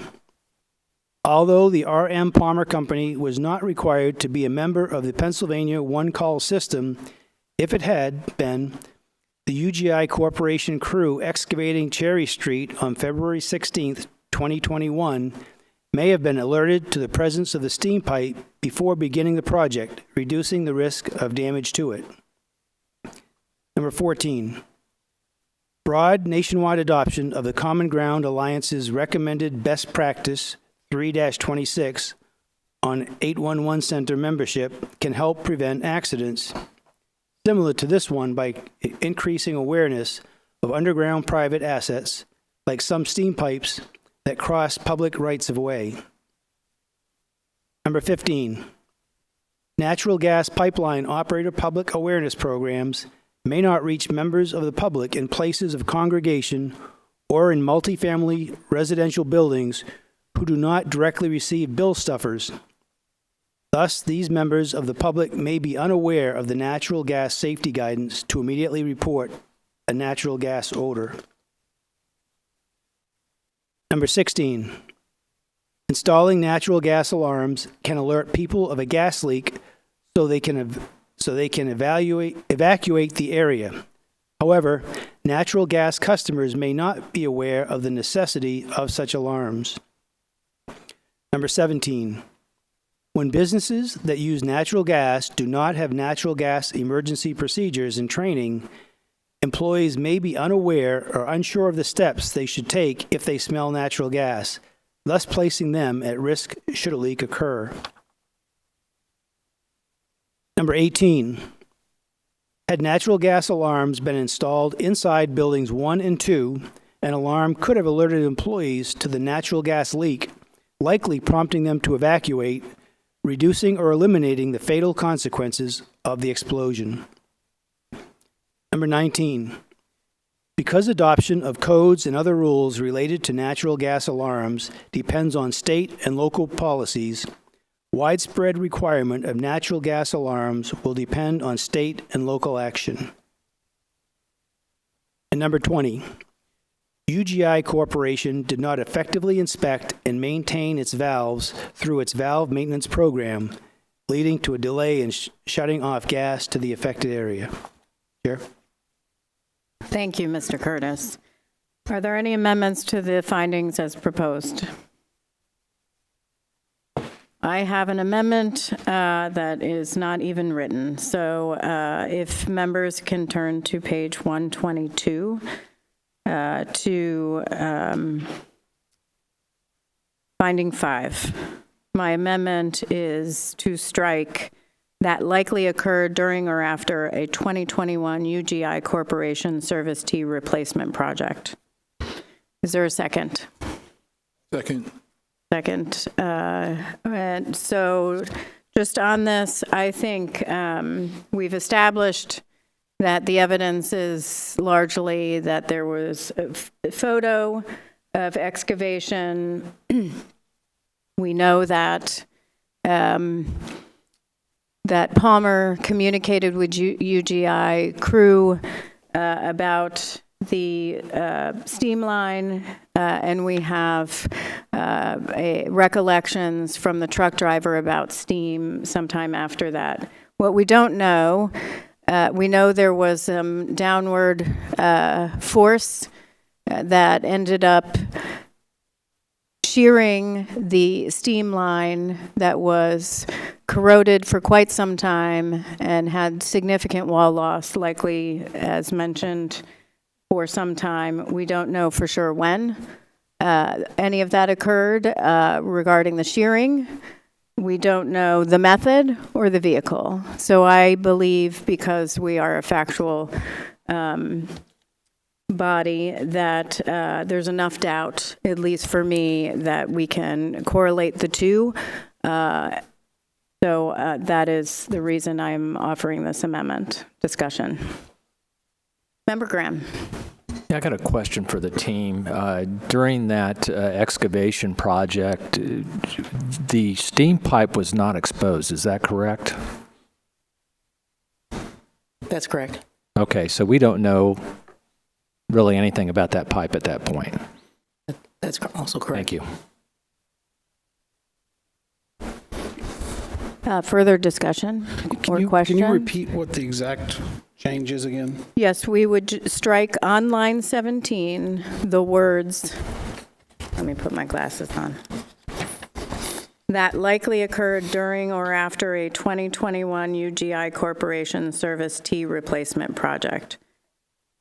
Certainly, we would keep information about that project in the body of the report.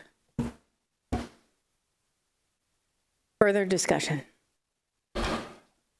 I mean, personally, I would say, I think the team is, from what I've heard, it's not saying that it was the UGI. It may infer it a little bit, but it most likely, in all cases, did occur after that, during that period, just based on the evidence and the work that they did.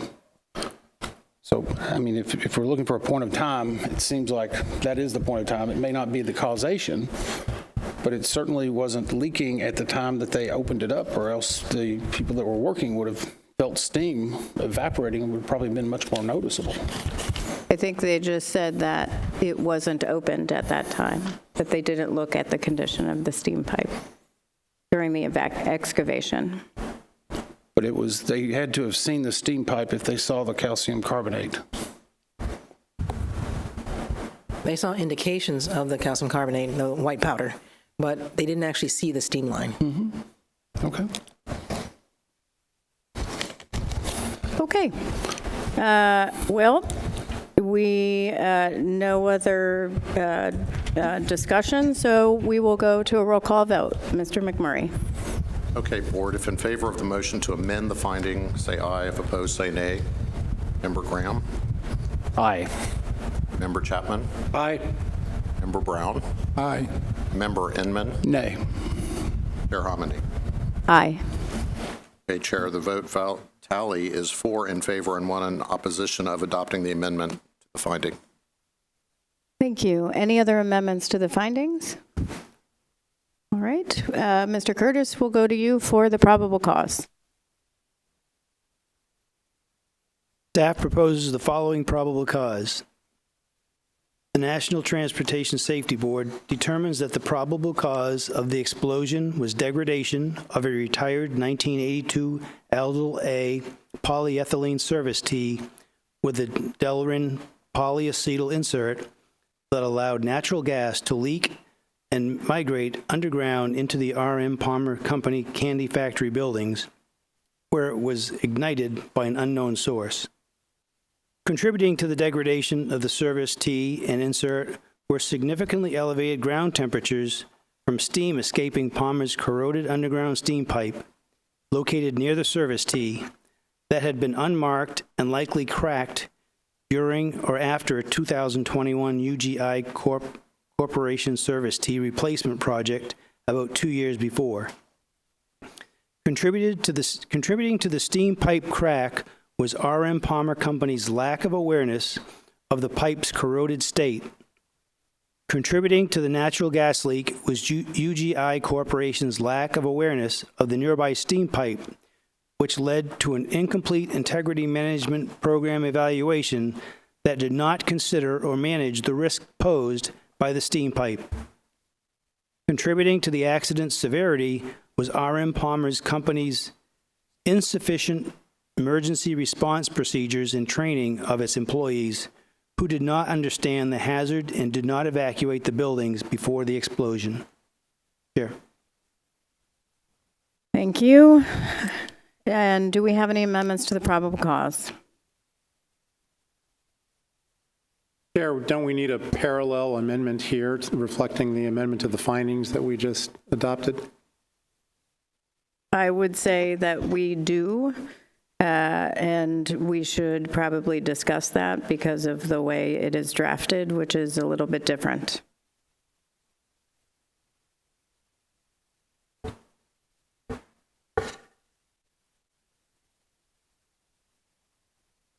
We could technically put the period after unmarked or unmarked and cracked. Open to suggestions from staff or other members.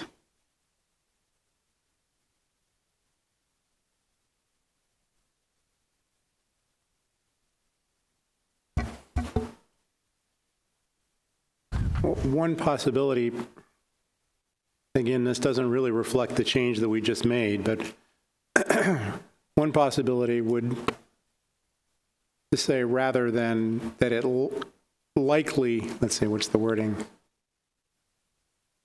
That had been unmarked and likely cracked during or after the 2021 project. The wording could be may have cracked during or after a 2021 UGI Corporation service tee replacement project.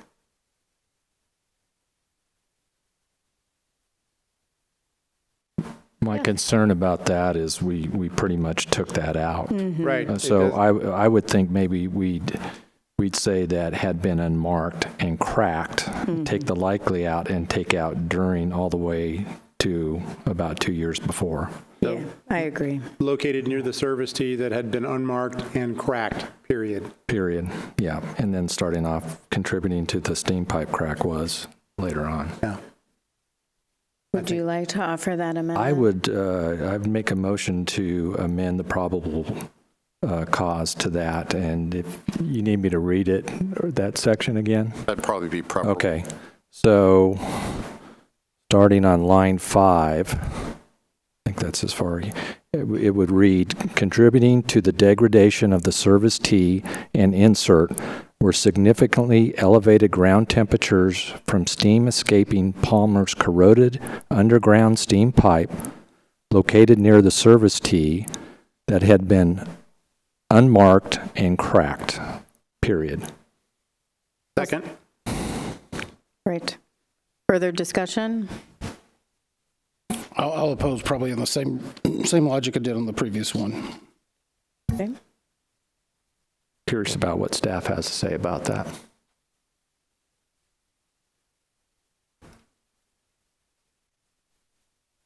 I think we're fine with that. Okay. And roll call vote, Tom? All right, board, you know the procedure, so I will just call the names. Member Graham. Aye. Member Chapman. Aye. Member Brown. Aye. Member Inman. Nay. Chair Homendy. Aye. All right, Chair, the vote tally is 4 in favor of adopting the amendment to the probable cause. All right, I'm going to make a, a motion, since I didn't do it before, to adopt the findings and the probable cause as amended. Is there a second? Second. Further discussion? I have a comment. Oh. If that's okay, Yeah, discussion-wise.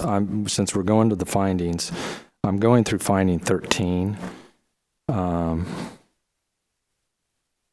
We may need to amend that after what we did with finding 5. I knew there was a reason I skipped over adopting the entire. Yes. It was on purpose. And I thank somebody behind me for Yes, behind me thank pointing you, this Michael. out. So we're doing this all on the fly.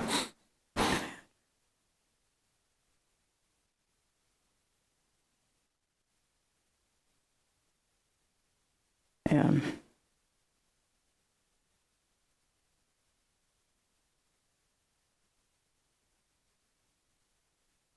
I mean, I would say, with respect to finding 13, I mean, they were aware of it once they got there and the crew began excavating. But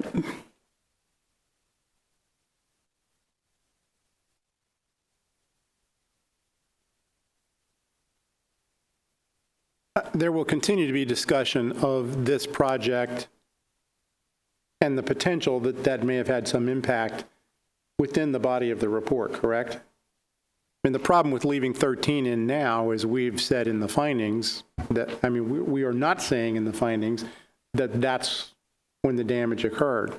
So if we're not comfortable saying that that's where the damage occurred, then we can't be talking about the risk of damage because we don't know that that's when that damage happened. So I think finding 13 has to go away, provided that we still have discussion of this issue and the circumstances surrounding it within the body of the report, which I think sheds light on what might have happened, but we just don't know enough to be able to say conclusively. yeah, I mean, I would say that if we took out finding 13, I mean, you still have the fact that Palmer was not a member of One Call and should have been. That is clear in the factual and the analysis. And that there are gaps in the Pennsylvania law.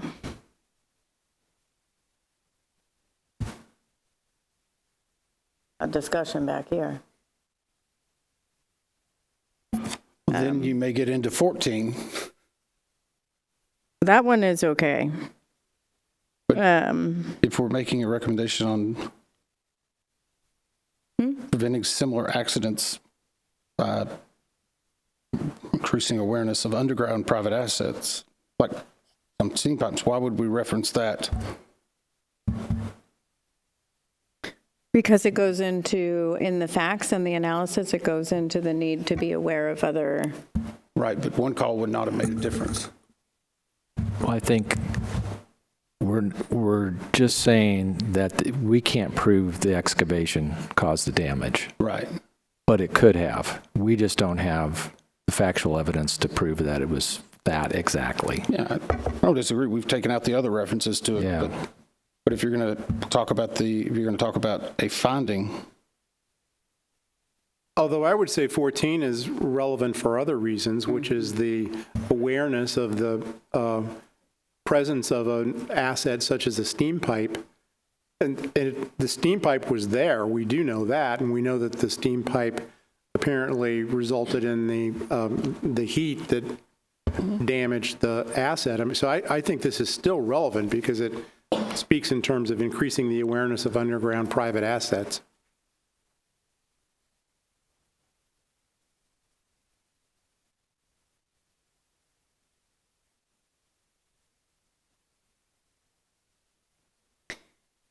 So we can either amend 13 or strike 13. Does staff have a opinion on that? If you give me a minute, Chair. Yep.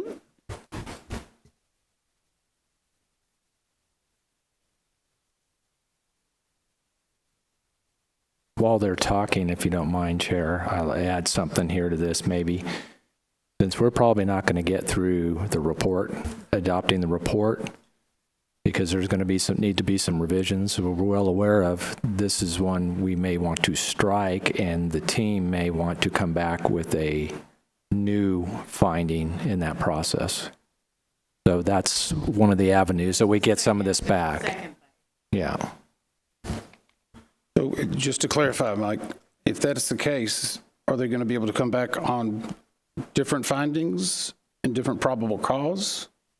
Because I would suspect if we're going to adopt findings as amended, we're going to adopt findings, or we're going to be willing to open that back up along with probable cause.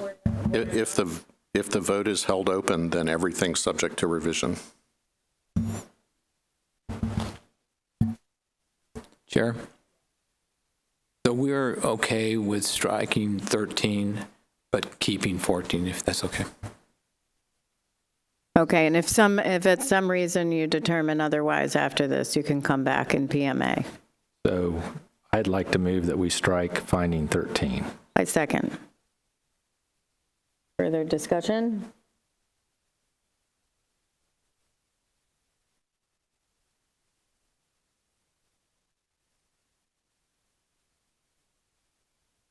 Mr. McMurray. All right, a vote on striking finding 13.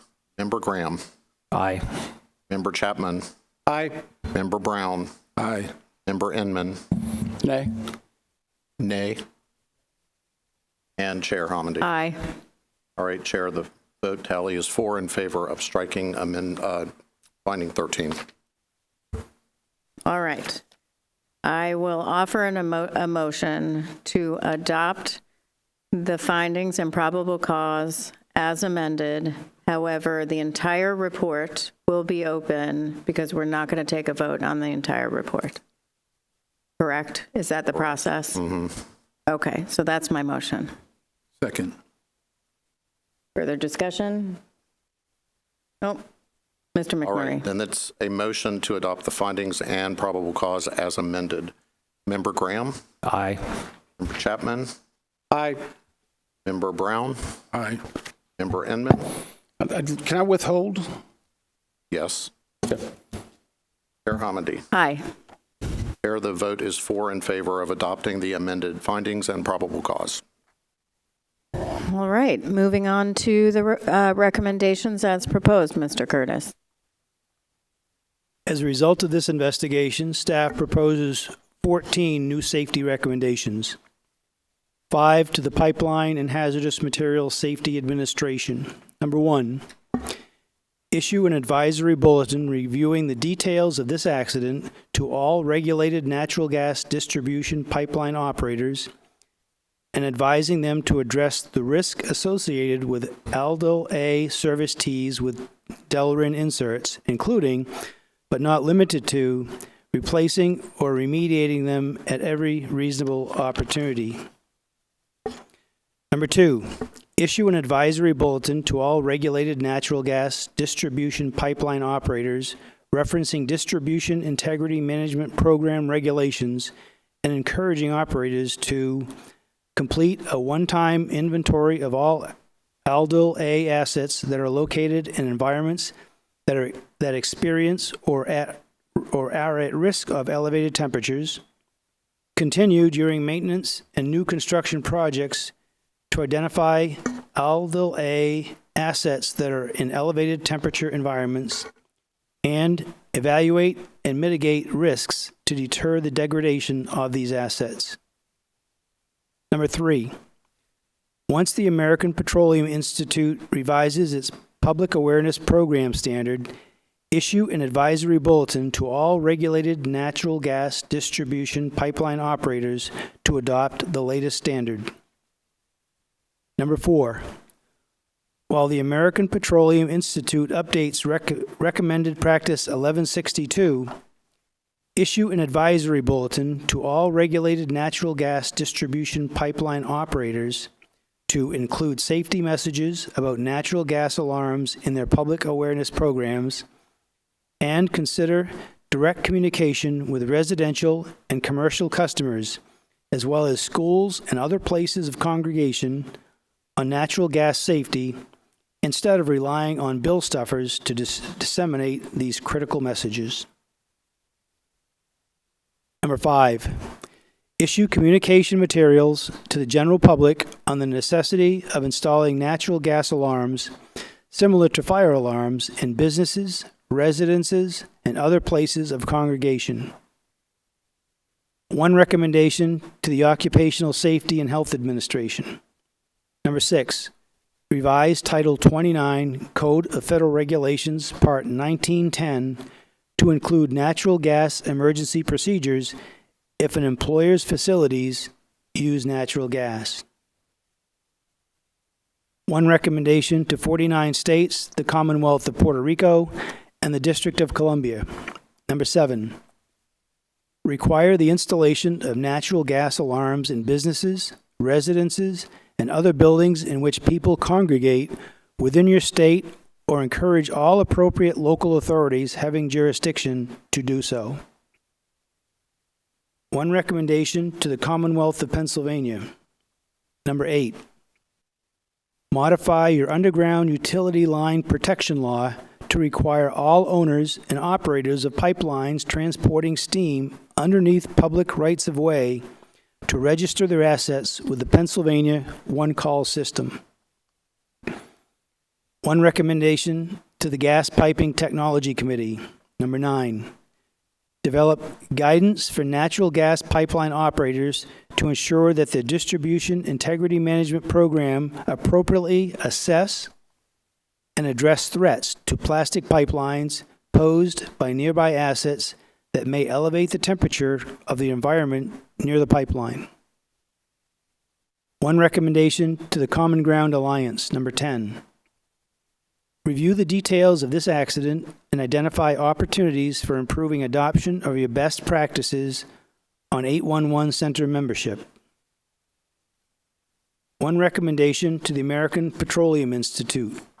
Number 11, revise recommended practice 1162 to include guidance for improving baseline public awareness programs, such as requiring two-way communications for businesses such as Palmer and other places of congregation, and require natural gas operator public awareness programs to promote the use of natural gas alarms in homes, businesses, schools, and other places of congregation. One recommendation to the International Code Council. Number 12, revise the International Fuel Gas Code to require businesses that use natural gas to install natural gas alarms that meet the specifications of National Fire Protection Association 715. One recommendation to the National Fire Protection Association. Number 13, revise National Fire Protection Association 54, the National Fuel Gas Code, to require businesses that use natural gas to install natural gas alarms that meet the specifications of National Fire Protection Association 715. And one recommendation to UGI Corporation. Inventory all of your Aldel A natural gas assets that may be located in elevated temperature environments and thus vulnerable to degradation, and address the risk associated with these assets, including but not limited to replacing or remediating your early vintage Aldel A teas that use Delrin inserts at every reasonable opportunity. Staff also proposes reiterating one recommendation to the Pipeline and Hazardous Material Safety Administration. Recommendation P-21-002. evaluate industry's implementation of the gas distribution pipeline integrity management requirements, and develop updated guidance for improving their effectiveness. The evaluation should specifically consider factors that may increase the likelihood of failure, such as age, increase the overall risk, including factors that simultaneously increase the likelihood and consequences of failure, and limit the effectiveness of leak management programs. Chair. Thank you. I know that there are amendments, so if I think the best way to do this is maybe go in order of number of recommendation. I have an amendment to recommendation 1. I will motion, I've circulated this, I will motion to amend recommendation 1, if you can pull it up on the screen for those who are here, to read as follows. The amendment would read, or the revision would read, issue an advisory bulletin that reviews the details of the March 24th, 2023 natural gas fueled explosion and fire in West Reading, Pennsylvania, and advises all regulated natural gas distribution pipeline operators to address the risk associated with aldelay service tees with Delrin inserts, including replacing or remediating them, period. Is there a second? Second. Thank you. Just to point out my changes, I felt that in reading it, it was, could have been drafted a little bit more clearly. Issue an advisory bulletin reviewing and advising on an advisory. So I tried to clean that up to make it more clear what we were going for, and then added, instead of details of this accident, I decided to be very specific, because maybe not in this report it's clear, but later when we issue recommendations in safety recommendation letters, it may not be very clear what accident we're talking about when it says details of this accident in a letter. So I wanted to be specific on which one, including but not limited to, from a somebody who used to spend their entire life drafting legislation, is the same thing. It's either including or not including. And then at every reasonable opportunity, I don't know, why we're telling PHMSA that it should be at every reasonable opportunity. Who determines what's reasonable? So those are, that's the reason why I am offering this amendment, to clarify recommendation number 1. Discussion. I have a question on it. Yes. If I remember, did you make a reference to the actual report title being a natural gas fueled explosion? The staff is going to have to change the title of the report because it's inaccurate as drafted right now. I didn't know if it... It will be natural gas fueled explosion, which is what's in the body of the report. Just making sure that it matches, that's all. Currently, the title of the report is a pipeline explosion, which is wrong. This is correct. I'm just, like I said, trying to make sure that the language matches. Staff, do you have a position on this? We're good with those changes. I'm sorry? We are good with those changes. Okay, thank you. Mr. McMurray? All right, this is a vote on the chair's amendment to recommendation 1. Member Graham? Aye. Member Chapman? Aye. Member Brown? Aye. Member Inman? Aye. Chair Homendy? Aye. Okay, Chair, the vote tally is 5 members in favor of adopting the amendment. Thank you. Any amendments to recommendation number 2? All right. Recommendation 3, 4, and 11, I'm going to address together. And this was also provided. My amendment is to strike recommendations 3, 4, and 11. Is there a second? Second. Thank you. First of all, looking at 11, again, the second bullet point, API doesn't have authority to require natural gas pipeline operators public awareness programs to promote the use of natural gas alarms. PHMSA has that authority. API is a recommended practice. It can be adopted into the regulation, certainly, but the standard itself doesn't require. The first bullet point include guidance for improving baseline public awareness programs, including two-way communications. The API 1162, third edition, does talk about businesses, residences, and places of congregation for stakeholders, but it also talks about many methods for two-way communication. I am not opposed to staff coming back with something once we get to the final report, which we'll end up looking at likely in PMA. We have to take up that motion. What I do not want to do is issue a recommendation that is essentially ineffective. I want the most effective recommendation so that if API comes back, they come back and don't say, we already do this. It's already outlined in API 1162. Here's a copy of the third edition. We would have no recourse then. That is my concern. I want the most effective recommendation. So that's why I'm striking that one. Later, I'll get to an amendment on gas, the AGA. And then recommendation, now going back to recommendations 3 and 4, and recommendation 3, it recommends that PHMSA, once the API revises the public awareness standard in accordance with 11, that PHMSA adopts the standard. My problem is we don't know what the standard looks like once it's revised.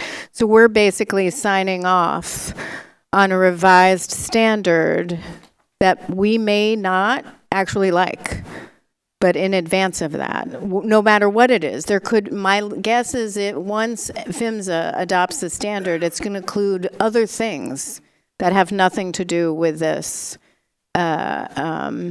explosion and fire. So that is my concern with recommendation 3. Now it would also strike recommendation 4. Again, issue an advice. This would recommend that PHMSA issue an advisory bulletin that to natural gas distribution pipeline operators that includes safety messages about natural gas alarms.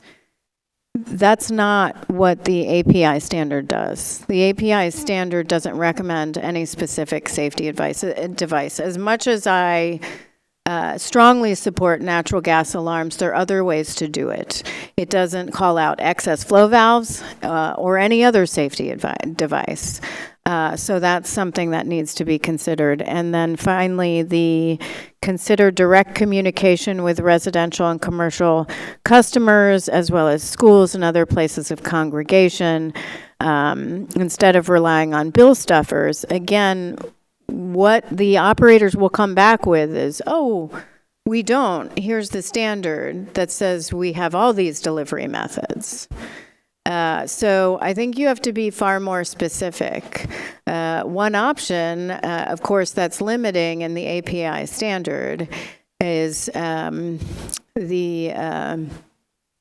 range of impact, which we've weighed in on. Once you go out of that range, it doesn't apply.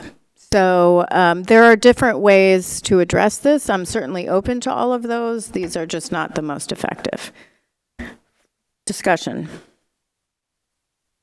A question, Chair, on recommendation 4, and maybe this is something we want to encourage our team to come back with an idea on, but if we just struck the first clause, while the American Petroleum Institute updates recommendation practice 1162, isn't the rest of this recommendation, doesn't it still sort of stand on its own? It calls for issuing an advisory bulletin that addresses some issues that I think are worthy and appropriate.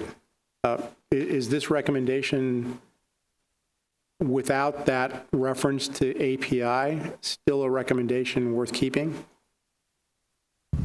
What would be the difference between what they have to do now?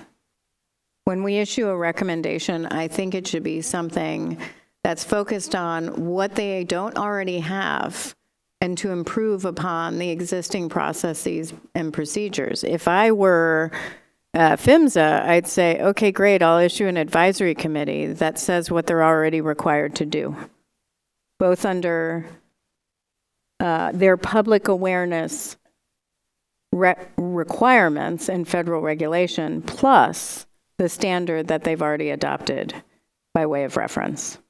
Yeah, okay. Again, I'm not opposed. I certainly want the best, but what I don't want, and I see this all the time with our pipeline recommendations, where we'll get something back from those regulated or PHMSA saying, oh, we already do this. Here you go. And then it's off. I mean, then why did we adopt it? Because we weren't specific enough.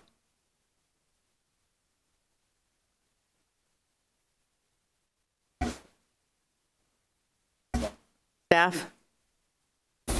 Chair, we would like to take a look and come back with something a little bit different. We agree. You've made some great points. I think maybe the biggest challenge here is that the effectiveness of these different programs is not good, as we've seen by these customers. Don't know, right? So we want them to know. And so how do we get these organizations to improve the effectiveness of these different communication programs, et cetera? So, I mean, one thing you might consider is PHMSA do a full evaluation. In their own evaluation of the programs.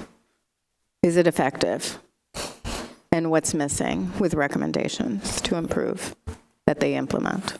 And I just throw that out there, not well thought out. You might have other options. A quick question. I noticed in what Catherine sent around about 8:30 this morning, you have a proposed potential amendment 3, which is to strike recommendation 5, but it's not including this set? Correct. Is there a sequencing for that? Yes, I took that separately. What I wanted to do was get everything related to API in here.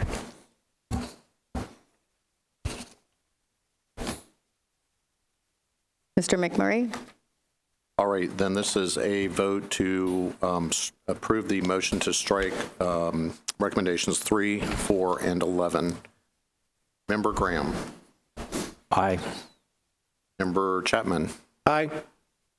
Member Brown. Aye. Member Inman. Aye. And Chair Homendy. Aye. Okay, Chair, the vote is obviously 5 in favor of amending of striking the 3 recommendations. All right, I have an amendment to strike recommendation 5. Is there a second? Second.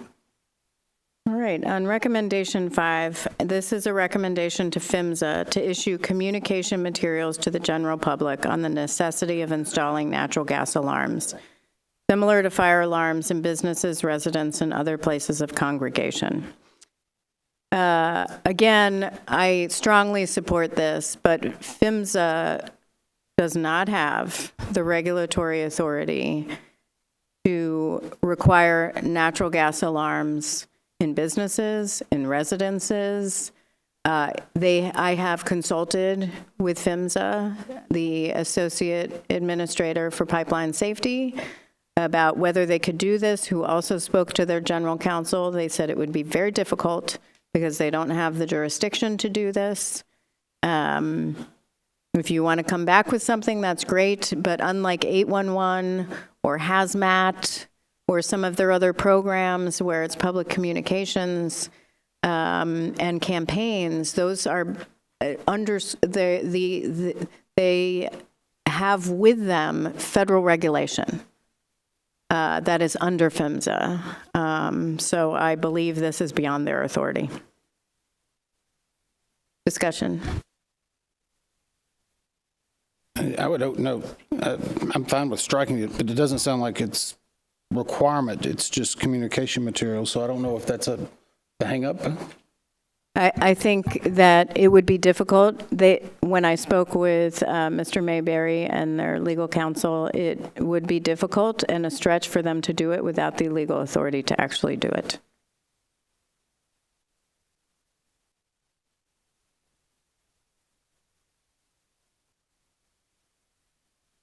All right, staff. Chair, we have no objection. We'll try to think of something that gets to the point, though. All right, Mr. McMurray. All right, this is a vote on the motion to strike recommendation 5. Member Graham? Aye. Member Chapman? Aye. Member Brown? Aye. Member Inman? Aye. And Chair. Aye. All right, 5 in favor of the motion to strike recommendation 5. Amendment to recommendation 6. Member Inman. Yes, I would like to look at amending 6. Let me just get pulled back up, sorry.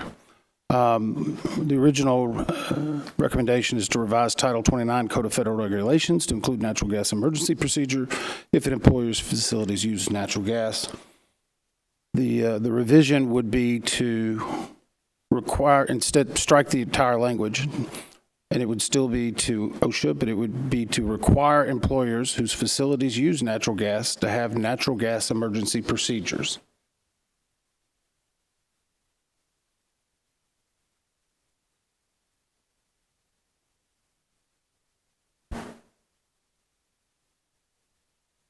Can you give me 1 second?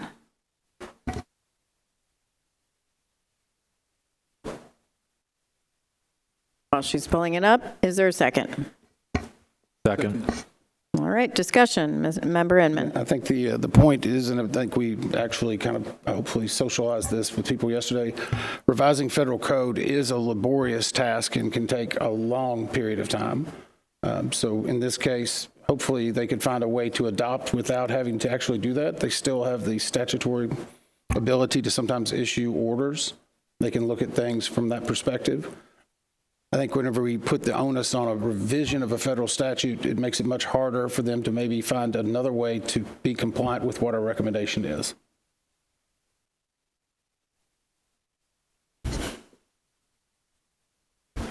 Member Chapman. So, Member Inman, your chief objective here is to allow OSHA some flexibility other than revising 29 Code of Federal Regulations, Part 1910.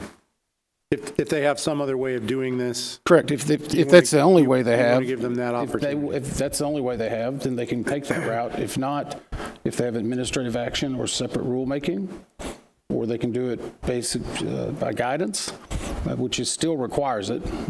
It obviously leaves the word require. It's a different way to accomplish it without boxing them into one recommendation only.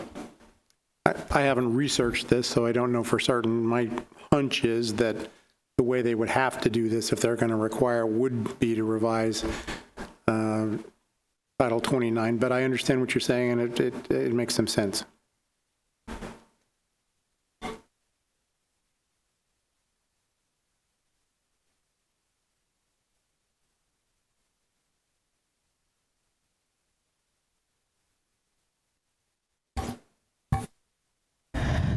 Other discussion? No? All right, staff? Staff has no objections. Ms. Rachel? My concern is that because during the settlement agreement with OSHA, Palmer said they weren't required to do so. And so it just seems like companies out there need to know. And so guidance doesn't effectively communicate how strongly they need this in their emergency response plan. Yeah, and that's warranted. But that's the reason why I think we left the word require if they can, it may not be a guidance document, and I apologize for using that word, but agencies sometimes can use a lot of different levers that they already have, and we're specifying this code, the section, and the specific location, where if they can come back with an acceptable way to require, then it would meet our recommendation. So to give them flexibility on where to require it? Yes. Okay. Member Inman, would you be open to a change to the word, instead of have, put either implement or adopt Where? instead of have? Implement natural gas emergency procedures. I wouldn't be opposed to it, but implementing doesn't mean that you have to follow up and continue to do it, I would guess. Neither does have. You can have a procedure and not implement it. It's phonetics. As long as the recommendation can go, I'm okay with that. Okay. So you're okay with Yes. require employers whose facilities use natural gas to implement natural gas emergency procedures? Yes. Are others okay with that? Yes. Are you okay with that? Okay. Yes. Mr. McMurray. All right, the vote is on a motion to amend recommendation 6 as amended. Member Graham. Aye. Member Chapman. Aye. Member Brown. Aye. Member Inman. Aye. And Chair Hamady. Aye. Chair, the vote is 5 in favor of adopting the amendment to recommendation 6. All right. Are there any amendments to recommendation 7? I have a question for staff on recommendation 8. Is underneath the correct term, or would it be located in?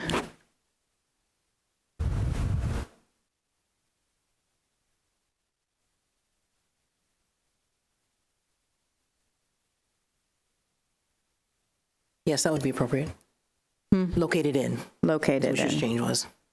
All right, then I'm going to offer a motion to strike the word underneath on recommendation 8 and insert located in. So it reads, modify your underground utility line protection law to require all owners and operators of pipelines transporting steam located in public rights-of-way to register their assets with the Pennsylvania One Call system. Do I have a second? Second.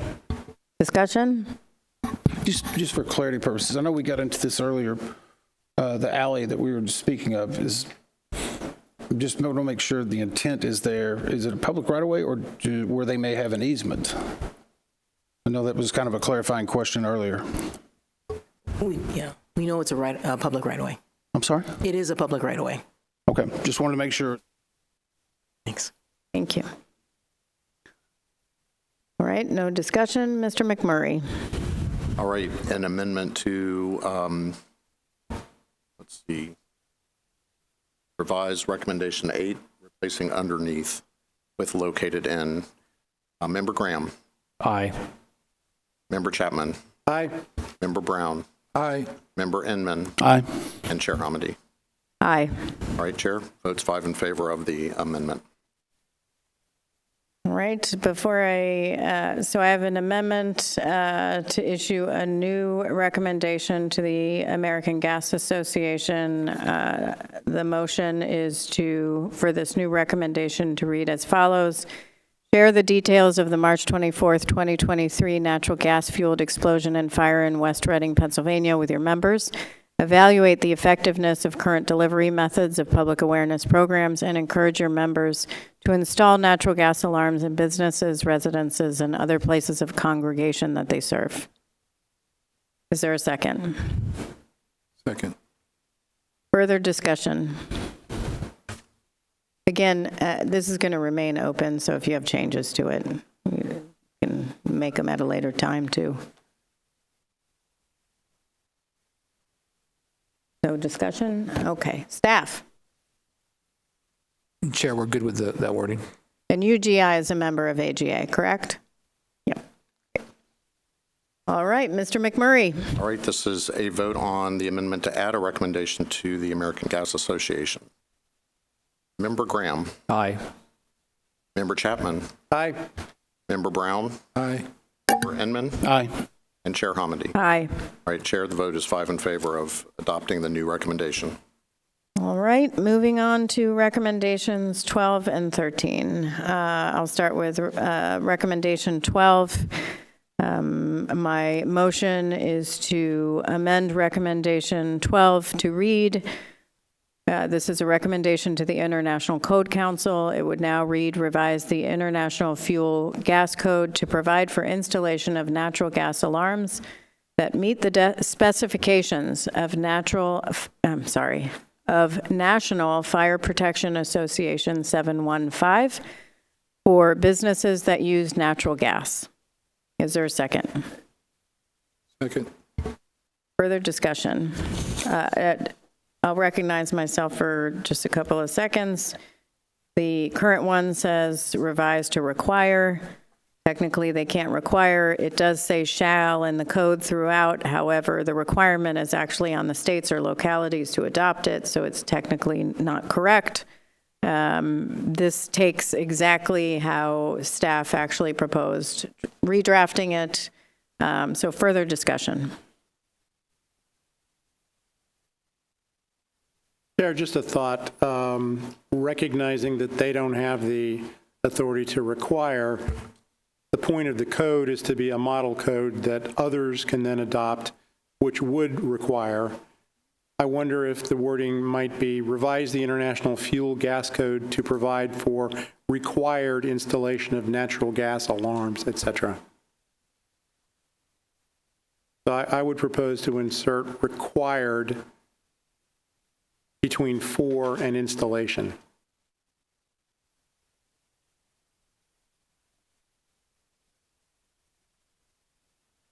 That actually makes a lot of sense because right now they actually have a method for natural gas alarms. I think, well, it's maybe for a point of discussion. Why don't we go ahead and handle his amendment to the amendment? I'm revising my motion to add the word required before installation. Okay. Is there a second? Do I still have Member Brown second there? Yeah. Second. Okay, great. I was going to originally offer, and then I know our staff started having a discussion. My original amendment was going to be adding to each one of the recommendations, the ICC and the NFPA, adding in natural gas emergency response procedures.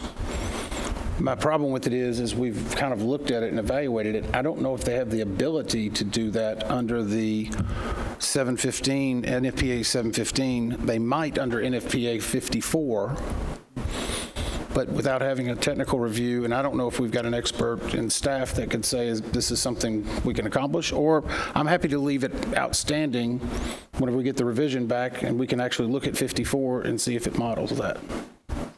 I just hate the idea of putting in alarms without putting in a plan of how to use them and where to go, because the evidence is borne out. We need two different types of responses to natural gas and to what would be commonly a fire alarm.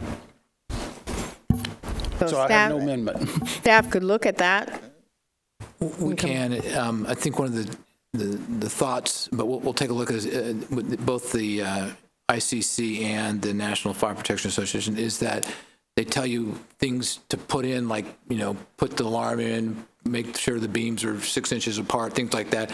They don't tell you how to use it once you put it in. So that's sort of I agree on 715. 54, I think there might be a few ambiguous areas in there, but I just want to research it a little bit further because we need to get a full copy of it to make sure. So I'm not offering anything now, but I think as we review it, if we have the opportunity somewhere, if you put an alarm, that's great. But somewhere we need to say, if you put an alarm, you should have a procedure. The alarm doesn't do a whole lot of good if you don't have some procedure with it. I know we have that requirement to OSHA, but this is going to be a little bit more expansive than just to OSHA. Okay. All right, so the motion is my amendment with the word required before the word installation. Mr. McMurray. All right. Member Graham. Aye. Member Chapman. Aye. Member Inman. Aye. I'm sorry, Member Brown. Aye. And Chair. Aye. Okay, Chair, 5 in favor of the amendment. I have an amendment to Recommendation 13 to the National Fire Protection Association, and my motion is it would read Revised National Fire Protection Association 54, in parens, the National Fuel Gas Code, to provide for required installation of natural gas alarms that meet the specifications of National Fire Protection Association 715 for businesses that use natural gas. So the only change from what I distributed is adding the word required before installation. Second. Further discussion? Nope. Staff? Staff is good with that. All right, Mr. McMurray. All right, a vote on amendment to Recommendation 13. Member Graham. Aye. Member Chapman. Aye. Member Brown. Aye. Member Inman. Aye. And Chair Hamady. Aye. 5 in favor, Chair. Okay, I have one question on the Recommendation 14, UGI Corporation. My question is, at every reasonable opportunity at the end. And this is my question for staff. Our recommendation is for UGI to inventory delay the natural gas assets, certain assets, and then replace and remediate them. My concern is, why not a period after the word inserts? Because at every reasonable opportunity is really subject to interpretation.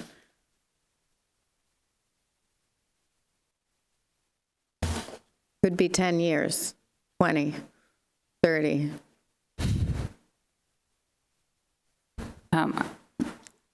I agree that they should remediate the elderly assets that are in elevated temperature environments quickly to close this recommendation. But if the recommendation includes replacing or remediating all early vintage aldelay teas that use Delrin inserts, including those that aren't in elevated temperatures, that's different. So I would just want to make sure that we're clear that we're only talking about elevated temperature environments. And then, so I just wanted to do another read through and make sure that's the intent. And then if so, I think that we support the proposal.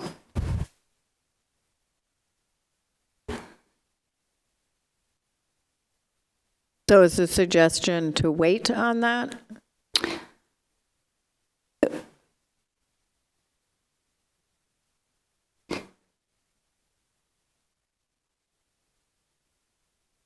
I mean, our expectation would be that when they do the evaluation and address the risks, that it would happen not at every reasonable opportunity, that they would be proactively doing that. And I think that they are part way through that.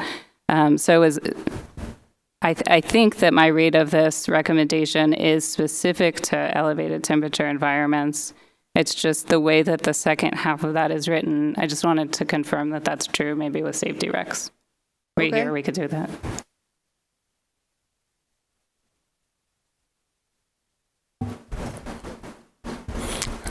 Chair, I thought that was language that staff actually put in. They did. Chair, can I offer a suggested rewording of this that might resolve the issue? Because this, as I understand it, it's two parts. It's essentially immediately addressing those assets that are subject to heat, and then at every reasonable opportunity, continue to replace or remediate other assets. So I think the problem with the way it's written right now, it doesn't really divide those into two. I would suggest striking, including but not limited to replacing or remediating, and replace it with, and replace or remediate your early vintage aldol teas, etc. So the first part would say, do this as soon as possible. And the second part would say, and replace or remediate your other stuff at your earliest opportunity. Doesn't say earliest, it says reasonable. At every reasonable opportunity, and maybe earliest is better language. I would not support that. I have seen, and I'm just going to go back to my days of Marshall, Michigan, and the fact that we didn't have reporting at that time in a timely manner, and it was left up to industry to figure out what they thought was reasonable. And their reasonableness was 2 hours or more. And then it ended up requiring legislation for 1 hour. So their history of determining what is reasonable is actually unreasonable and unsafe. In that case, I think that we can satisfy the intent, but it would be timely for us to go back and review it. I understand your comment. I think we can work on the wording and meet that. If you can do that when we put this back through PMA, that would be helpful. Can I raise one other issue with that? I don't know how we define early vintage. I think my stepson considers me early vintage. I like to think I've still got a few miles on me. But I don't know if that doesn't sound like an exact technical term, which gives it a lot of leeway. Is this something that was manufactured in the 50s, the 82 resin change, the 92? We've talked about 3 or 4 different iterations of how the resin and pollens come out, or polymers. So my suggestion without having the discussion is, how do we define it a little bit better in regard to which inserts are early vintage? Agreed. All right, that is, you all will get back to us on that. Any other amendments to the recommendation? Oh, did you have a? Yeah, I think I do. I know this has been a back and forth a couple of different times. And this was something we didn't circulate earlier because we wanted to see if the testimony bore out. But I do think that there's a good concern, so I'd like to propose a new recommendation to the PUC, Pennsylvania PUC. And the recommendation would be to review the methodology used by natural gas pipeline operators to determine where critical valves should be located to ensure the operators are properly considering risk and emergency response times, as well as population sizes. Be happy to reread it or send it to you via email if it helps. But it's, do you have it, Andrew? Yeah, we'll send it. I have a hard time believing. Would you read it just one more time anyway? Review the methodology used by natural gas pipeline operators to determine where critical valves should be located to ensure the operators are properly considering risk and emergency response times, as well as population sizes. This is similar to what we did in New York in regard to density. I know we discussed 1,000 person, but I also know we have people from West Reading actually in the audience with us.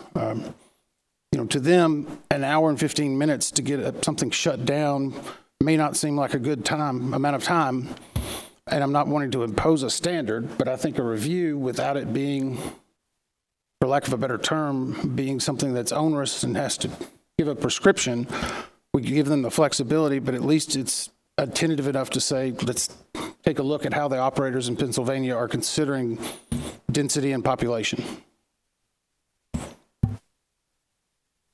Can I ask, is it only population when they're looking at risk? I mean, response times population, but what about it? I know that there are environmental considerations in other areas of pipeline. There's guidance that indicates that population and perhaps areas where people are congregating, like schools or large bodies of people. That's guidance that's in the GPTC guide. So population is generally the largest driver.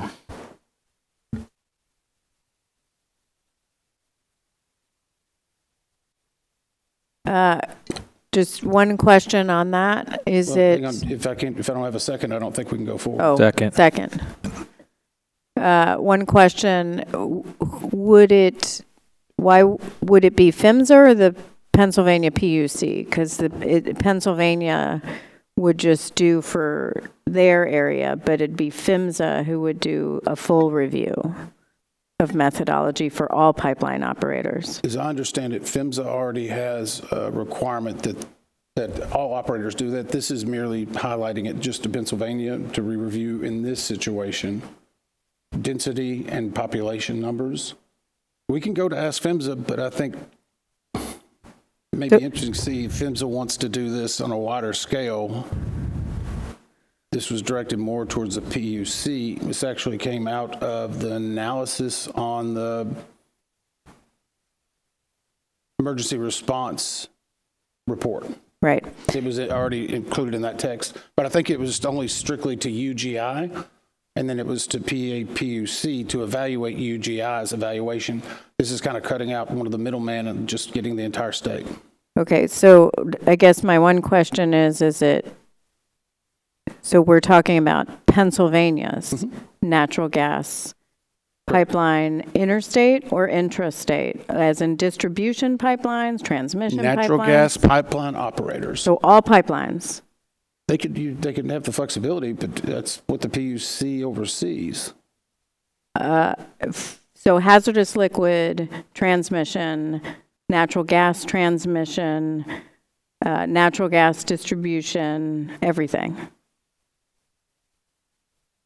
Our investigation focused on distribution is my question. That's true. And it also, we have recommendations for natural gas alarms in residences, but we didn't cover that in the investigation.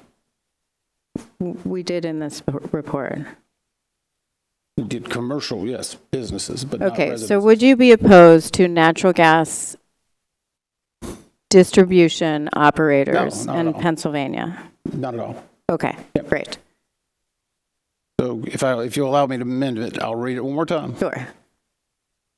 Review the methodology used by natural gas pipeline distributors. Is that the right word, Jennifer? Natural gas distribution pipeline operators. Natural gas distribution pipeline operators to determine where critical valves should be located to ensure the operators are properly considering risk and emergency response times as well as population sizes. Not so prescriptive that they have to make a change, but at least they can put some attention to it.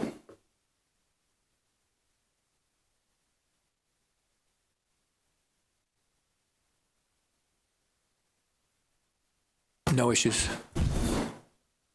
Great. Mr. McMurray. All right, this is a vote on the amended new recommendation to the PAPUC. Member Graham. Aye. Member Chapman. Aye. Member Brown. Aye. Member Inman. Aye. And Chair Homendy. Aye. 5 in favor, Chair. All right. Any other amendments to the recommendations? I do have an amendment. Okay. I would like to offer an amendment to the R.M. Palmer Company, or I'm sorry, a recommendation to the R.M. Palmer Company. Revise your natural gas emergency procedures to direct all employees to immediately evacuate upon smelling natural gas odorant and to specify a safe evacuation location. I'm offering this because there has been some discussion. We heard some today earlier. There's been some back and forth with the Palmer folks. I think just to be very clear about what our focus is here, I think this sort of a recommendation would be helpful, hopefully helpful to them, but certainly clarifies what our intent is. And I'll second it. I think this is the one your staff sent around last night about 11 o'clock. All right. Staff, I'm going to assume you support it since you circulated it. Yeah, we support it. Okay, great. Mr. McMurray. All right, a vote on a new recommendation to R.M. Palmer. Member Graham. Aye. Member Chapman. Aye. Member Brown. Aye. Member Inman. Aye. And Chair Homendy. Aye. 5 in favor, Chair. Will the chair entertain a motion on calendaring the rest of the report for a future board action? I'm about to get to that, actually. Okay. Great. First, we are going to adopt the amendments, adopt the recommendations as amended. Is there a motion? I mean, that's my motion. Is there a second? Second. Further discussion? Oh, all right, Mr. McMurray. All right, the vote on adopting the recommendations as amended. Member Graham. Aye. Member Chapman. Aye. Member Brown. Aye. Member Inman. Aye. Chair Homendy. Aye. All right, 5 in favor, Chair. All right, so normally we'd move on to any changes to the final report and consideration and adoption of the final report. But I think it's pretty clear we're not quite ready for that. I think we've all discussed that. So I'm going to offer a motion to, let's see how Mr. McMurray had it, move to hold the vote on the report open pending revisions to the report. Second. Great. If we hold the vote to adopt the report open, it will permit staff to make changes to the report throughout the report and provide it to us electronically. We will also be able to respond to that and would have some back and forth and permit a full vote on everything, and then including withholding or calendaring the report for another public meeting, should a member find that appropriate in light of significant revisions to the report. Any discussion? There was a second on that, Chair? Is there a second on that? Second. Thanks. I was also questioning that. Mr. McMurray. All right, this is the vote to hold the report open pending revisions to the report. Member Graham. Aye. Member Chapman. Aye. Member Brown. Aye. Member Inman. Aye. Chair Homendy. Aye. All right, Chair, 5 in favor. Great, thank you. All right, so now I believe that staff will provide that a response to us in PMA. We'll look forward to that. Our deliberations have now concluded. I want to thank my fellow board members. This was a lot of work, and certainly the staff, everyone in the room, and thank you for your participation in today's meeting. We certainly discussed important topics, the events of the West Reading, Pennsylvania natural gas-fueled explosion and fire are the latest in a long line of tragedies the NTSB has investigated where natural gas alarms, also known as methane detectors, could have made a difference. Here, can I ask a quick question? Sorry to interrupt you. Will we be able to hold for a member statement? Do we need to reserve that right for dissenting? I meant to ask, this is the problem when you have ADHD and there's a lot going on. So, I do. So it's been a long day. So I'm going to ask who wants to reserve the right to file a consenting or concurring or dissenting statement. Aye. I just offer, since the vote is being held open. Oh, yeah. Feel actually, I'm worried about that because the timing doesn't work. Yeah. Because if we do that now, you're going to actually have to submit your concurring or dissenting before you're going to end up. So how does that work? I would just hold the vote in PMA, and then if at that time you want to bring up a dissenting opinion, you could. I'm fine with that. I just want to make sure, since I did vote against a couple of the amendment findings, that I did have the ability. I'll also have a statement, so that's good. We'll wait on that, but that will be available, of course. All right. So we're urging everyone, including members of the public, to install natural gas alarms in your building or home and to encourage others to do the same. These devices, which you can get at any home improvement store for less than $100, can notify you of gas leaks so you can evacuate immediately and safely. Unlike smoke alarms, natural gas alarms are not required for commercial or residential buildings, even if they have natural gas service. We also urge you to educate yourself and others of natural gas hazards. Read the safety information provided, especially on your gas company's website. If you don't know who your gas provider is, you can contact your state's Public Utilities Commission, or you can find information on the websites of the American Gas Association and the American Public Gas Association. You should also call 811. I remind my neighbors all the time.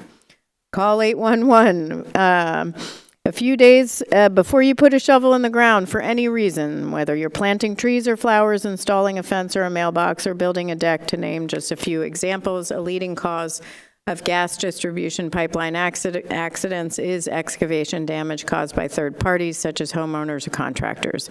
Doesn't matter what the project is, how deep you plan to dig, or whether you've dug there before, utility lines and wells can be located just inches below the surface or even change depths over time. Calling 811 will direct you to the appropriate resource in your state where you can request to have the location of buried utilities marked with painter flags before breaking ground. You can check out call811.com. That's call811.com to learn more. Some states even have an online portal where you can submit an electronic request.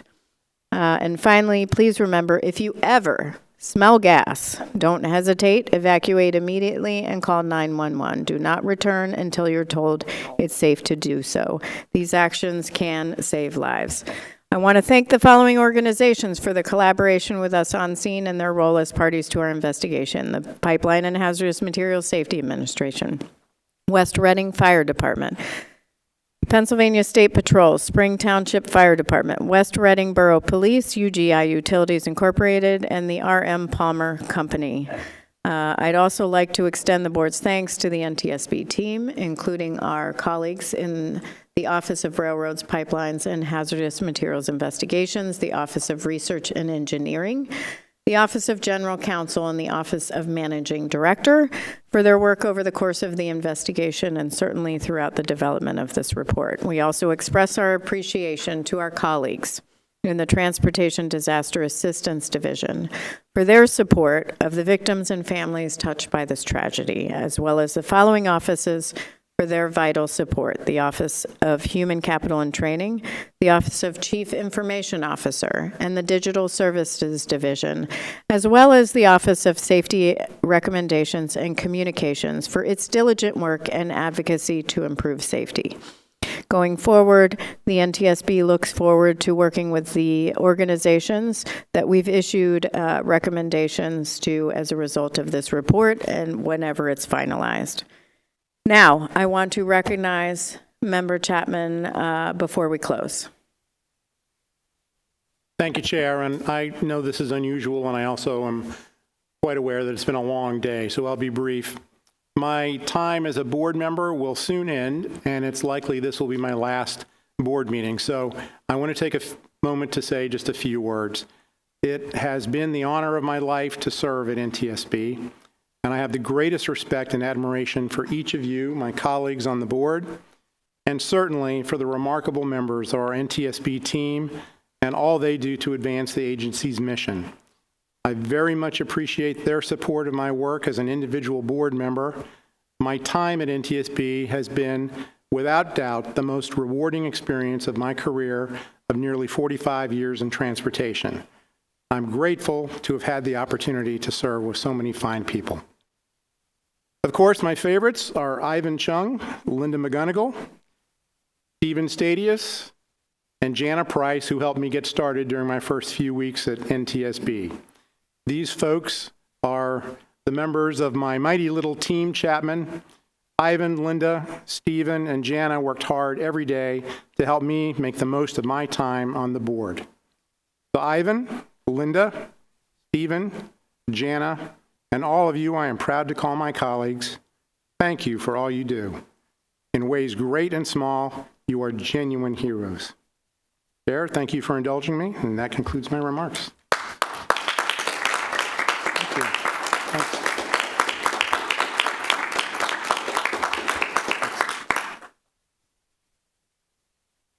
I just want to note that none of us were his favorites.